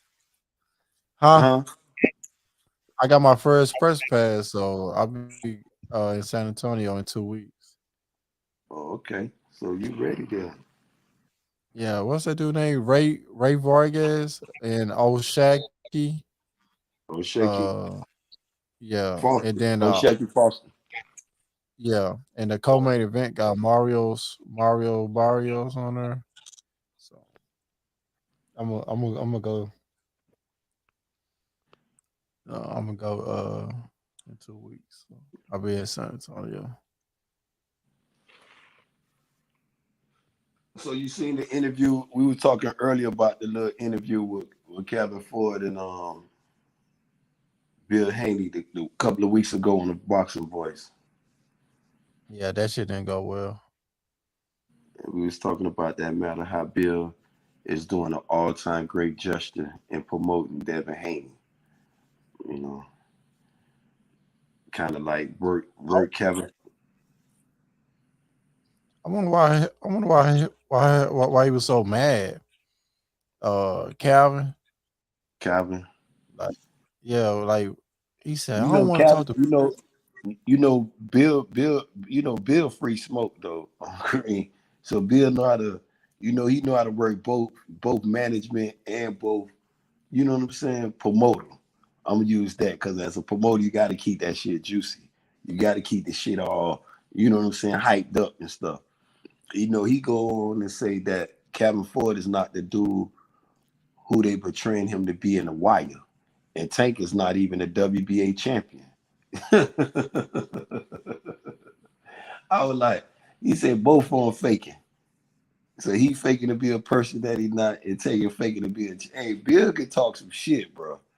And Bill get under people's skin with that. And Bill go around telling Kevin Ford he don't got no, he ain't getting no money when he around here telling people that the belts don't matter. You feel what I'm saying? So to the casuals of the world, though, Kareem, it's kind of like confusing to them. Because you'll meet people thinking that belts don't matter. Jumping in here in boxing, well, I don't have to be no champion. I'm finna get the big payday. Well, how you gonna do that? I'm gonna be knocking these dudes out. One of these dudes gonna have a belt. You gonna avoid him? I don't need him. But Tank's coming for them belts though. He said he's coming for all the big fights now, bro. He been saying it for the longest. You mean that's what Floyd Mayweather did, bro? He fought guys with belts, then he dropped them belts again, and then fought guys with belts, and then dropped them belts. That's what Floyd did. Floyd dropped them belts. I'll take that, David. Do it. I'll take it. Hey, you can win the belts, then drop them. Tell Tank to do it. I think Tank gonna fight Devin Haney. So cool. If Devin moves up, bro, he will fight Shakur after the Ryan Garcia. I think he's gonna fight Devin because Devin, he's gonna be a free agent. And Devin Haney is still signed with Top Rank, so it'll be a whole lot easier to work with Devin. And Devin, he's not a hard person to work with. You know what I'm saying? He's very easy to work with. You know what I'm saying? So they'll take the Devin fight. I mean, they'll take the Devin Haney fight. And it won't be easy, bro. Kareem, I tell you, bro, it won't be easy to work with Devin if Devin got them belts, bro. If Devin's still undisputed and he say he can fight at 35 once more after the Loma fight, bro, he will give Tank problems, bro. Cause Tank's gonna be having ego and say, "I got all the money," and Devin's gonna be like, "I got all them belts. Give me more money, then. Give me a bigger card." Just like he's doing with Loma. So if Devin Haney moves up to 140 and Tank's fighting him at 140, then it's gonna be much easier. Or if they fight at a catch weight, but I wanna see him at 140 because we've seen Tank at 140. We haven't seen Devin at 140. It's gonna be great at They're not 140, bro. they're not fighting at 35. They're gonna fight it. They're gonna fight it like how you said. They're gonna either fight a 40 or maybe a catch weight like a 38 or some shit like that. Yeah, But it's gonna be easier to make 38 for Devin, like 35. It's gonna be easier for Devin to cut a weight and make it to 38 on 35. Just like Ryan Garcia went up to 140 and he's coming back down to 136. He said he can make 35. So If marketing, I wouldn't even. I mean, if it ain't the belts ain't on the line, I find that fight kind of like it like losing lust. If Tank, because right now they both of them is there. Tank the cash cow, Devin got all the jewels. Collide right now. Collide, both of them undefeated, both of them young. Collide. It's no reason to sit up here and take a fight of this magnitude at a catch weight or take it at 140. I know the things people, Devin ain't look good on the scale. A lot of people say Devin ain't been looking good on the scale since the Gamboa fight, but he been performing on an extreme high level. that ain't fought Cambosis, bro. I really can't. When he fought Cambosa, that was one of his highlight of the second fight or the first fight, Kareem. I was saying like Cambosis really ain't nobody like that. But he just beat the man. He just beat Teofimo Lopez ass. That beat the man. That beat Lomachenko ass. It wasn't nobody lining up the fight.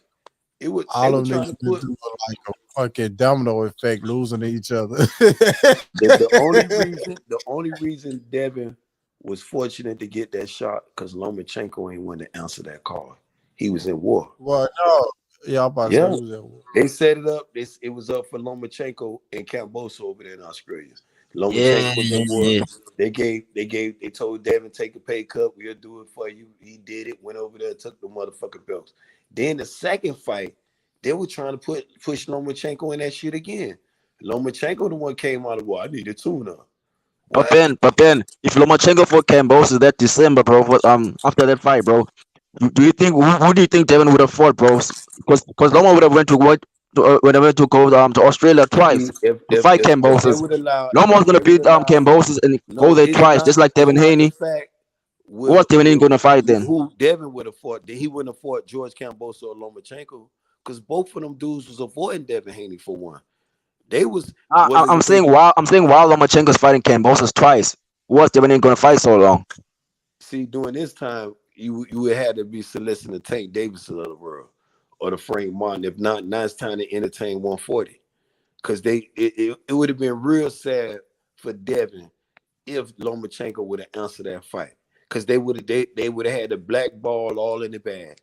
They already had Teofimo Lopez bucking them.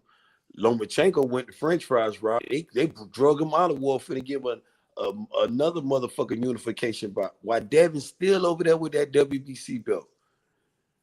And that's the only reason why I was undisputed, because he had a WBC belt. Reigning and defending, undefeated WBC champion. And they were avoiding him like, no, that belt don't mean shit. Oh, yes, it do. It's the missing piece to that motherfucking undisputed puzzle that y'all got around here, trying to masquerade with the French fry. And the minute Devin got all the belts, seeing how Suleiman went to pulling that shit back, no. The slick fighters can't have the undisputed. This is a duck belt. You don't need this belt and you trying to fight people. You use this belt when you ain't trying to fight nobody. That's all the motherfucker they talk about. You supposed to use that to call out people. Yeah, Canelo used it to his ability now. He went and duck moved your boy and snatched his WB belt off his ass. It wasn't on him. He made him a mandatory because it was up for grab after your boy David Benavidez lost it. But when you talk about the Tank Davis and the motherfucking Devin Haney, if that fight don't come at 135 while all the belts, he ain't with Floyd no more. Ain't no more hold-ups, ain't no more this, ain't no more shit. Facts. It's time to push that fight. That's the fight bigger than Shakur Stevenson. Shakur just fucked up his 2 belts on the scale. He could have been in front of Tank. He could have been knocking. Tank could have been at one door, and Shakur could have been at another door. And Devin would have had enemy with Tank still ain't trying to invoke his motherfucking constitutional right to be nobody mandatory with that WBA belt he got. And this what made Bill mad about. I guess this what made Calvin Ford mad when he came in. Yo, my son gonna knock Tank Davis the fuck out. Hey, and y'all. I want to talk to this dude Ness, man. This is a character, man. Hey, everybody watching, man. Make sure y'all hit the like button and subscribe to my channel and David channel and Israel channel and Age Money channel too, babe. Y'all right over there, Kareem? Boy, your voice don't sound too, What you mean? Okay, I want to make sure you still here in the building now. Oh no, I had up for a minute. What y'all say or something? No. We're just listening to you, making sure that voice strong. Cause my dude David up. I'm rolling up. You know what I'm saying? We on this boxing shit. You feel what I'm saying? We try to figure out if Terence Crawford gonna find a new home, or he going over there to PVC, or he just gonna buck. He gonna tap dance his career out to the sunset. You know what I'm saying? Avoid these dudes. Looking for the Uber drivers. He don't want to fight nobody but some Uber drivers. Ric Flair and Rocha. He don't want to do nothing but beat on them dudes. You know. And the lead fighter he fought was 2021, Sean Porter. And they're gonna say, I fought Virgil Ortiz. I fight all my mandatories. That's what that nigga be saying. Let me see, can I find that video? That nigga, I fight all my mandatories. That nigga funny as hell. Hey man, we got 59 people watching, man. Can I get 59 subscribers? Yeah. Kareem, you be going live, bro? Yeah, actually, I just got off live. That was my second live, and I went live Saturday. That was my first live. So I'm still trying to get it popping. But I don't be having too many people in my live. Like I just got off live. I only had like 2 or 3 people in there. I'm stay like, damn, I really like it. You gotta stay grinding. You gotta stay grinding. You know, them 2 or 3, just like you doing now, just stay on your thing. You're gonna look up, you're gonna see 100 in that motherfucker.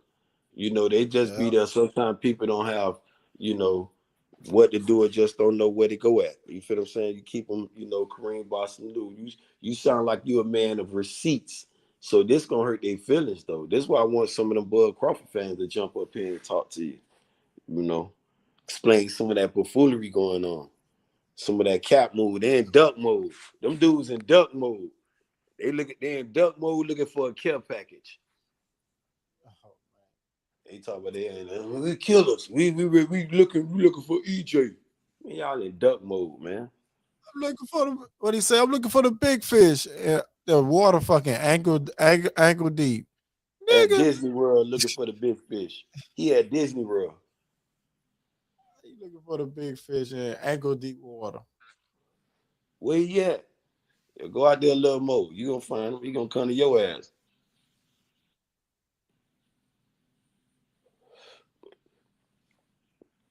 But boxing good. You got Roy Jones. What you think about Roy Jones and NO Champ, man? May 13th, man. What about that? I got Roy Jones dominating, bro. Even Roy Jones said, if this guy doesn't knock me out in round 1, I'm gonna dominate his ass. Cause that guy's too big, bro. Too muscular. He's gonna get tired for sure, bro. He's gonna try to knock him out, bro, and embarrass the old man because he's like 54. So he's also dangerous for Roy Jones, bro, because he's old, bro. He's been knocked out before a couple times, so he doesn't need to get punched, bro. He's old, bro. And once you get knocked out, bro, it becomes more easier to knock you out because your jaw gets weaker and weaker. Bro, I seen that nigga fight Mike Tyson, and he was gassed by the second round. What the fuck is he finna do with this nigga? That nigga Roy Jones Jr. gonna get hurt. I ain't never seen the other nigga fight, but if that nigga can fight just a little bit, he gonna get fucked up.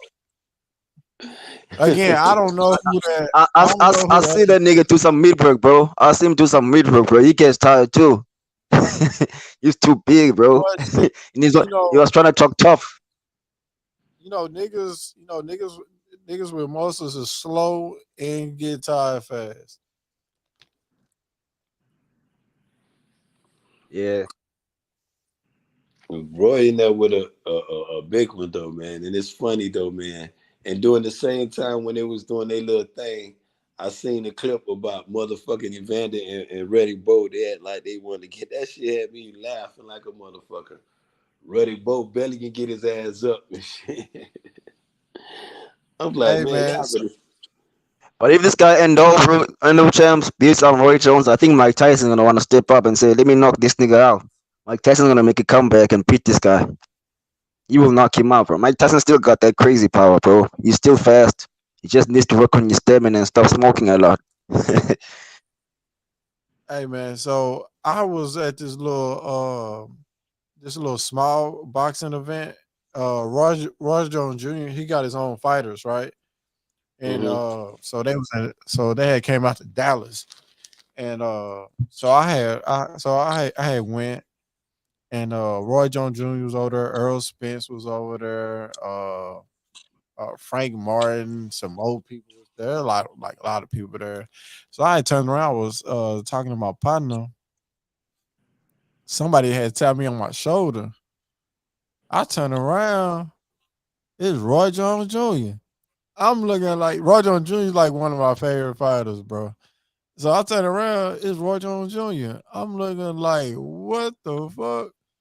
Then he shook my hand like, shook my hand like, how you doing? I'm looking at him like, this nigga approaching me. You know what I'm saying? That shit was crazy. But I like Roy Jones Jr. inside the ring. You know what I'm saying? He's one of my favorite fighters in the ring. But that shit was just so crazy that he tapped That's me on. when you had him right there, you probably did your little 5-minute interview with his ass. You know, Oh, it was anytime a whole bunch of people there. I I know wouldn't. that's when you just ask him, man, can I get 2 minutes? Just 2 minutes. Yeah, boom, hit that record on his ass. So you gotta let him know, say, man, can I record? I just want to ask a few questions. That's all, man. Most of them be saying, man, I don't got another 5 minutes. That's all you need. Flood their ass with them questions. Give them time to respond, but while you there, you on your grind though. This how you gonna build your shit up. You gotta stay on your quarter, my dude. You know what I'm saying? If it was another hustle, you'll be waking up early, going to sleep late. So if this gonna be your new craft, this what you gotta dedicate it to, my G. You know. You you 100% right. And I missed out on an opportunity about 3 weeks ago, right? So I was at the battle. I was at the battle of the bands in Dallas, and I ran into Derrick James. I didn't ask him for no interview. I ain't asked him to shout my page out. I ain't even tell him about my YouTube page or nothing. I was just like, Well, damn. then As soon James, you as supposed to pull the iPhones out and went to ask a question. EJ, you got two questions right there. EJ and Mel Chalo. You know how yeah, to handle I cousin. hate I hate that shit, man, with a passion. And like I got home, like, what the fuck was I thinking about? I'm just having a casual conversation with the nigga. You know what I'm saying? I'm like, man, I supposed to been going to work. I supposed to been asking for an interview. And if he didn't have time to do an interview, ask him for a shout out. And if shit, and then maybe we could have scheduled an interview. You know what I'm saying? Right there. There you go. That's how you got to be thinking, my chief, right there on your grind, bro. You know, Bro, stay on it. like now I'm gonna do it, but I don't know what I was thinking about, bro. Like, I don't know, bro. It just wouldn't even run across my mind, and I just hate that shit had happened to me. Like, I'm like, damn, that shit really could have helped the nigga out for real. That would have been you still got a whole game where you got your fight coming up in San Antonio. So shit, the Yeah, sky's the hopefully I limit, can. man. I'm gonna be there when you Hopefully go I live, my dude. I'm gonna slide through. I'm gonna support on all channels I could do it. You know what I'm saying? I'm always here to talk. I'm trying to. It's man down today, tomorrow, and forever fucking with Benjamin. So. Yeah, I'm trying to get monetized, man. So I just gotta get my watch time up.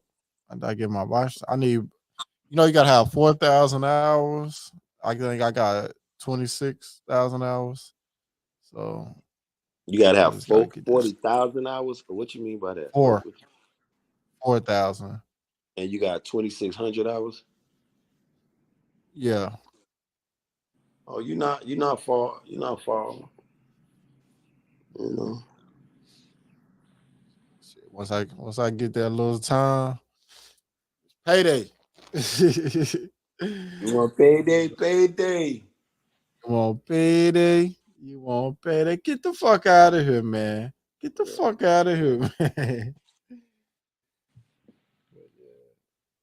Oh man, they clowning Terence Crawford already. Real, look at this. Y'all looking at the camera? Go ahead, do your thing.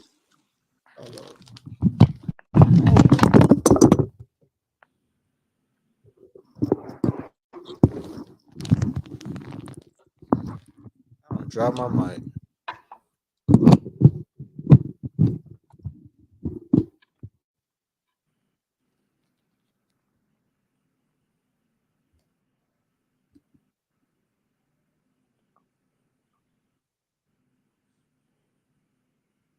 Y'all see that?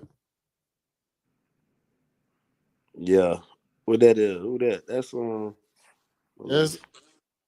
This Terence Crawford. Oh yeah, you do it. I see what you did.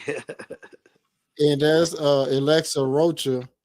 And Terence Crawford is an exterminator. Then he got a roach on the ground. I said, man, they already making memes. Oh, they got Terence with the little roach spray.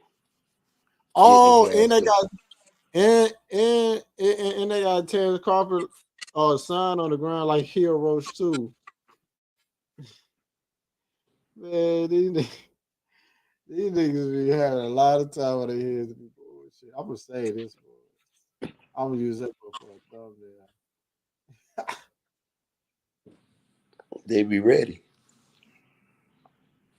They is ready. Yeah, Todd though. Your boy Indu got muscles, but he might end up hitting Roy Jones with one of them muscles though. Ty, he might gas out though, but he might catch Jones Jr. on that chin, boy.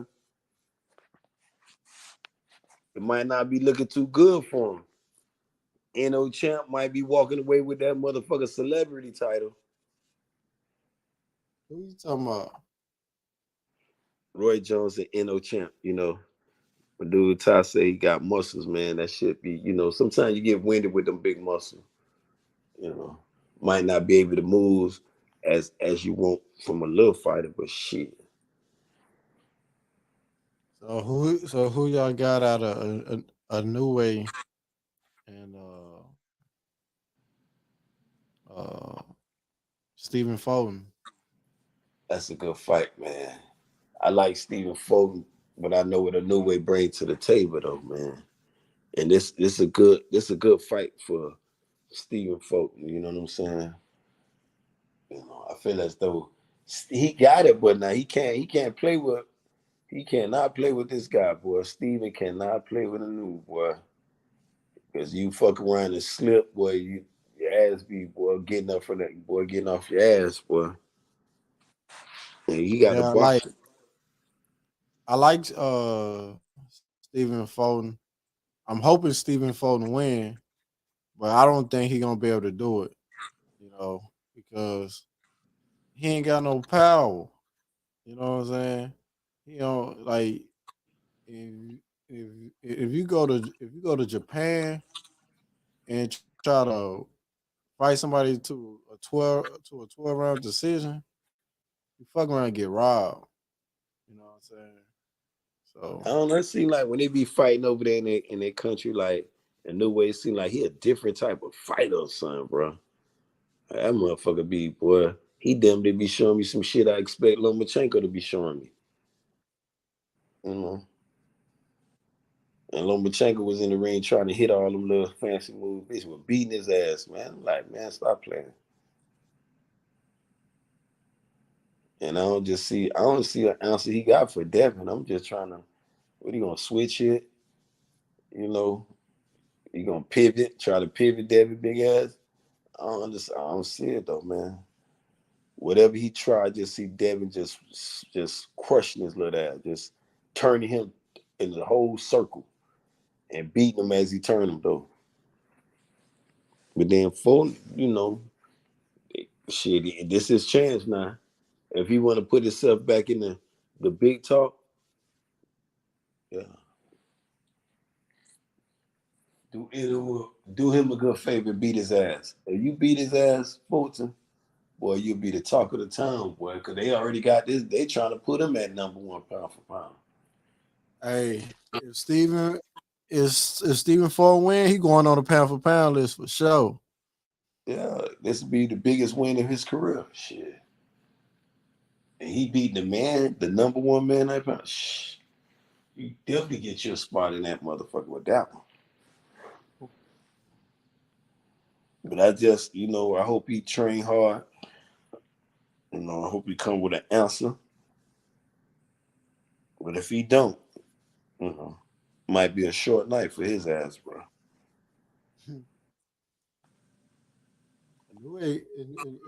Inoue got some serious skills though. He remind me of Roy Jones Jr.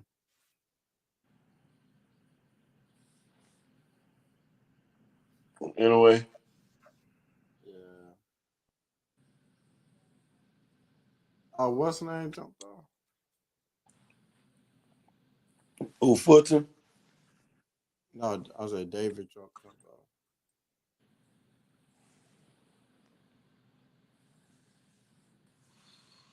What about the little dude, little Chinese dude, Shakur fighting? Who you fighting? I think he fight next month too. I don't know who he fighting. He fight in March. I know my girl fighting. I know my boxing bae fighting Saturday. Who, Marshall? Marshall? Oh, no, not Marshall. What the name fight for undisputed? Alicia Gumbar. That's Alicia your crush? Gumbar. That's who you fucking with? That's my boxing crush. That's your boxing wife? Yeah. I'm fucking with Clarissa, man. I let Clarissa jab on me, boy. That motherfucker, I don't know, man. Just something about Clarissa, I don't know. I don't know if I think Alicia Gumbar is, huh? I don't know if it's Alicia, that little lazy eye she got by herself. That shit be flickering off sometimes for them big ass thighs, cause that motherfucker Clarissa can come in 1 minute, she looking like Serena Williams, then the next minute she be all trimmed up. She be up and down with her weight too, so. And that's my number 1 pound for pound. I don't think they be putting enough respect on Clarissa Shields' name though, man. Yeah, I don't watch too much female boxing.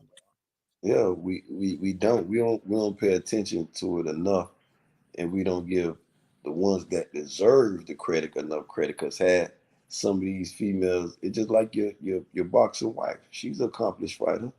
Had she been a man there, she'll be the talk of some of these do, but then you talk about what Clarissa Shield is doing and have done.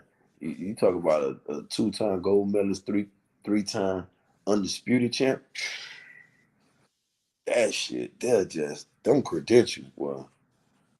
Them some shit there, boy. Them some accolades you want to talk, and she still can't be, on one of these big cars, man. Don King was still motherfucker promoting his good prime. He had Clarissa Shields highlighting some shit, man. I'm talking about big fight. Undercard of Mike Tyson shit, man, for real. And with a talent like Clarissa, You would think they supposed to be marking up on all world champion level. When Beyonce fight, when motherfucking Errol, they supposed to be having Clarissa on the undercard, all that shit, bro. They not Her finna put credentials. they not gonna put them as no co-main event or no shit like that. You can put on the undercard. Shit, she gonna open that shit up. Let her open it up. Nah, but shit, you gonna get less exposure. Open it up. You might as well just have your own card. It's hard to market that though. See how a lot of people don't really be into the female fight, so you got to put them on a man card to get them some exposure. Sometimes it be some stuff. They had that little woman card that did pretty good, but if you take a fighter like Clarissa and put her into the right hands, I think they should. They should, and they don't really pay the women like they supposed to pay them, and they putting their life on the line too. You know what I'm saying? So, shit. If she can put her life on the line, shit, she can put shit. They can put in the motherfucking in position. I mean, they can get killed too. They get their head beat in too, just like a man do. Only thing different, they're a woman. Shit. I ain't I gonna. want to. I'm not. I want to I'm not even gonna hold you. Like outside of Clarissa Shields and Alicia Gunbar, like I don't watch no female sports or athletes outside of like the Olympics. Now I love the Olympics. I watch that shit. I like watching long jumps. I like watching the track and field and the Oh, that hurdles and track shit. and I field. watch that. Yeah, I love that. I love that with a passion. But you tell me you chicks playing basketball. Can't get into that too much. Yeah, I just can't do it, bro. I'm not watching no chicks play basketball. I don't even want to see them box. You know what I'm saying? Like I say, I watch Clarissa Shields and Alicia. But if it's another female event on, I promise you I'm not gonna watch it. I'm gonna go find something else to do with my time.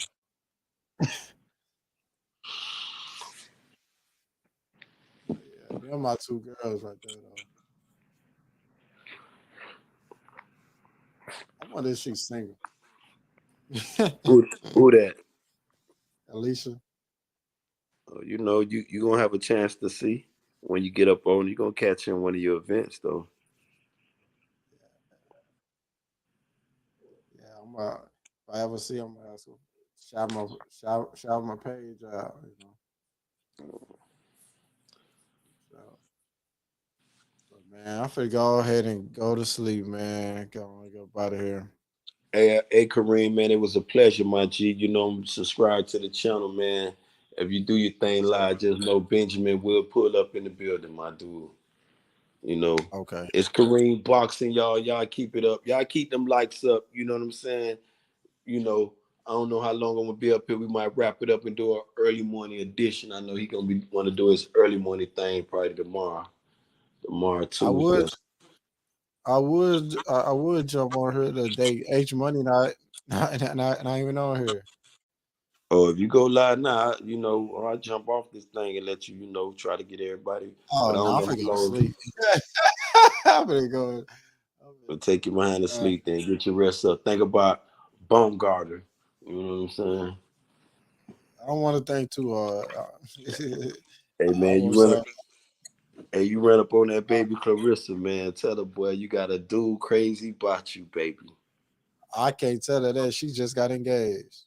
Hey, hey, but she got engaged? Yeah, you didn't see it on Instagram? Man, I done missed that shit, man. I'm throwing motherfucking stones at the wedding, bro. I'm pulling up with Okay. something to say. Nah, man. You can't do Man, that. my baby, who she done got engaged to? Her boyfriend that she been talking to for Oh, long. okay. But I guess she been married. She just now announcing it though. Oh, they married too? Well, I don't know. I just know they got engaged last year. So, but yeah, it's on her page. I had reshared it to my page, and she liked it. She liked it and stuff too. You know what I'm saying? I want her to get familiar with my logo. You know that part. So like, even though I know she ain't gonna follow me, but she see like, who is this nigga? Keep sharing my shit. You know what I'm saying? She keeps saying that. She keeps saying that name. She'll get in tune with it. You know what I'm saying? I bought her a shirt too. Yeah, it is. Huh? I said, there it go. I tagged in it. As didn't like that though. All right, man. I'm gonna get up out of here, man. It's All 40 right, for people in real, here, man. man. It's a pleasure. Hit your boy up, man. Subscribe to my channel, man. And I'm up out of here, man. That part, man. Hey, it's been a pleasure with y'all, man. Y'all get them like buttons up, man. Y'all hit it. It's been a pleasure again. Yours truly, Don King, aka H motherfucking Moolah. Shout out to everybody, the entire motherfucking chat. TY in the building. We got Outlaw in the building. We got, you know what I'm saying? Who else in this motherfucker? You know, we got Outlaw, T-Wism. Let me go up. I can't. My shit done. This shit done froze up, regular motherfucker. We got the boxer. Let's say the boxing man. All everybody who done came by, all y'all hit the like button. Y'all already know it's a fam around this motherfucker. You know what I'm saying? Y'all already know who I be. I be Benjamin Israel, and I'm out. Y'all keep y'all head up. Remember, make it a good, clean fight and protect yourself at all motherfucking times. Y'all be up. Stay safe, my G's.